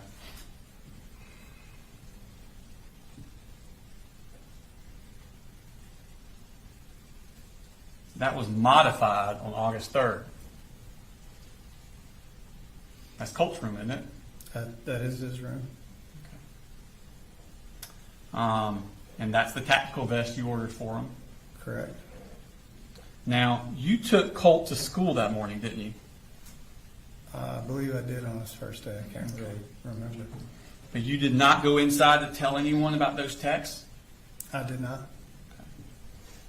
And I wasn't aware of that picture either. I understand. But the rifle is in his room, isn't it? In that picture, it is. I don't know when it was taken. I don't know where I was. Well, sometime after he dyed his hair Yep. and before August 3rd. In that time frame, I don't know. I don't know where I was, what time it was. I had no idea that picture existed till I saw it the other day sitting in his courtroom. And now at this time, you and Marcy had been talking about Colt needing serious psychological help, weren't you? Marcy was bringing that up. Yes, sir. Okay. And she was telling you, y'all discussed inpatient treatment for him. She did. She did, not you. Yes, I didn't believe he needed inpatient treatment at that point. All right. And you actually talked to Investigator Smith, and he says, have you been in communication with Marcy about any kind of stuff for him, any kind of like mental health? And you said, yeah, her and I talked about that. And she was like, he needs help at another level. And Smith asked, what does she mean by that? And you say, she means like checked into a place. Mm-hmm. And he says, when did she make that comment? And you say, recently, while this has been going on. So she's telling you Colt needs to be checked into a place. She is. Okay. Now the next day, on August 15th, so this was his first day at school where he says the blood will be on your hands. And now we've moved on to the next day, Colt skipped school, correct? I was told I think by Colt, I'm in school. But he wasn't. I found out later that he was not. So he skipped school his second day. Yep. I received a text, I believe, from him, said he was at school. I texted him and asked, did you go to school? He said yes. And I think I said, have a good day, I'm proud of you. Okay. And him and Marcy have a physical confrontation. And what was that date? August 15th. Yeah, that's It's a the Thursday. day. That's the day they had the issue. Okay. And the issue was about the gun in his room. No. Originally, I thought the issue was about Colt made mention to me that she was either drunk or high. Okay, that's Colt's version. That's Colt telling me in the very beginning. Okay. But she told you that it was about the gun in his room, and she wanted it put away and out of the house. That she was actually in the house, that staying with us. I thought that he had went to school. Text, as stated, she did not even know that he had not left the house and went to school. So the version I got from her was, yes, he and I had an argument, I think is how she posed that, and then somehow she said something about the gun and Colt not wanting to give it to her or something. I'm not sure exactly how that story went. Okay. You remember telling Investigator Smith that she said something about the way you're acting, I'm going to talk to your daddy and we're going to have to take these guns and get them out of the house. And what she said is he flew off the bed. She said she went down in there and said, you need to get your shit straight, go to school, and we need to just get these guns put up. And that's when they went from bad to worse. And she said she was going out of his bedroom and he pushed her and she hit the door of the wall and the side of her head, and it's like, okay, I'm on the way home. You remember telling Investigator Smith that? Yes, sir, I do. Okay. So she's telling you that she wanted the guns out of the house. He loses his mind, flies off the bed at her, and pushes her, and she hits her head. That's what you're being told by her. That's her version of it, yes, sir. Okay. And Colt texts you at 11:04 that a.m. and tells you about that. Correct? Part of it, yes, sir. So let's pull up the mom. Okay, so at 11:04, he's texting you, Mama just attacked me. Yes, sir. Okay. And then tried to grab my gun. Yes, sir. Okay, so that's kind of accurate to what she was saying. No, she was saying that he had his gun or was doing something with his gun, and his version of it was he was nowhere near his gun. It was just sitting in the corner of his room, and she came in and went for it, is what he said for me. But it was an argument about his gun.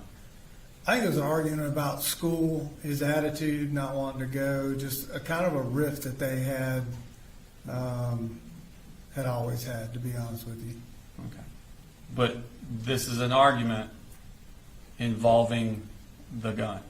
Yeah, this is the first time, to my knowledge, that we had ever had any issue with a gun being in our house. Nobody ever went for a gun, used it aggressively, or even in our arguments Colt and I had, the gun was never, ever touched, made reference to.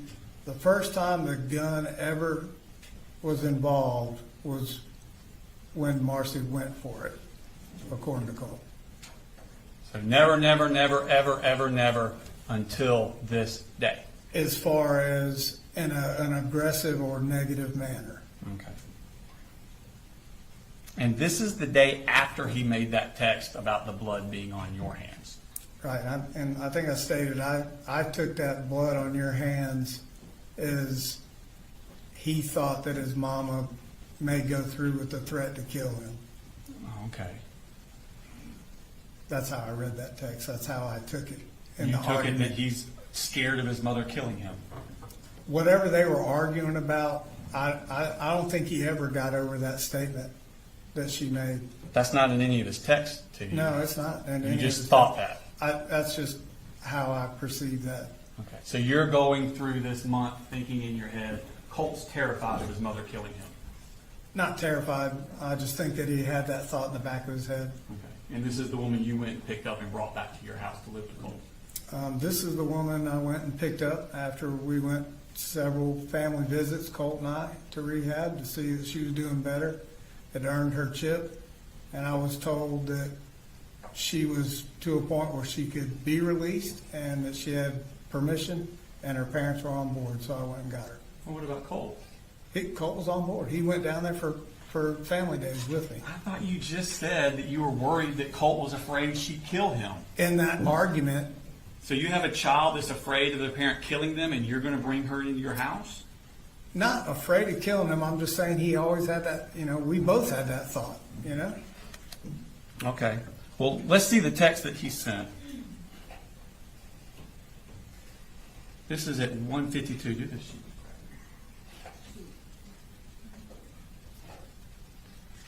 So Colt texts you, she was grabbing for my rifle. I didn't know what she planned to do with it, so I kind of acted in flight or fight. Correct? Yep, Okay. Sorry, I got ahead.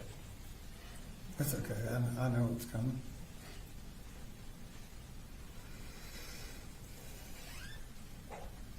And Yes, then sir. you say, it's all good. Why was the gun involved?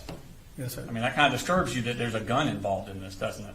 Yeah, that's the first time that a gun was, involved in any kind of argument or altercation. Okay.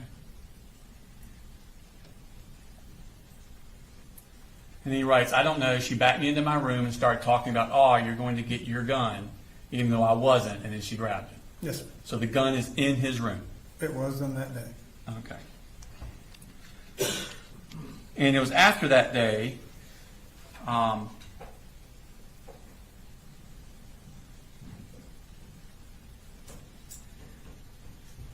that she asked you to get rid of the guns. She asked me to put the guns up. And you agreed that you would do that. Yep, put them up where they normally are up, and there's not been an issue.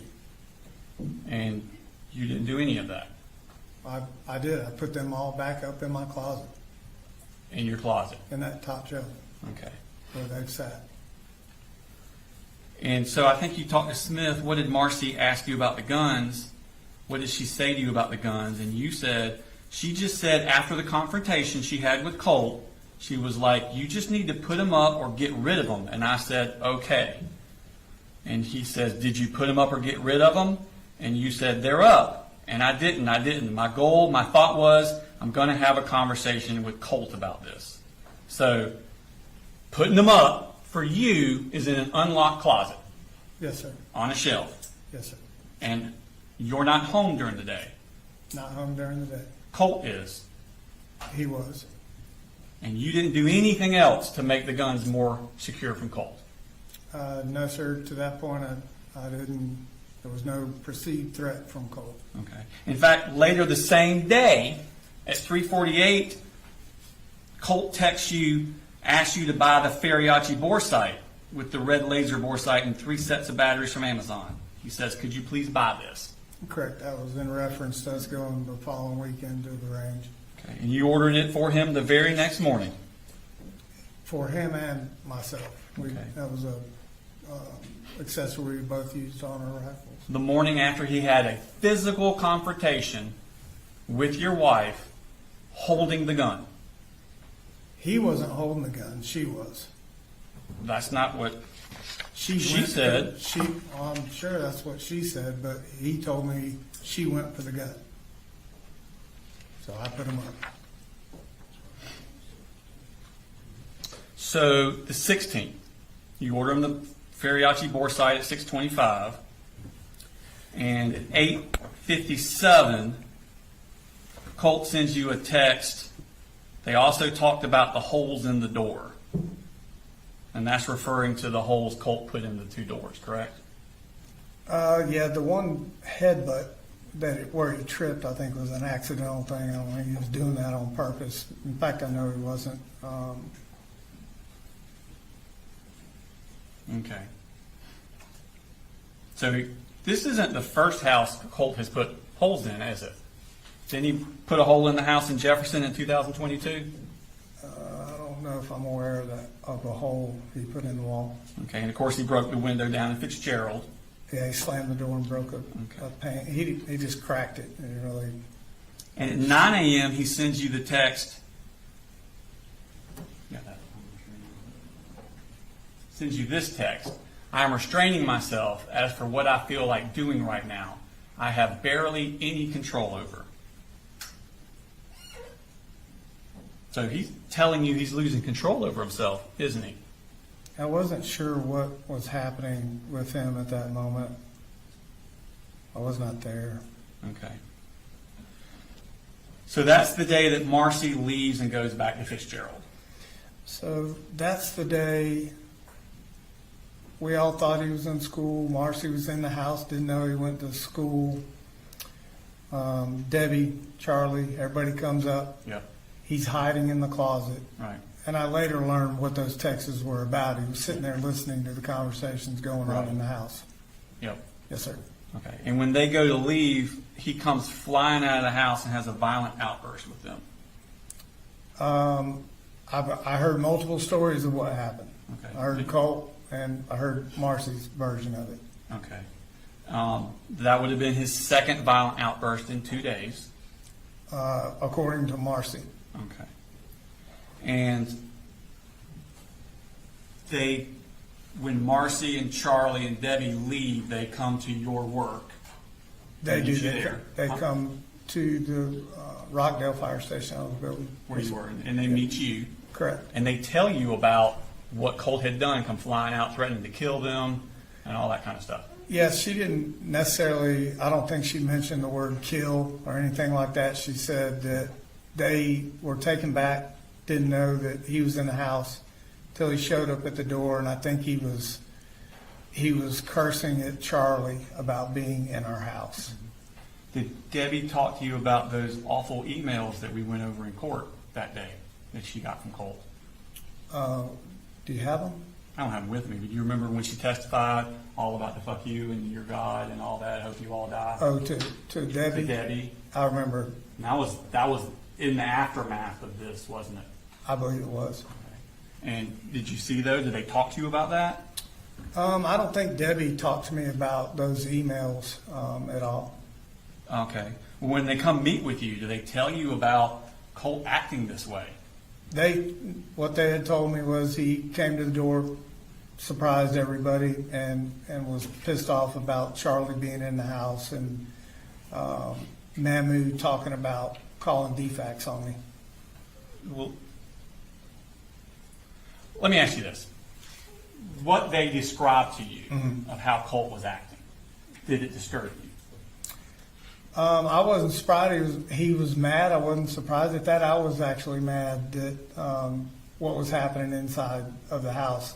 I was also upset that he had lied about going to school again. So there were multiple things I was upset about, actually. But what he was telling me was going on, being said in the house, I was upset. Yes, sir. Okay, well, let's talk about specifically your thoughts about Colt. Okay. As they're talking to you at this fire station that you're working at. Does it worry you, what they're describing, does it worry you about Colt, about how he is in his emotional state? It didn't worry me to the point because I knew he was pissed about Charlie, because Charlie had threatened and had called the police on him prior down in Fitzgerald. They did not like each other and had multiple run-ins. Okay. So your testimony today is that you were not worried about Colt being like a troubled teen or upset or anything like that? Well, I was concerned about him being upset for sure. I was concerned about him not being in school again. So yeah, to say I was not concerned, no, I was concerned. Okay. But you were worried about Colt's emotional state at this point, based on what they told you? I was worried about him being upset again after I've worked really hard to kind of keep things calm, and upset about him not being in school. Okay. And they gave you the Zoloft for Colt to keep giving him the Zoloft, didn't they? Yes, she gave me a Ziploc bag of broken up little pills. I wasn't sure what they were at the time. Okay, so I want to pull up a text that Debbie sent to Colt. I think it's already in evidence at 10:21 a.m.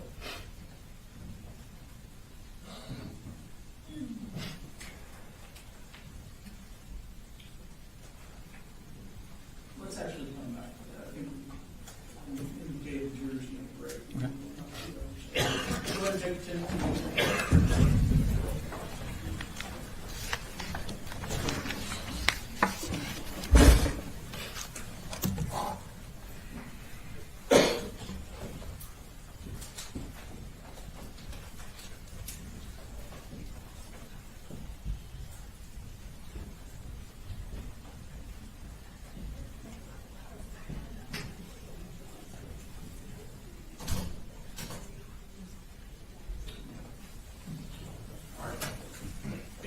recess.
sir. All right, bring this.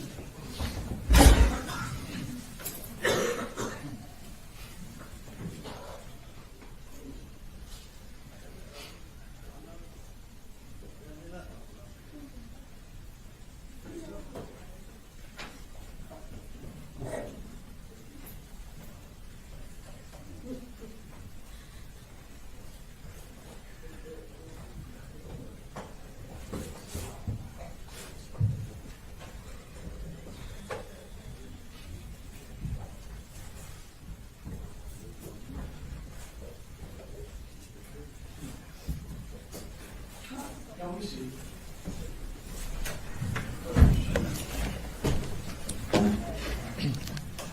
So, Mr. Gray, we were just talking about August 16th, and this is when Debbie's parents come, Marcy's parents, Debbie and Charlie, come get her.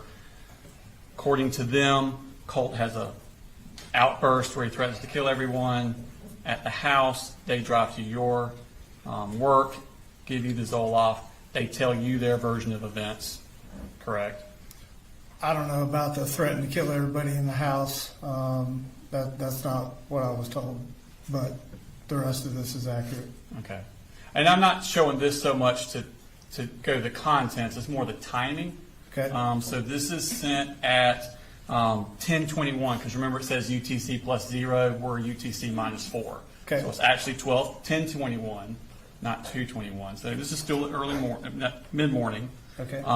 And she's saying we gave your medicine to your dad. So this would have been after you've had that encounter with Debbie and Marcy and Charlie, correct? Assuming that's correct.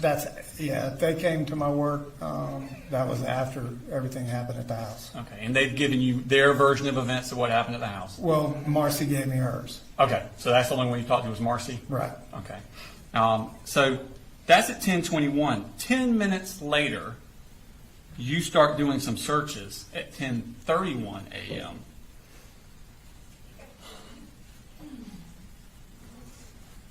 You search troubled teen options near Athens, Georgia. That's at 10:31. So you kind of believed Marcy a little bit, didn't you? Well, this was the ongoing conversations that we were having where I was trying to figure out what would be best for Colt. Because he's a troubled teen, isn't he?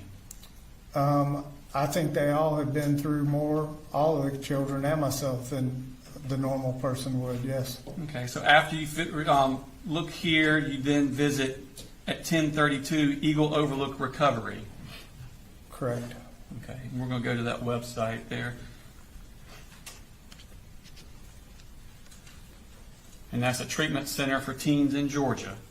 Correct. Okay, and then you go to Wolf Creek Academy, and that is here. Right. Now, that's a boarding school. Right. Okay. Now, at 11:46, so that would have been around 10:30 or whatever. 11:46, so about an hour later, in the midst of your searching for psychiatric options, Colt texts you again. Hey, if we could get 150 rounds, that's fine. But could we get at least 50? So you haven't taken the guns away, and he's pestering you for more ammunition. About the upcoming weekend to go shooting. And you know he's emotionally unstable. I know that he's in my thought process that, he may have temper issues. Okay. So 11:55, so 10 minutes after that, you search child psychology. Right. And then at 12:24, you search hope, anger management, help overcome personal emotions. Right. Okay. And you found the counselor center you liked, Enlightenment Counseling. It's the one I decided to reach out to. I wouldn't say liked, it's just the one I picked to reach out to. Okay, and that was at 12:41, so we're still that midday of the 16th. Right. You send a submission contact form to Enlightenment Counseling. Yes, sir. And it says, I'm a working dad of 3. Colt is my oldest, 14 years old. We've had a very difficult past couple of years, and he needs help. Anger, anxiety, quick to be volatile. Yep. I I don't know what to do. I have United Healthcare. Can you help? Right. Anger, anxiety, quick to be volatile. Does that sound like a child who should have access to an assault rifle? To that point, even with his anger and being volatile at points and times, there was never any kind of threat or comment made from him about using a weapon negatively or otherwise. Okay. And she responds pretty quick to you, 37 minutes later. Yep. Thank you so much for reaching out. Would you mind sending me your number? I can give you a call to discuss services. You'll be a good fit for Colt. I've definitely worked with teenagers before that. You have gone through the things he's experiencing. It sounds good. I can go ahead and send out paperwork and get services started for him. Right. So she's good to go, right? Yep. Okay. And you respond back to her about getting a number, and if you miss it, please leave a message, and you will call ASAP. Right. Now, at 2:06, skip down the line. So 30 minutes later, Colt texts you, "Did you see my text?" All right, and he's referring to that earlier text about getting the ammunition. Correct. Okay. That one was 11:46. And you respond at 2:07, "Yes, later. I need to pay for everything first, but we will." Right. We will. You're actively looking for psychiatric treatment, but you're going to get him more ammunition. I'm actively looking for anger management to try to help calm him down in ways I could deal with that. And the ammunition was in regards to what we were planning to do the following weekend on the holiday. Okay. Which, But then at 2:52, you look for gun safes online. that's right. So this is all in that same time period. Yeah.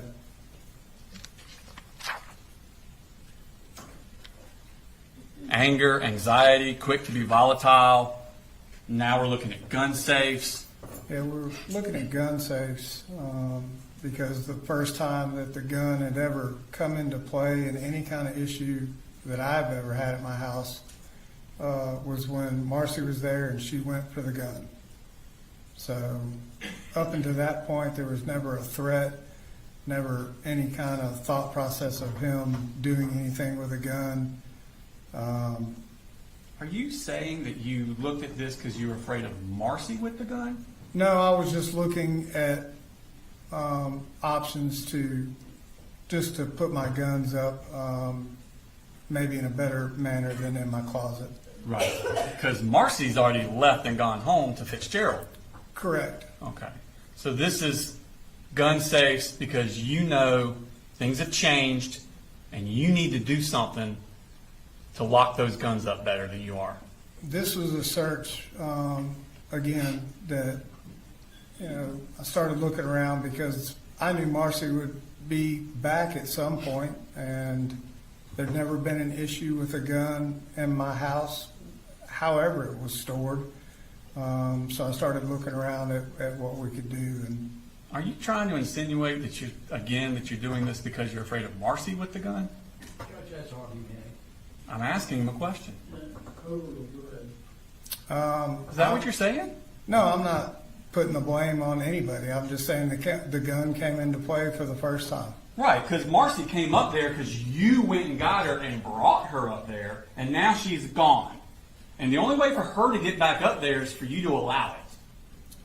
So the gun safe's not for her, is it?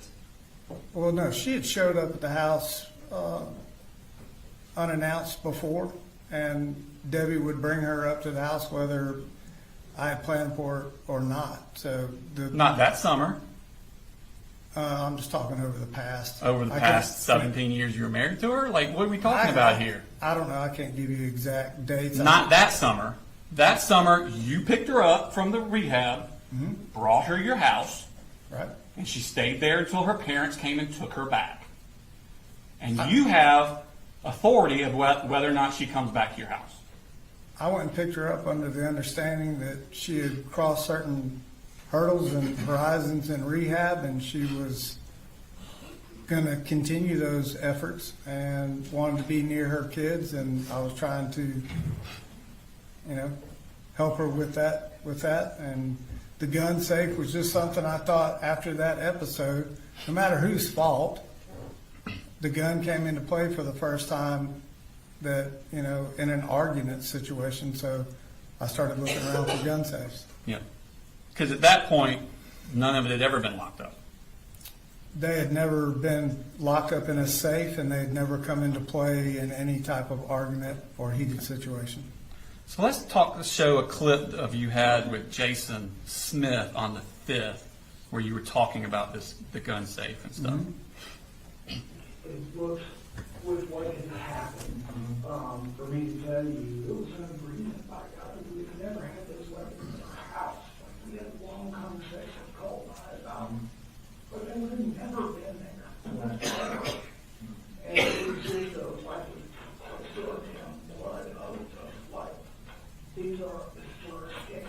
We go over the words and we just get through all this. I was just sitting here thinking, we sitting here telling you, I threw them up in my closet, and they were up and out of reach and out of sight, right? That it just comes across in this camera film, I guess, like I should have done more, yeah. You know, and I'm like, Do you feel like you should have done more? well, as soon as I felt like something was different, like with him, that's immediate when I was like, I need to buy this gun case, and if he continues to kind of not be who he said he was When going did to you be, buy the gun case? it sit in my cart, and I couldn't afford it. Well, what was the catalyst for that? I remember you telling me about that. I was saying that I could just, him going back to school. Was that after Marcy told you to put the guns up? No, this was after him and her had that big old thing.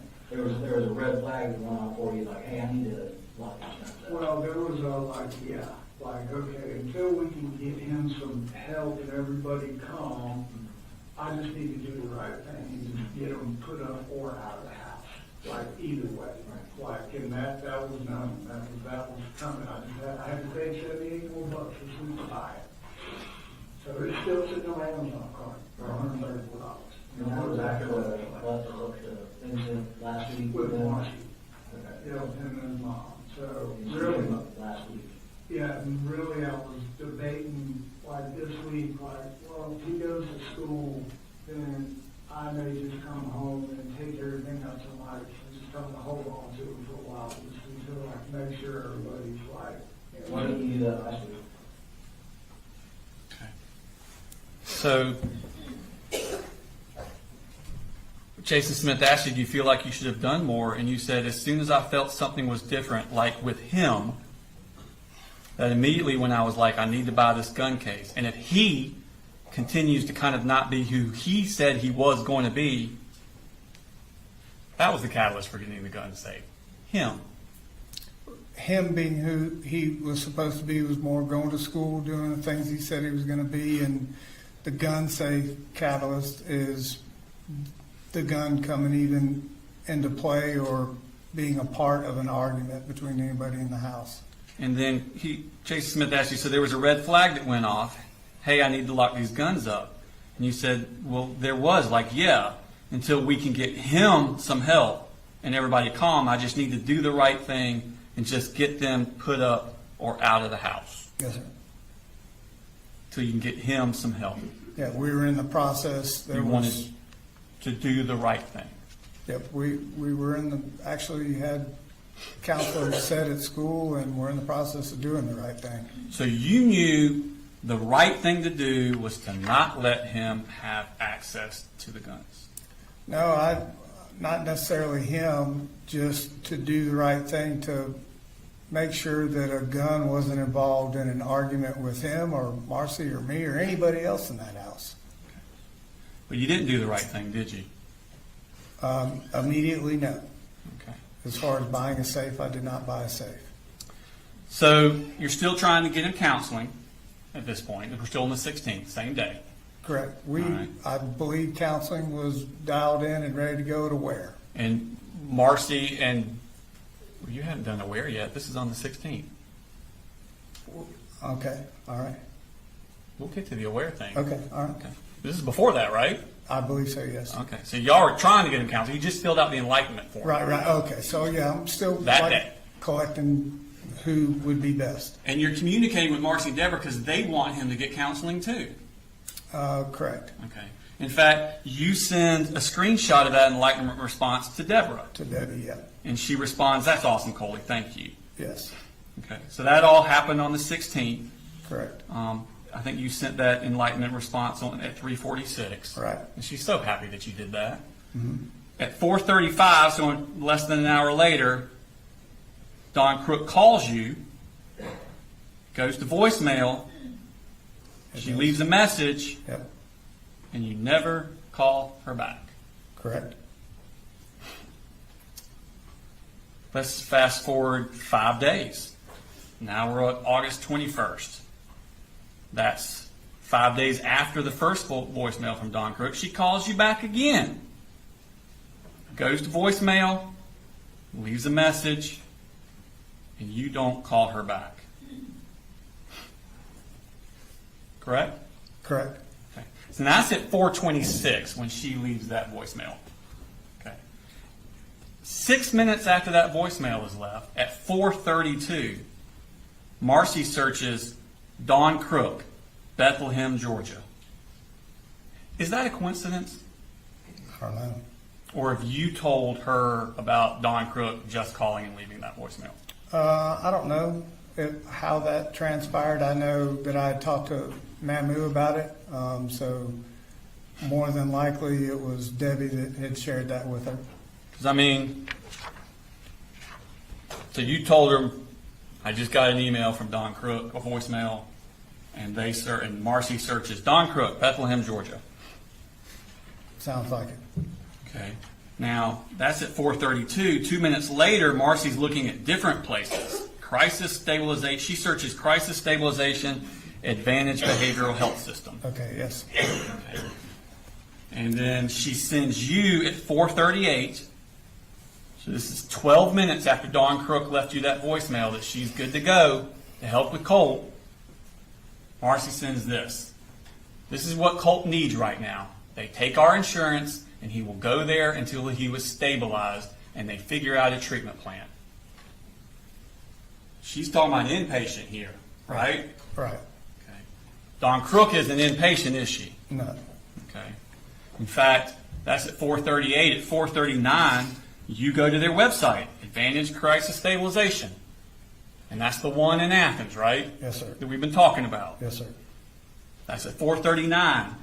At 6:10, Dawn Crook from Enlightenment sends you an email. "Hope you're doing well. I wanted to follow up and let you know that I tried to call you to touch base on Friday. Left a message for you today as well. If you could please call me back when you have a moment to discuss details and getting services started for Colt." You never responded to that email, did you? I don't believe I did, sir. No. It's because you and Marcy believe Colt needs something more than just counseling. I don't believe Marcy and I. Why didn't you respond to her then? You set it up with her because Colt just needs counseling. That was your idea. Yeah, I reached out to her. Okay. Marcy says, "No, I think he needs to go to this place where he can be held there until he's stabilized." And that's when you just ghost Dawn Crook. Well, that's when I, was trying to figure out what the best option was for him. I think I may have talked with Colt at some point about what his mom was researching and inpatient. I didn't. You didn't want to do inpatient, did you? No, I didn't. I wasn't sure what inpatient meant. That's why I think I did the search. But I thought that, it wasn't to the point that she was making it out to be. This was more.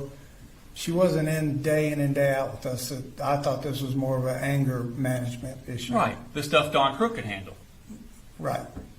And others that I'd looked at. I wasn't, at this point, I'm still, I'm not exactly sure what I should be doing. So I'm trying to, Trying to get some guidance. No, I'm just trying to research what I can to understand. I know what Colt's going through day in and day out and what facilities offer and what aligned best with Colt. And I just didn't feel like inpatient was where it was at. did it occur to you that maybe you could get more information if you called Dawn Crook back? She was just one of the people on the list. So, no, I mean, it was just a fluid situation. And you never contacted anyone else on the list? No, I just continued to research. Oh, okay, that research thing again. All right. Now, you were worried about his violence. And you worried that he needed something more specialized. Weren't you? Are you telling me or asking me? I'm asking you. I just knew he had anger issues. But you and didn't think he needed to be in someplace. Institutionalized, no. That wasn't you. Okay. You remember talking to Investigator Ward about that? I may have. Let's see what you said to her about it. With counselors. I was just about to ask. Yeah, and my mother-in-law is a school teacher for 40 years. Like she gets it. Okay. And I'm like, he's got to have specialized. This can't just, this isn't just five and dime. Like may need to be checked into someplace. I said if it continues to escalate and it goes towards his brother or sister, Right. then he needs to go right. Right.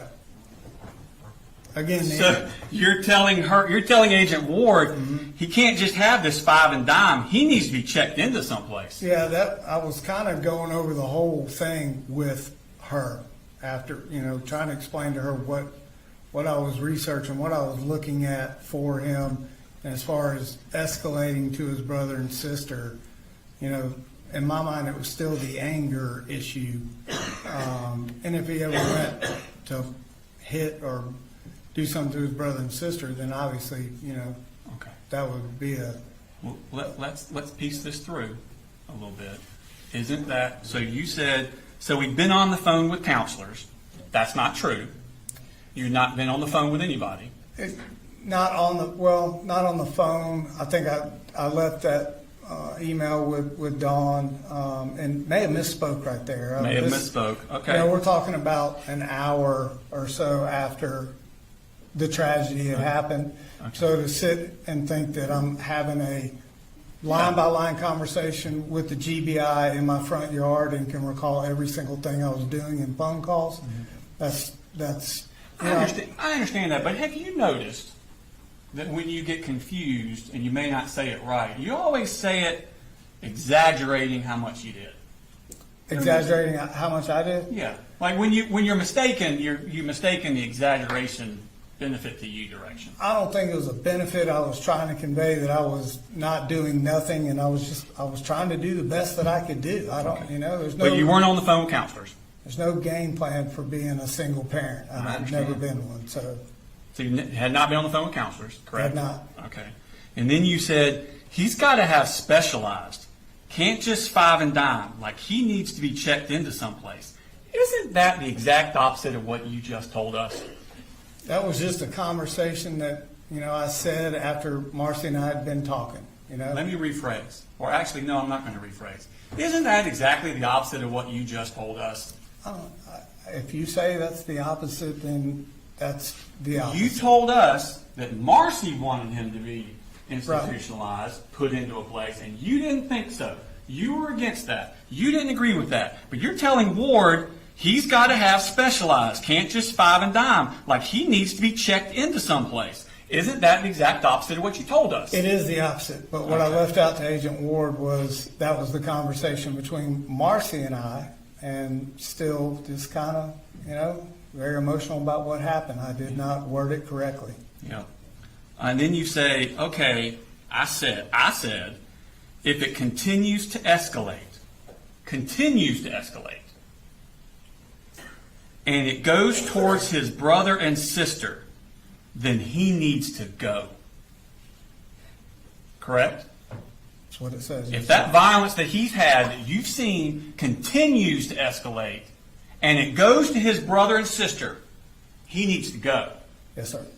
Don't you understand that if he has a rifle, it will be too late? Argument.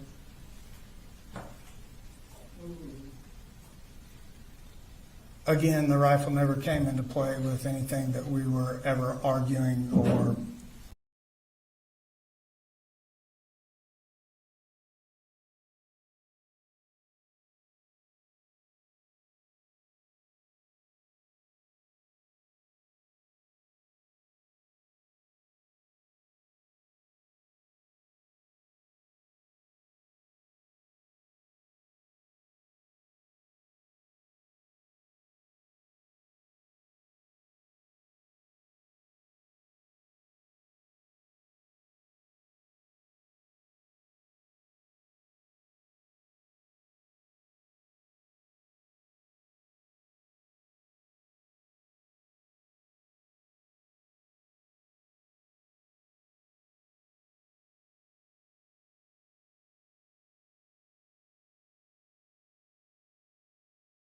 If he has a rifle, it will be too late.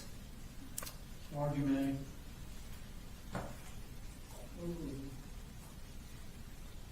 again, the rifle never came into play with anything that we were ever arguing or Why I even say that, but I'm going to tell you where I heard it. Marcy comes up, or she's going home, wanted to, we start having a conversation about Colt. I'm like, when I got back, kind of said to me, we were talking about counselors in school, and she's like, well, this is what he asked me. I'm like, okay, he said, she said, I was talking to him, he said, do you think I need to be, what is it? Do you think I need to be, or how do you get into an insane asylum? When did he say that? Here recently, to his mama. And she said that to me. And I'm like, what is that? So that's kind of like another thing where, like I'm telling you, I can feel something is off, like this is not getting better. But for you, that all feeling's only been in the past month or so. Like we need to do something immediately, like, yeah. right. So you felt like y'all needed to do something immediately. She's telling you feel something is off. Right, And y'all need to do something immediately. That's what you felt. right. But you didn't do something immediately. I didn't do it immediately. Okay. Skip to the next case. This one. Not the word one.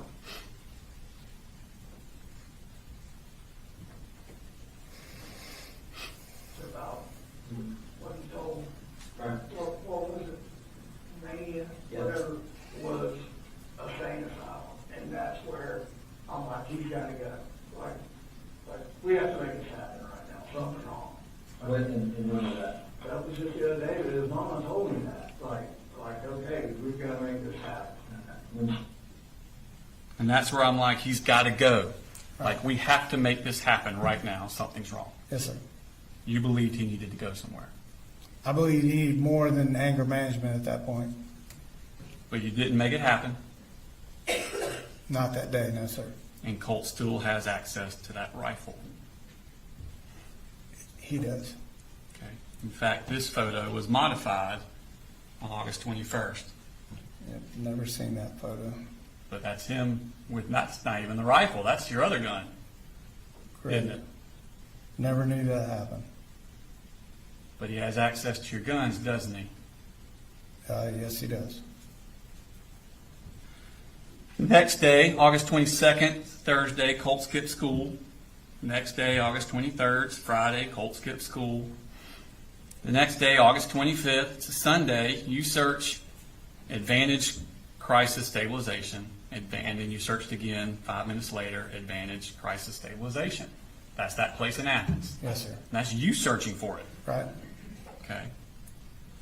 Monday, Colt had skipped school that Wednesday, Thursday, Friday before. He goes to school on that Monday, and that's the day he has the anxiety attack at school. Correct? Correct. Okay. And he goes to see Lisa Butler in the counselor's office. Correct? Yes, sir. Okay. And at 10:42 a.m., you get an incoming call from Colt. I'll pull up your records. So if you look there, this is all your phone call logs for that morning. Okay, I think the first one starts at 7:30 in the morning, and then you come down at 10:42, and that's where you get one from Colt Gray. Okay, Yes. and that's when he's calling to tell you that's actually he's with Lisa at that point, correct? Yes, Okay, so you kind of talk to Colt and you talk to Lisa in that phone call. correct. Okay. And then at 10:58, so shortly after that, at 10:42, 10:42, you get an email from Lisa Butler with the Project Aware form. Correct. Show us that.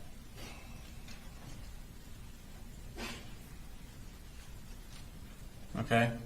So this is at 10:42. She sends you, and you see up there at the top says attachment, Project Aware Consent for Services. That's right. And that's the email she gave you because y'all talked about the Project Aware, and that's the first time y'all talked about it on August 21st. Correct? I believe so.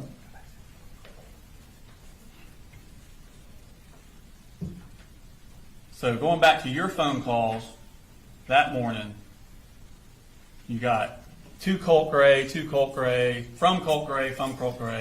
from George Clackham. Leave it up. There it was. Uncall. I'm just going from the top. From George Clackham, to Andrew Harrington. Who's Andrew Harrington?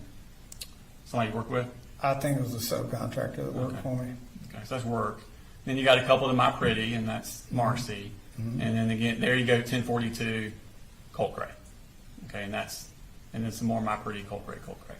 So you did not call up to the school that day. The school calls you through Colt, correct? I don't think she had the right numbers that she was calling me from, so when Colt called, I answered. But you don't call up there.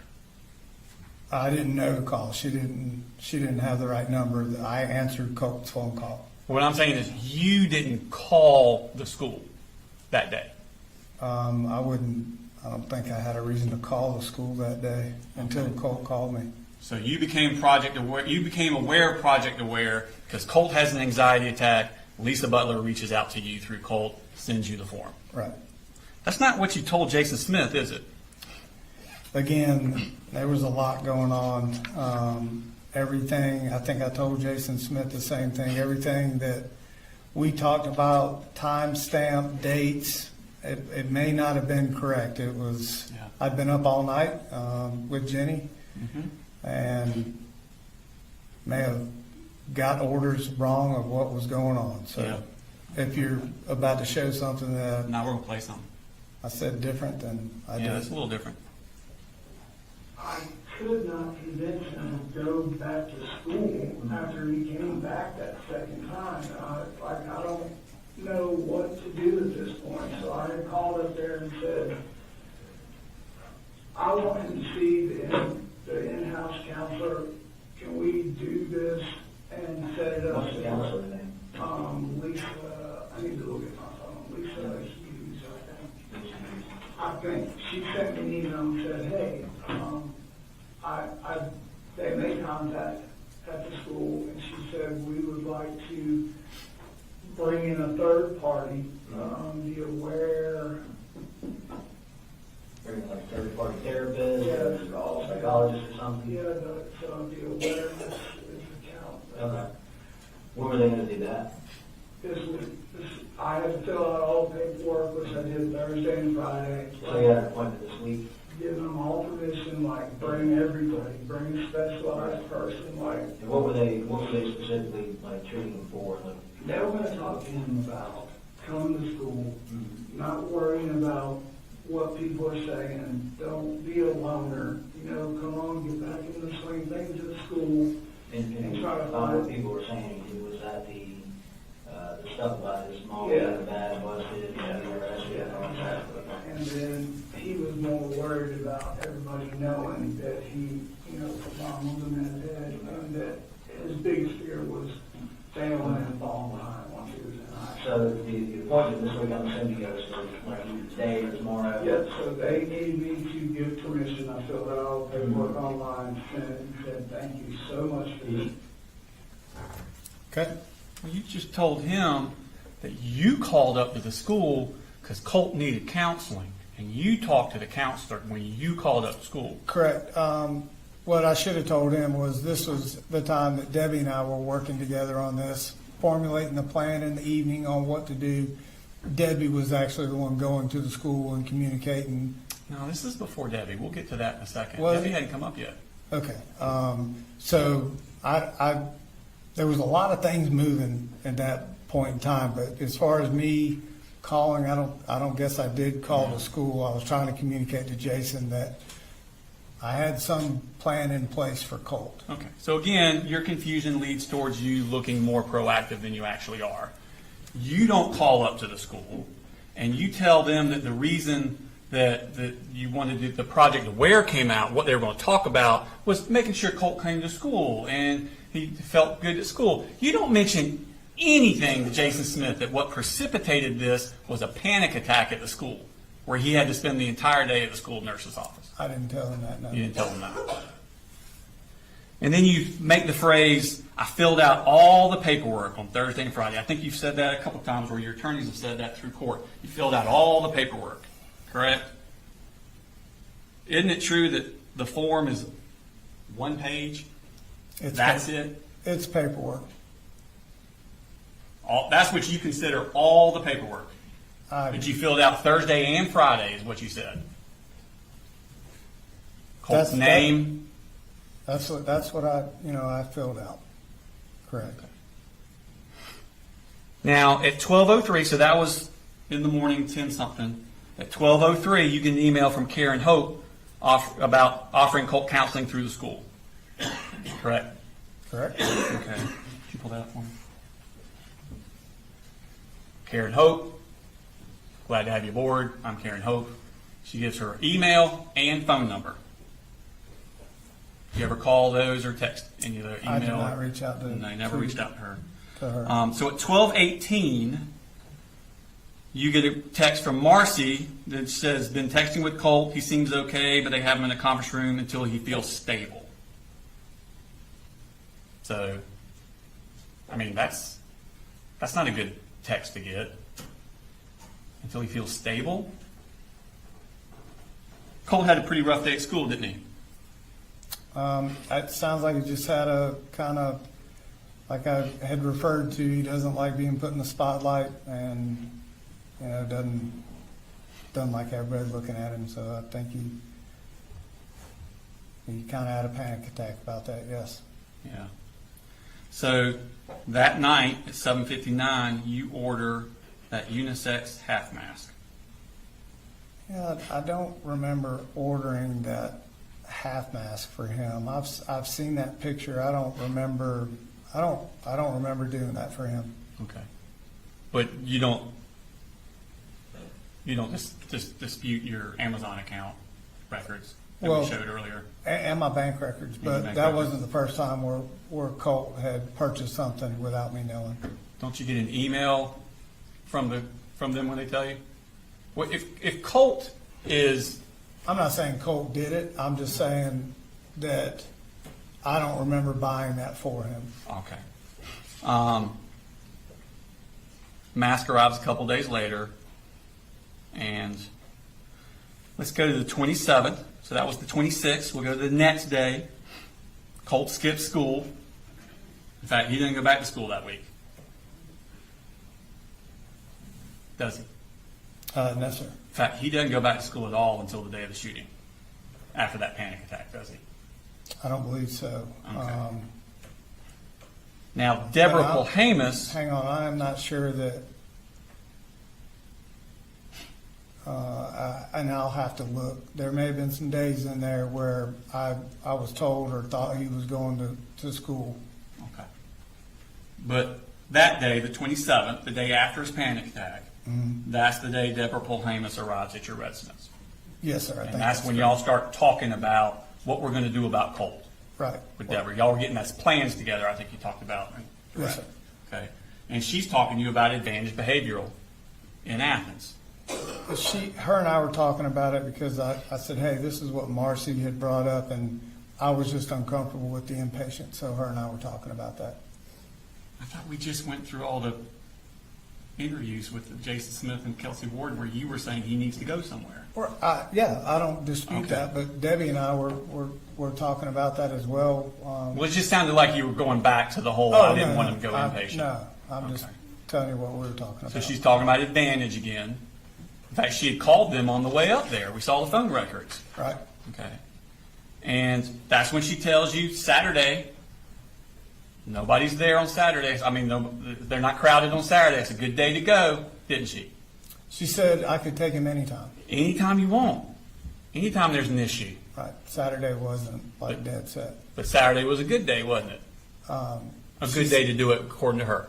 Yeah, she said it was any day was good. But she specifically pointed out Saturday being a good day because they would not be crowded that day.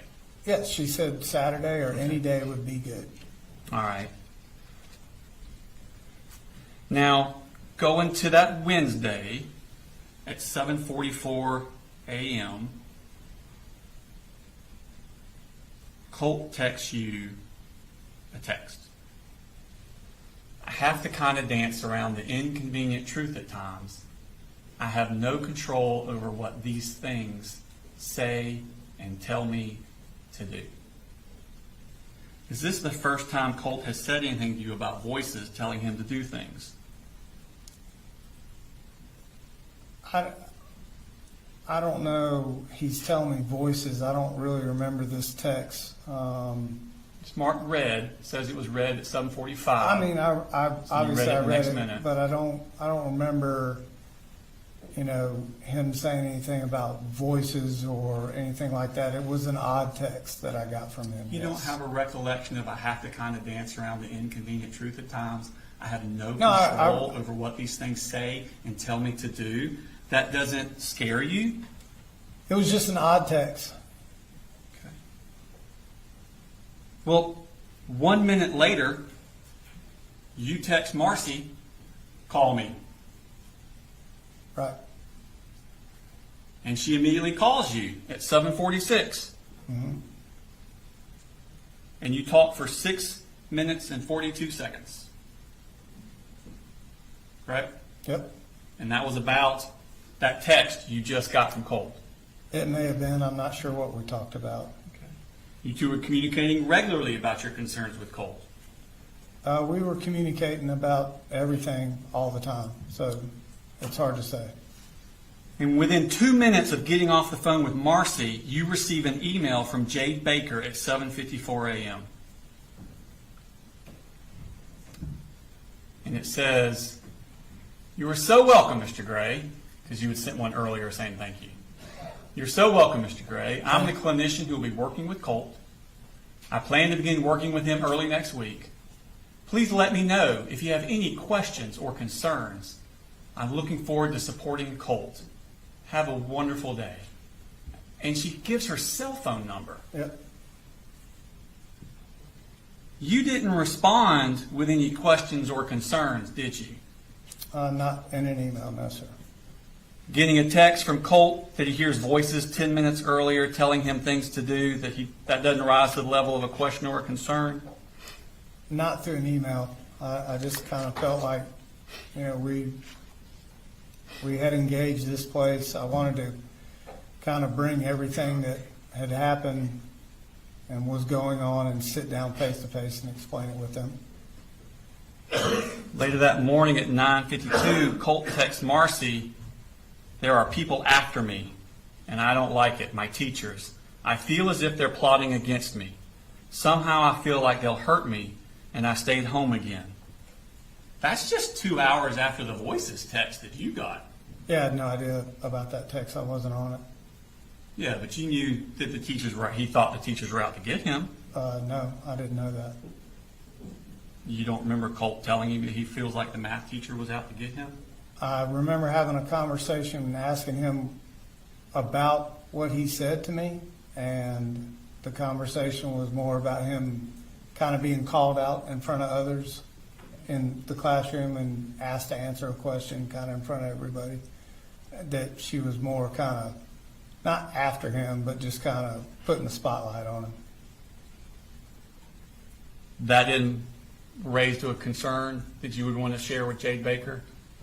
Not at that point. I knew that he was worried about being in school, and as I said before, he didn't like the spotlight. He didn't like having to be standing in a room full of people he really didn't know yet and answering questions maybe he didn't have the right answer for. So in one day, Colt talks about having no control over the voices in his head, and they're telling him to do things. Yeah, he never said voices there. He says these things. Yeah, he just said these things. That's like I said, it was an odd text. He never said voices. And he still has that gun, doesn't he? We all have them, and they're in the closets. Oh, they're in the closet? Yep. Most of the time. They weren't in there every single day. No, they weren't. Had no There's idea. that mask. Yeah, I had no idea that picture ever existed. Don't know when he took it. Don't know where I was. Well, Don't there know was what time of day. testimony that was on the 28th, Right. that picture was taken. I'd You got never. the mask on the 27th. Judge, if you let him answer the question. I'm trying to explain to you, I've never seen this picture I know you before. haven't. I know you haven't. You Well- said that already. Right. So But what I'm saying is, the picture itself is evidence, isn't it? Colt has that gun after he had the mask, yep. which was delivered on the 27th, and this picture's on the 28th. And that I had no idea that he had the gun or when he. But he does, is what I'm saying. Obviously. Obviously. The same day, he talks about having no control over what these things say and tell me to do. Let's go to the, and now, this is on the 28th. This is exactly 1 week before he kills 4 people.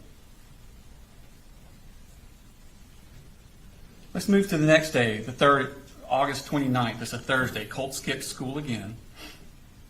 Now, at this point, Marcy, at 2:59 p.m., she Googles school shooter Nick. And then at 3 p.m., she Googles school shooter parents charged with manslaughter.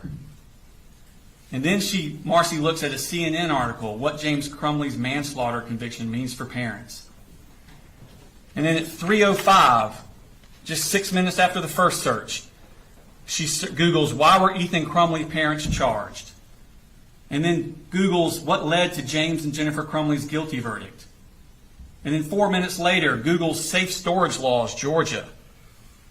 And then 1 minute later, safe storage laws, Georgia. And then 1 minute after that, looks up Giffords, which is that thing we saw about safe storage and saving kids from gun violence. That's a lot of searches in 15 minutes for Marcy, isn't it?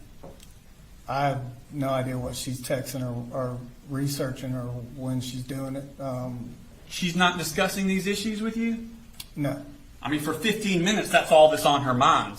Parents getting charged for a school shooting, gun safety, locking guns up. She's searching just that for 15 minutes straight. She never told me anything about searching any of those.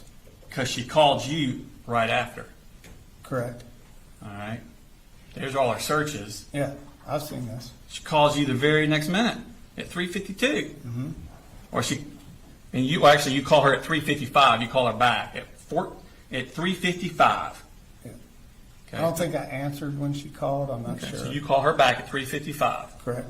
All she'd been thinking about before she called you was this parents being charged with a school shooter. No idea what she's thinking about. And y'all talked for 14 minutes. Correct.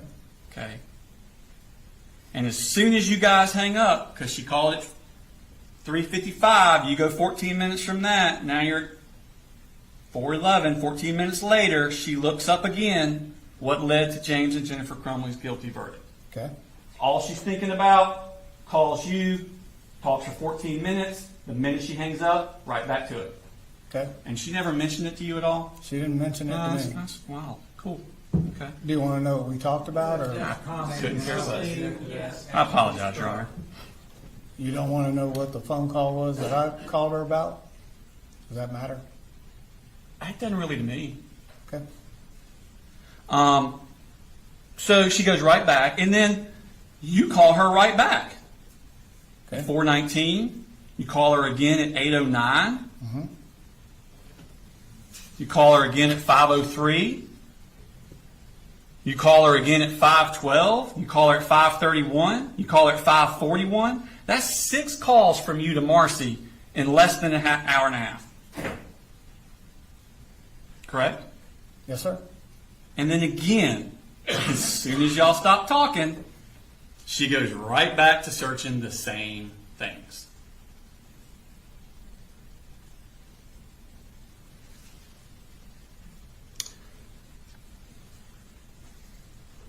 Let's go to the next day, August 30th. It's Friday. It's a holiday. Colt texts you that morning, you forgot to give me my Zoloft. Correct? Yes, sir. So you're giving him the Zoloft. I was not giving him the Zoloft. Well, Marcy left on the 16th, Oh, I know she did. and you had the Zoloft She gave me the Zoloft in a Ziploc bag. Yes, sir. on the 16th. I believe that's when it was. All right, so this is 2 weeks later. Right. Colt takes it every day, right? Not from me. He had been taking it prior with her. Every day. I guess. Okay. So 2 weeks after he hadn't been getting it is the first time he ever says, you forgot to give me my Zoloft. Correct. We had had conversations about the way I received the Zoloft and what it looked like in the Ziploc bag. Up until that point, I was under the understanding that, you know, she had talked to her doctor or what have you, and it was just in a Ziploc bag, and I didn't, you know, I never really felt comfortable with the Zoloft with her and giving it to him. So I would forget to give him his Zoloft. I had to actually put it up in a cabinet. And really, there was a stretch of time when he wasn't always acting out. And he wouldn't ask me for Zoloft, and I wouldn't give it to him. But you gave him Zoloft at some point. I don't think I ever gave him Zoloft, which ends up being some of the arguments that we had was him wanting it. And I just didn't feel comfortable knowing that she broke apart her pills into this smaller section of Zoloft. Mr. Gray, I don't want to cut you off, but I'm having a hard time following what you're saying. Sure. Let me ask you this question. Right? She leaves on the 16th, gives you the Zoloft. Yeah. On the August 17th, does Colt say, you forgot my Zoloft? When was that text? I'm asking about the 17th. Oh, That I don't know. That was the 30th. Yeah, no, I don't think. So now on the 17th. The 18th? 19th? Not that 20th? Not that I can remember. 21st? 22nd? Stop me when you remember one. 23rd? That I gave him Zoloft? 23rd? No, I was against the Zoloft. 24th? Not that I can 25th. recall, I don't think. 26th? 27th? 28th? 29th? So all of those days, you have not been giving Colt Zoloft. And he wants it, doesn't he? I don't know if he wants it. He's taking what his mama told him he needed to take.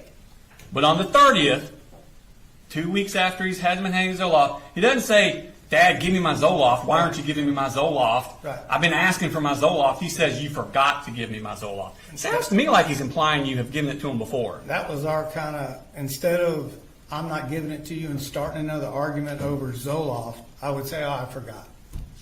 So I would not be giving him the Zoloft. I wasn't comfortable. So that's not how you read that text, that you had been given it and you forgot that day? I mean, that's how he texts his mama, but I would tell him I forgot to give him the Zoloft. I just wasn't a proponent. I didn't know enough about Zoloft to be giving it to him All right.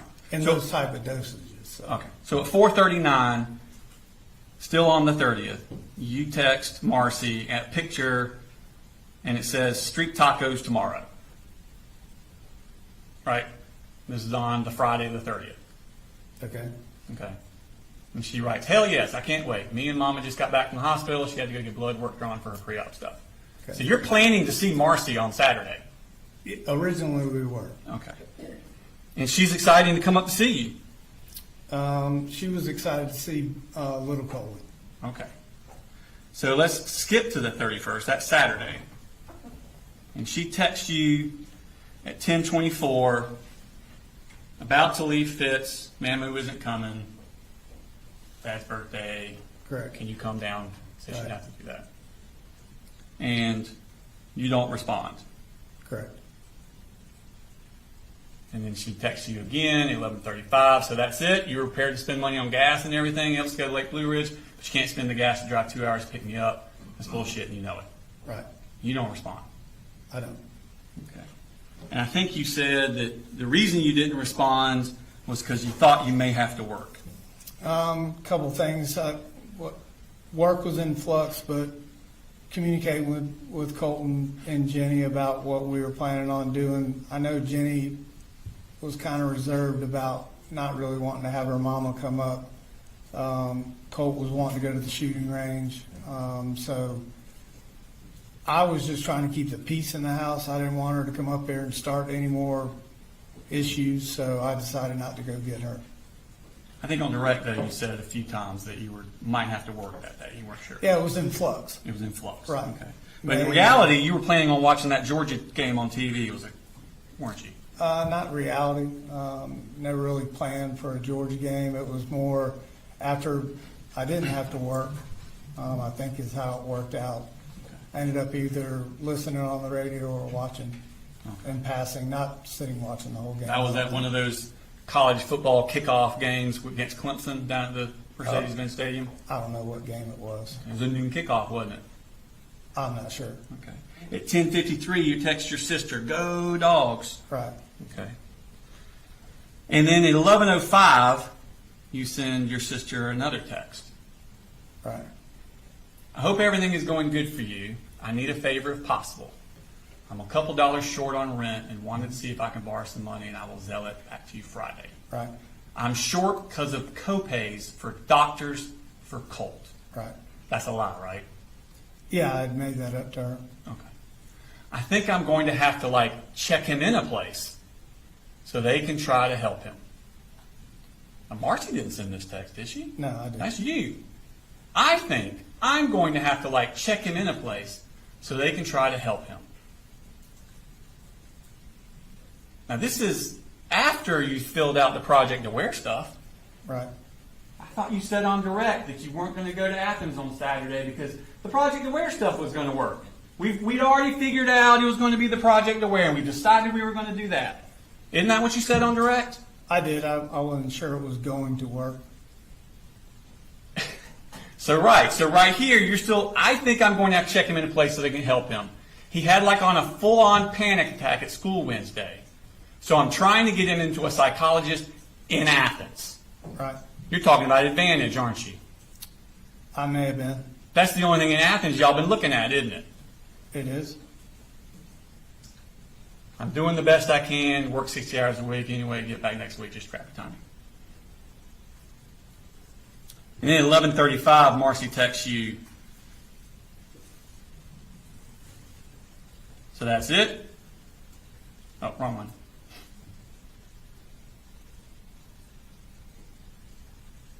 So that's it? You're prepared to spend money on gas and everything? That's bullshit and you know it. Mm-hmm. And again, you don't respond at all.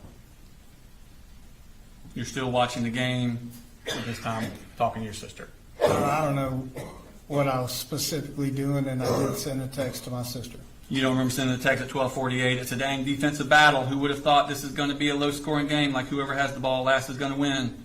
Yeah, I listened to a lot of Georgia games on the radio, so I'm not sure about That's what you're doing on Saturday, listening to the game. and not going to Athens. Correct. It would have been a good day. Not many people there in Athens. Correct.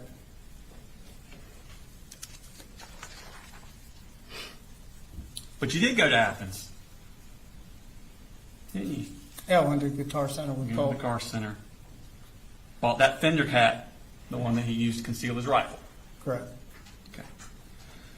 So let's go on to the Sunday, September 1st. 1 o'clock, you get a text from Marcy. Why are you doing this? You never respond. Did you? Nope. You two had been corresponding daily up until that Saturday. Why are you ghosting her all of a sudden?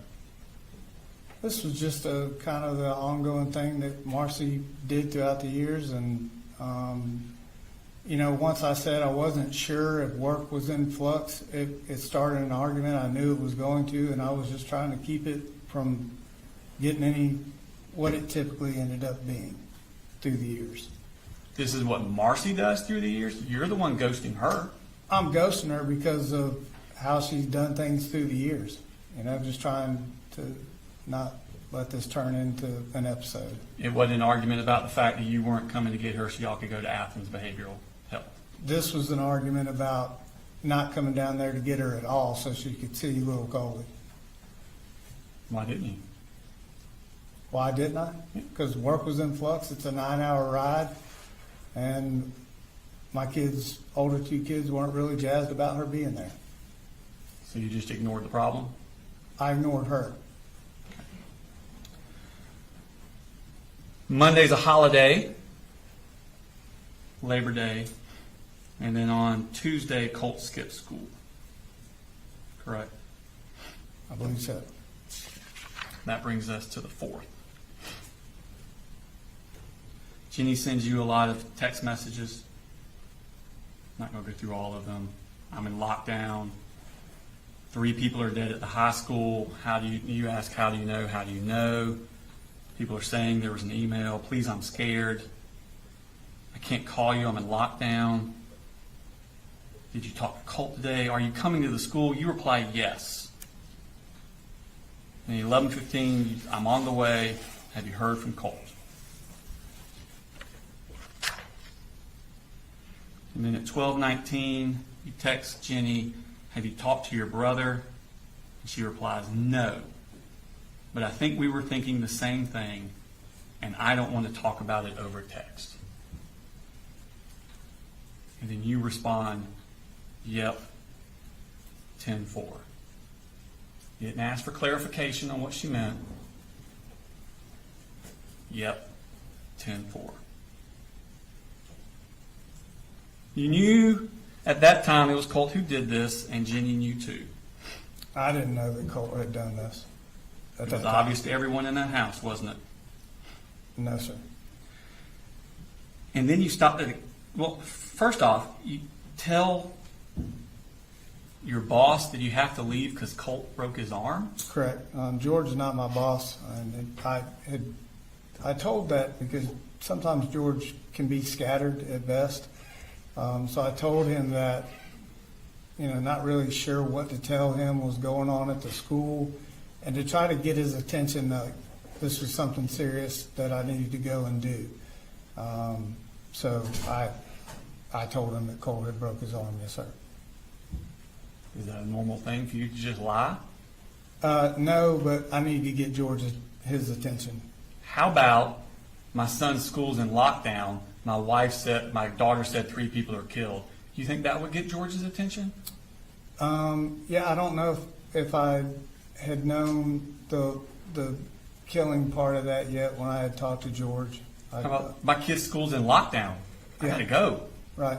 You think that would have gotten his attention? George and I kind of had a disagreement about field day and me missing work with little Coley, and so I don't think he's ever had any kids. So I just, it was just an off-the-cuff statement I made to him. Okay. And then you stop at a gas station on the way home? I do. And you go inside and make a purchase? I get $20 worth of gas, go in, pay cash for the gas, and get a drink. Don't you have to, if you're paying cash, don't you have to go in first?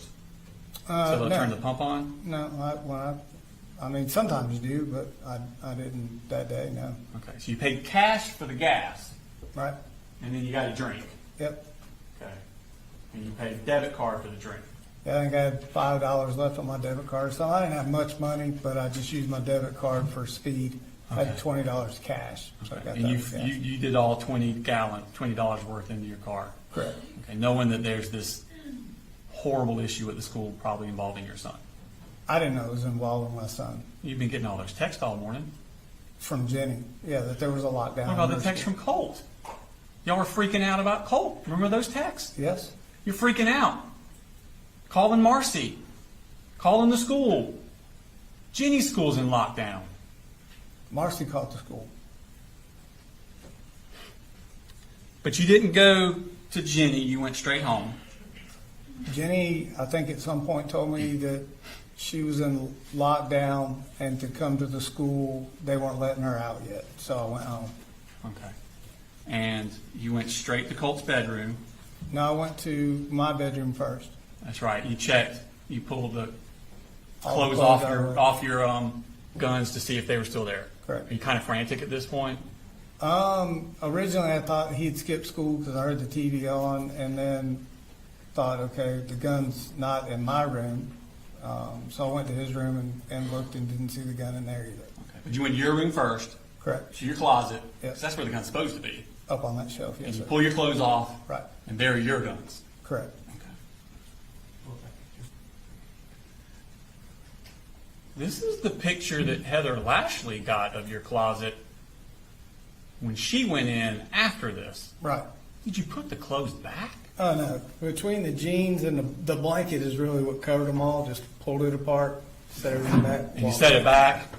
I didn't set it back. I just kind of kept it in place right there. And you can see, typically it's in the middle-ish behind that little small box of ammo right there. That's where they, you just had to move that blanket, that little boggin hat, and you could see them. Do you not remember the sentences you just said? As far as taking clothes down, is that what you're talking about? Yeah, you described you went in there and threw the clothes away to the side. I don't think I said Did you- throw. I just Okay, moved well, the we'll let the clothes. jury decide what you I would don't think I say. said throw them down. If I did, All right, obviously, the jury will make all the decisions. Right. Go ahead and ask the next question.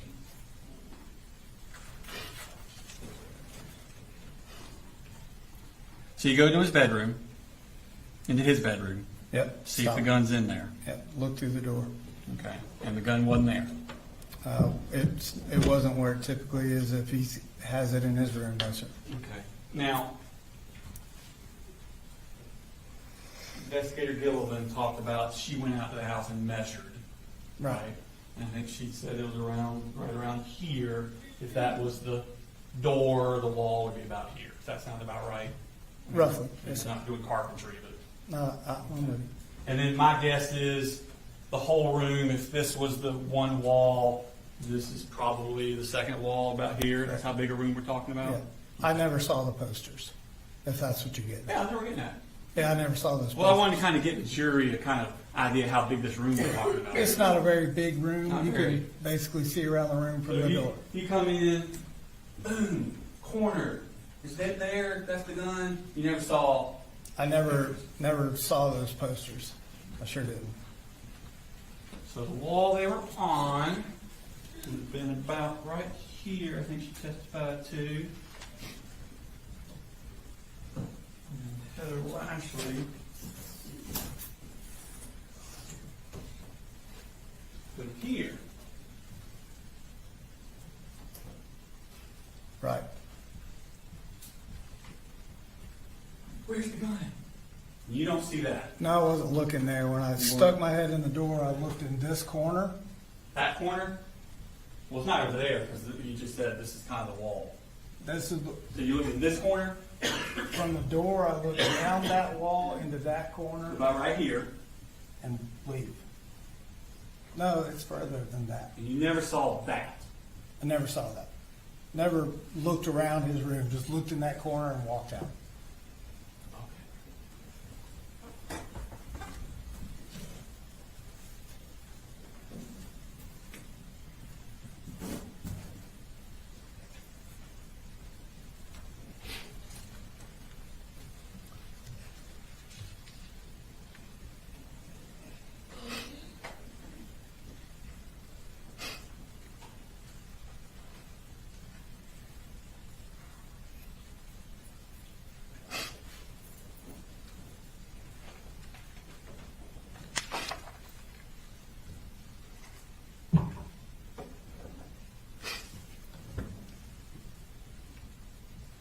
So when Basnet and Townsend arrived, you arrived at the house at 12:27, based on the Cellbrite location. That sound about right? Sounds about right. Yes. And then Basnet and Townsend arrived at 12:32. So you're home 5 minutes total.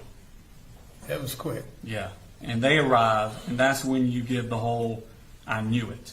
Right. Okay. And what was the explanation you gave in direct as to why you knew it? Just the texts, the calls I got from Marcy, just trying to piece it all together, listening to the radio on the way home, gun not being in the house. It just kind of was like, oh shit, this might be Colt. Am I mistaken, or didn't you say something in direct about Marcy telling you that Colt had been obsessed with school shooters, and that's why you knew it? Yes, she had, in one of her phone calls, she said, I know this is Colt. And I said, well, something along the lines of, there's no way you need to calm down. And she said, he talked about it all the time. And I said, what? Okay. You never gave that explanation to Townsend. No, I didn't. In fact, he asked. You said, I knew it. And he said, why do you think that? That'd be the perfect time to answer the question like you did on direct. Right. Did I answer him? Yeah, you did. What did I say? Let's see.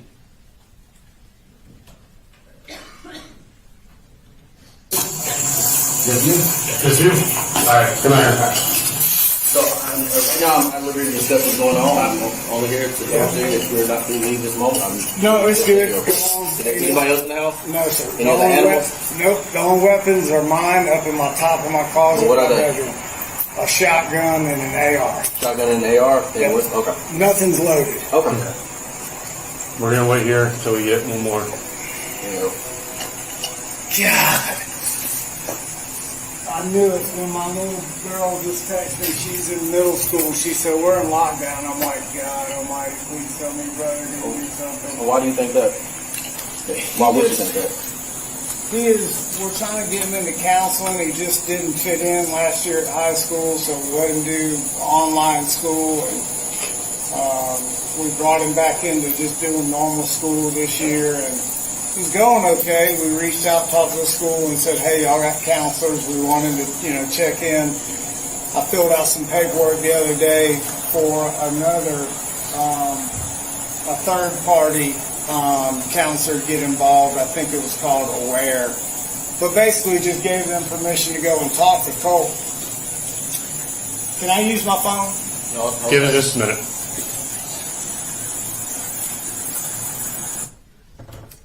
This is 5 minutes.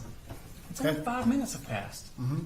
You don't say anything to him about, well, the text messages with his mom, and she said something about school shooting, and all. None of that. Right. There's a lot on my mind at that moment. Yeah. Talk about Project Aware with him. And didn't you tell him the same thing? I called up to the school wanting to talk to the counselor. Just conversation. It wasn't, Yeah. like I'm trying to say I did all these things. Just more of a making him aware of what was happening. Okay. None of it about the Project Aware thing, but you didn't call up the school like you told him. No, And you didn't say anything to him about you knew this because of Marcy's text. I did not at that time. No, sir. In fact, you had an interview with Kelsey Ward not too long after that, didn't you? Yes, sir. I believe we covered that. And she's talking to you about what happened, what's going on. You never mentioned it to her either about Marcy's text and school shooting. She said school shooting stuff. You never mentioned that to her either, did you? I did not. No. Wasn't top of mind, was it? Well, there's a lot. It's top of mind today, isn't it? It is. But you did talk to Kelsey about the picture on the wall, correct? Correct. Okay. And you said you saw a picture about 2 days ago, so 2 days before the shooting, on Colt's wall. And you asked him who it was. Correct. And he says, you don't know who that is? Yes, sir. And you said, no, I don't know who that is. And then you say, and then he told me, that's one of the guys that did the last school shooting. And that's maybe 2 or 3 days ago. Correct? I said that to who? Kelsey Ward. I think after I went back the second time and asked him who was in that picture, he said that was a person that did a school shooting, and I think I told him to take it down. So he did tell you 2 to 3 days before the shooting, that on his wall was a picture of someone that had did the last school shooting? Did a school shooting, I think is what he said. Okay. On your son's wall. One picture, yes, sir. Less than 2 years, well, actually like 17 months, after Jackson County had come to your house about Colt threatening to shoot up a school, he's putting a picture of a school shooter on his wall, isn't he? He did. And he told you that's who it was, didn't he? He did. And you didn't do anything to remove that gun, did you? The gun stayed where I thought it was located. And I want to get something straight, because Heather Lashley already talked about this. Colt's room, here's the door. Nothing on this wall. Nothing on this wall except that little antler from the deer he shot, which is what, about this big? Give or take. That on that wall. Nothing, nothing, nothing. Correct? His bedroom was moved into the laundry room at that point. That was just where he was in the computer room. In this room, where the picture of the school shooter was his computer. Where that shrine was his computer. Nothing but the deer head. Right. That. Nothing, nothing, nothing. Yes, sir. But that the only thing on his wall other than the deer head is that. Not and his you bedroom. didn't see it. Judge, if you let him answer. I'm trying. Cut him off. That was not his. Huh? I said, go ahead and answer the question. That was not in it. That was not his bedroom at the time. Well, I don't care where he slept. That's his room. No, it's not his bedroom. That's his room. His computer room. His room. It was a gaming room. All the kids were in there at some point in time. That's Colt's room. His bedroom was moved into the laundry room. I know that. We've established that. But that's Colt's room. Prior, yes. When we first moved in there, that was Colt's room. On that day, that's Colt's room. Okay, it's Colt's room. Thank you.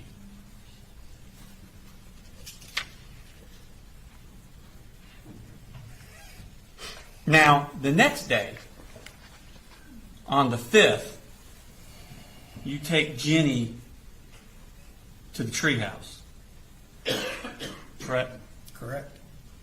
And Jenny testified that you told her to specifically lie about you not knowing who that picture was on his wall. You remember her testifying to that? You said it shocked you. You remember that? Me testifying? No, her testifying. You remember her testifying? I remember her testifying, yes. A very specific lie of you telling her to lie about you knowing who that was on the wall. That's what she said. That's what she said. And that would have been on the 5th when they go to the treehouse. That same afternoon, after that, you have an interview with Jason Smith. Correct? Correct. And he's talking to you about that picture on Colt's wall. Correct? Correct. And you tell him the exact same lie that you had just told Jenny to make. Didn't you? I'm not sure what I told him about that picture. All right. I know it came up, so it's been a minute. When I went in and said, hey, what do you want for dinner? This was probably a week ago. And it's like, hey, I'm going to fix some dinner. You want pizza? What do you want to do? And I'm like, who's that? And he's really into music. Like, learning how to play guitars and all that. He looks just, I thought it was the guy from Green Day. Like, oh my gosh, that's that old man from Green Day that his son, I told you, has a band. He's like, no, that's not who that is. I'm like, Who was it? he never did tell me. He goes, you know who that is? I said, no. I said, I think it's that guy from Green Day. Like whoever it is, this bag glasses, he had a horsepower. Yeah. Eyeglasses on. And I laughed, he laughed, and that was that. So, When was just one picture of? yeah, just one picture. How often do you go in his room? I now go in there almost every day. You know, the door's open, he's on the computer, it's dark. You know, hell, there's no one place that I'm in because I'm trying to, do laundry, cook dinner, take out the trash, cut the grass. So you go in there every night, tell them good night, you go in there every morning, wake up, you ever go in there to, it's like me or my wife, sometimes when we go, I'll go in there and, just sit down and hang out, because my kids like to play games. Yeah, so he does that, and I go in there and what? It's just that one picture of glasses.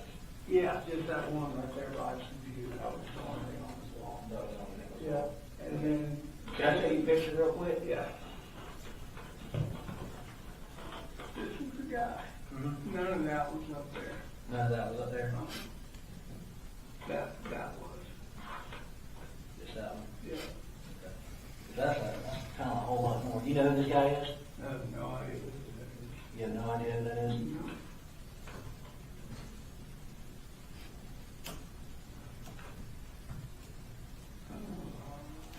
Can you see that there? I think that's it. Yeah, that's Deadly Toll 17.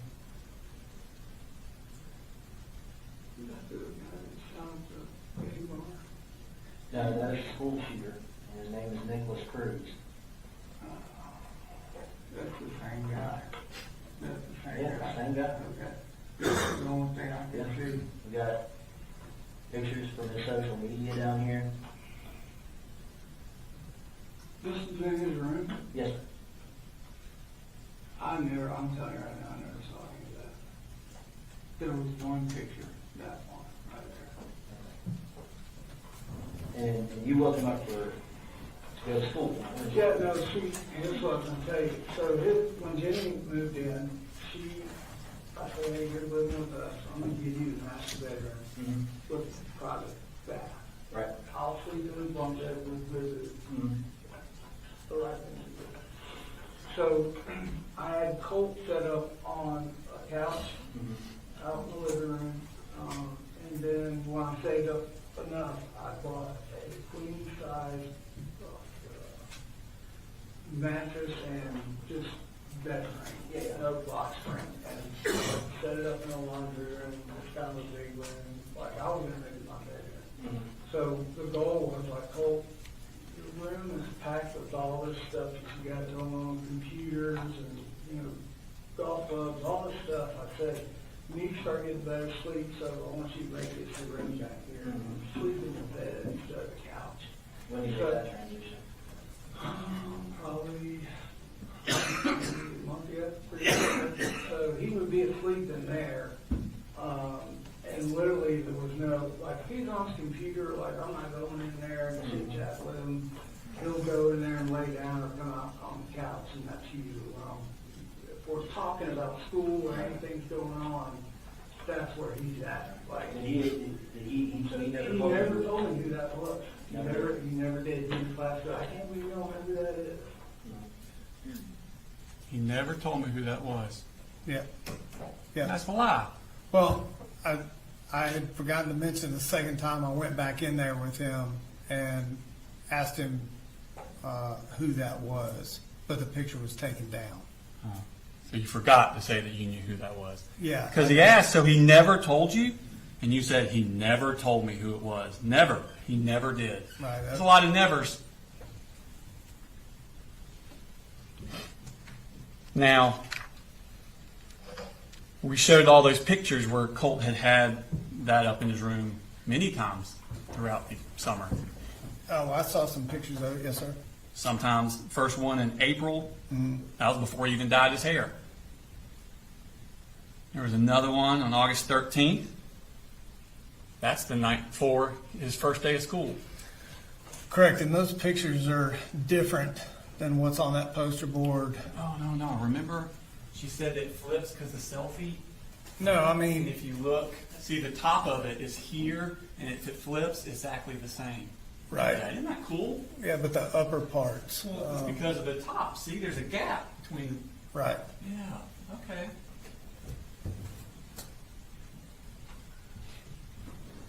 That's the night before his first day of school. Yeah, I never saw that picture. The morning that then the next morning sends the message about the blood being on your hands. On August the 28th. That's the same day as the text about voices and teachers out to get him. Yep, I've never seen that picture either.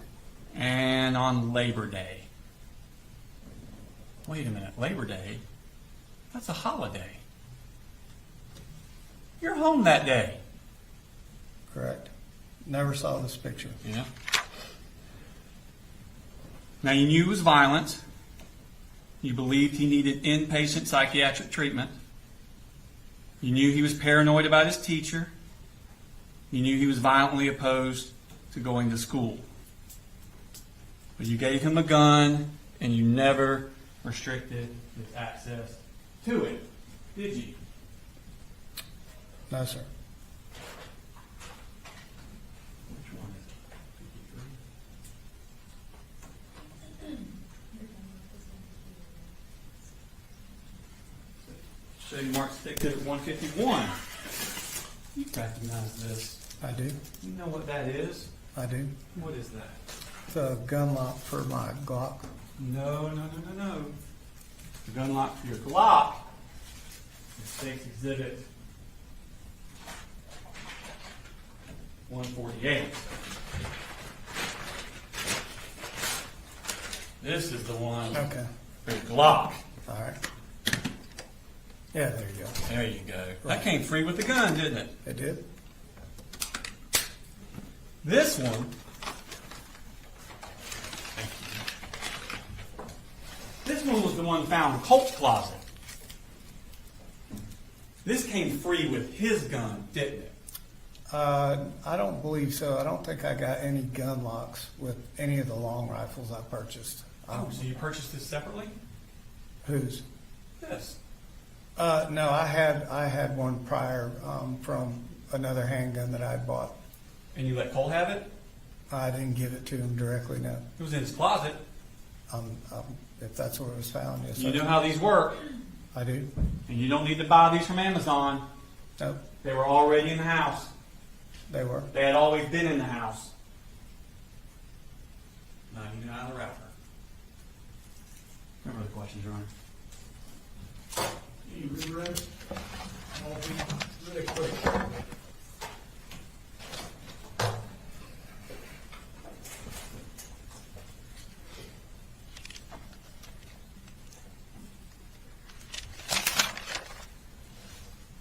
Just want to ask you a few questions to clear a few things up. Okay.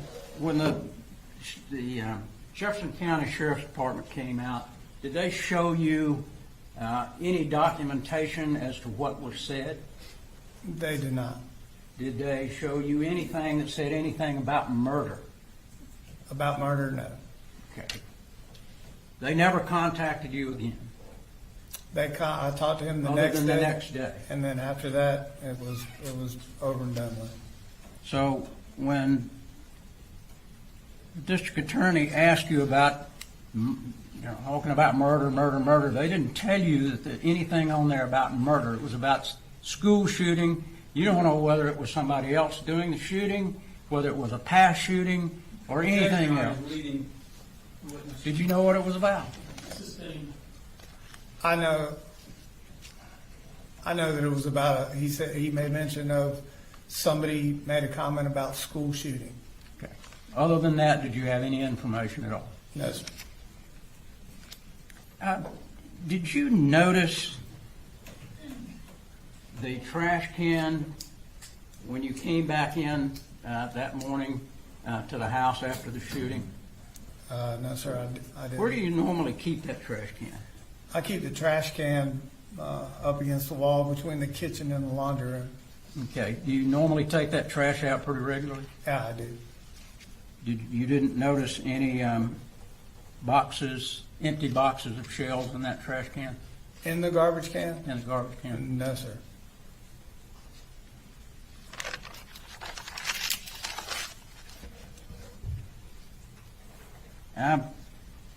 the state was asking you about the Marcy's search on the internet about school shooting and that sort of thing. Yes, sir. And there was about, I think it was 11 minutes, maybe it was 14 minutes, where you and she talked.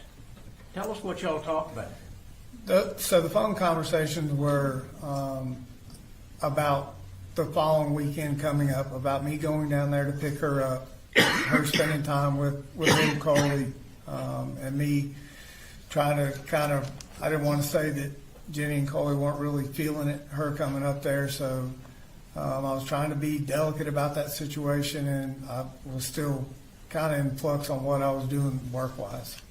Were you and she arguing? She wasn't happy that I wasn't coming down there. Did she ever tell you that she had made any of these searches at all? No. Did you ever see any of these photographs the state was showing you with Colt with the gun to his mouth and all that sort of thing? Did you ever see any of those? I've never seen any of those pictures until sitting in court. Did anybody ever show you any information that they got off of Discord from Colt's computer? No, sir.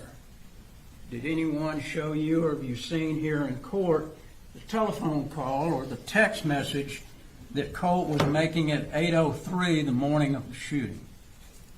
I don't believe so.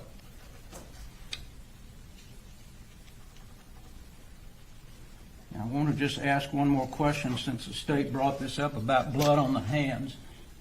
Was this in reference to Marcy had been there Correct.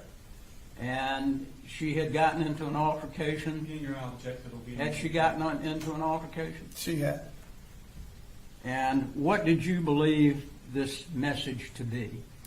I believe that message to be, as stated before, that Colt was referencing her prior threat to killing him.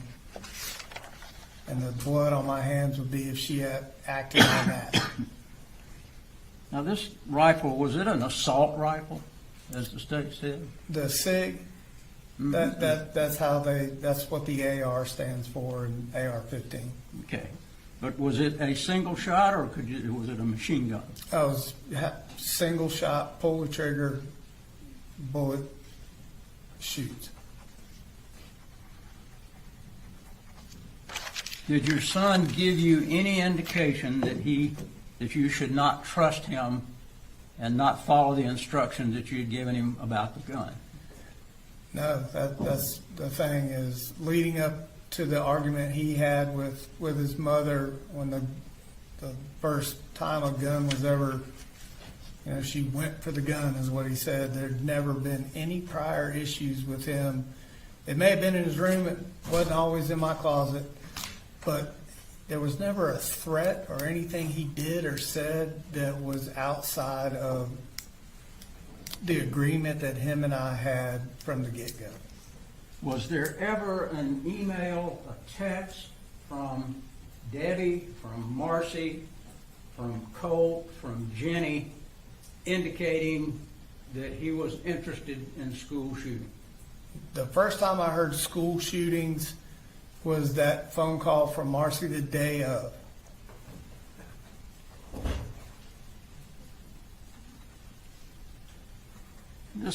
Actually, Jenny, on the way to the treehouse, Jenny had said he was interested, but he made her promise not to tell me. That's the second time I heard it. You heard the state say that you had told Jenny to lie about these photographs, is that right? Correct. But you had already told Kelsey Ward that you'd seen one, right? I'd seen one, yes, sir. There would have been any reason for you to tell her to lie about it then? No, I remember telling Jenny in that parking lot at the treehouse, I don't know what they're going to ask you, but just tell the truth. Tell them what you know. Bottom line, Colin,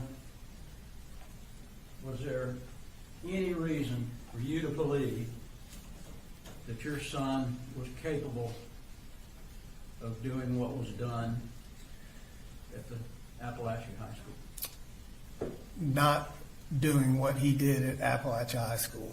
Did you No, ever sir. believe that he was capable of harming anyone with a gun? Harming anybody with a gun, no, it was a kind of a very special thing I thought I'd formed with him. Thank you. Turn your cross. There you go. All right, you come down.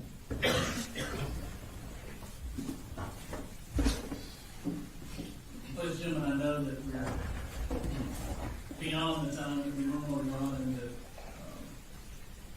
I was wrong, that you might go home a little early today. I do want to talk to the attorneys briefly about scheduling, so go ahead and go to the jury room, go to the restroom if you need to. I'll probably pull you back in here to give you some instructions.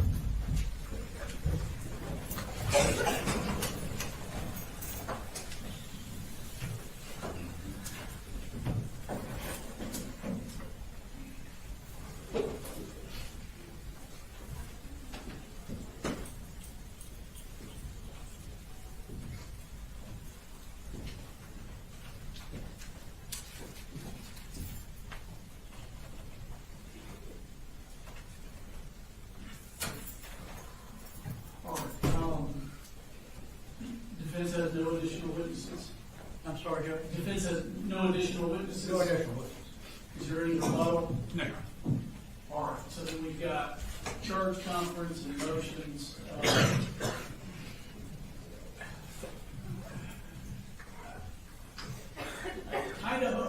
I had hoped originally to do charge conference this afternoon so that the dust was all settled when we all rolled in for closings Monday morning, but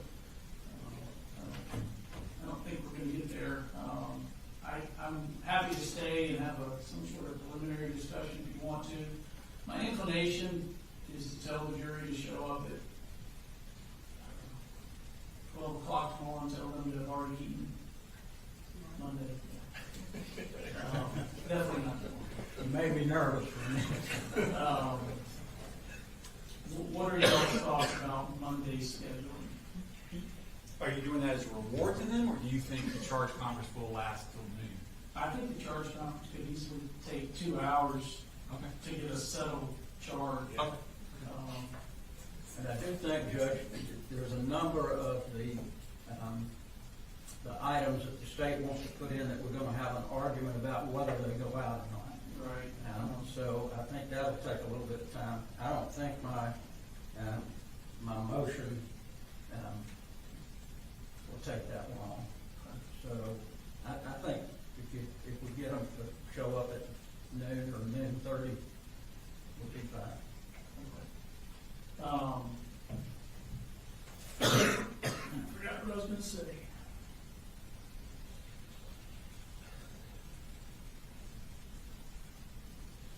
I don't, with closings, I definitely think getting the final charge might take 2 hours. So I don't want to have them here at 11, somebody gives a closing, then we go to lunch, and then somebody gives a closing.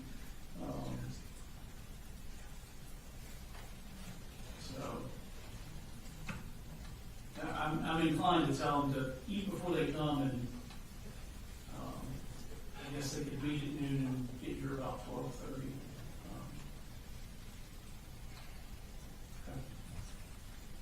And Judge, on closing, I know for this kind of case, it's usually an hour. Yes. We would like to ask for just a little bit more time because of the complexity of it. I'm not asking for 4 hours or anything, but just. I know you've been running around with Brian Steele, so. I know, he's a bad influence, so. But if I could have a little bit more time, maybe maximum an hour and a half, I don't think it'll take that long, but just be on the safe side. What's the state's position? I think that's fine if he wants no more than an hour and a half. I don't think I will take an hour and a half, but the state would also have the same max. So. Right, I'm not going to get. Yeah. It's just one side. All right. You truly believe you may need an hour and a half? I don't think so, but I just don't want to be in the middle of something and the court hit the buzzer and I'm gone. All right.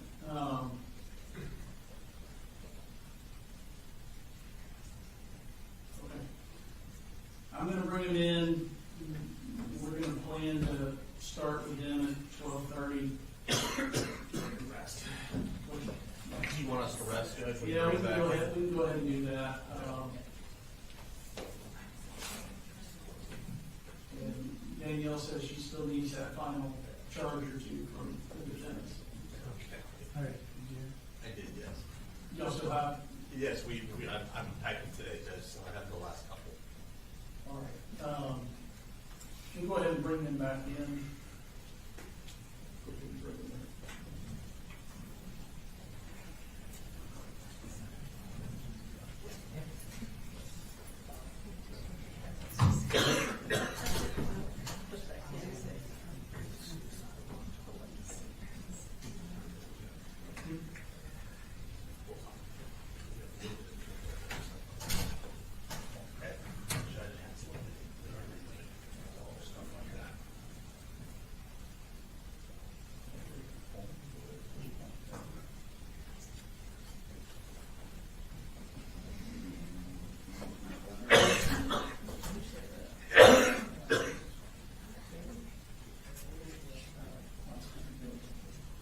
Terry, how long is it going to take to get here if y'all met at noon Monday?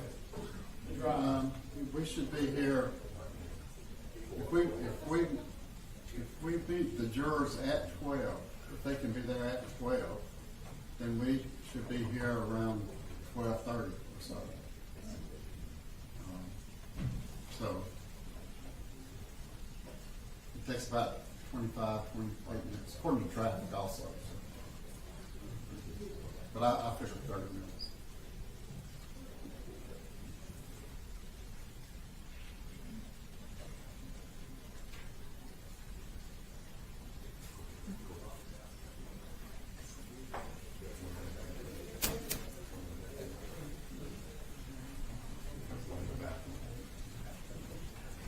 One in the restroom.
Does the defense have any additional witnesses?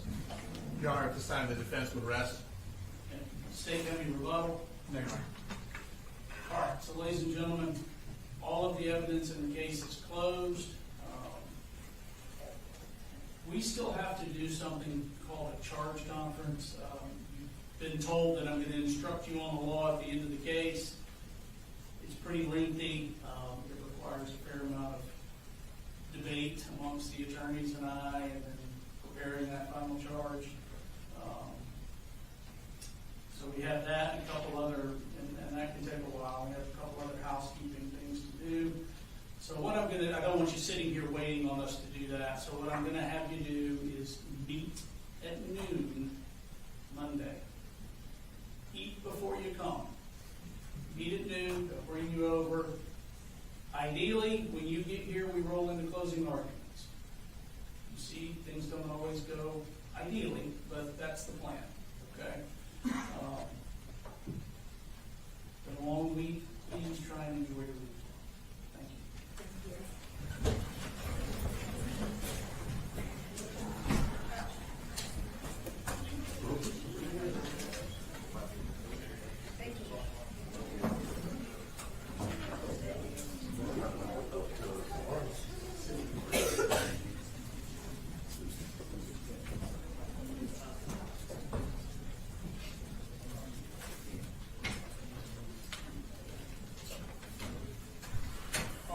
Danielle has thrown together kind of a preliminary packet that combines standard charges and what each side's requested, so I'll have her email them all, so you can look at them before Monday morning.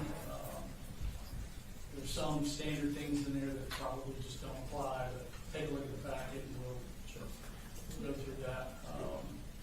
There's one thing that we would ask if Mr. Hobbs or Mr. Berry would email us what their plans are for lesser included, so like which charges they want lesser included on. Is that you? Me and you can email me and Alex. Okay. So that we can, we'll tell them that. Was it already in the One was, yeah. Yes.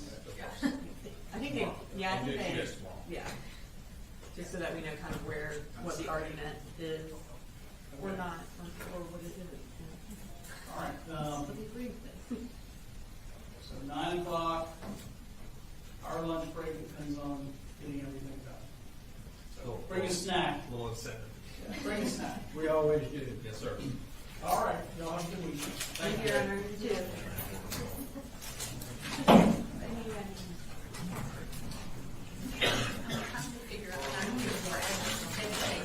Are you taking this back down? Or do you want I think we have to, no, that one's fine.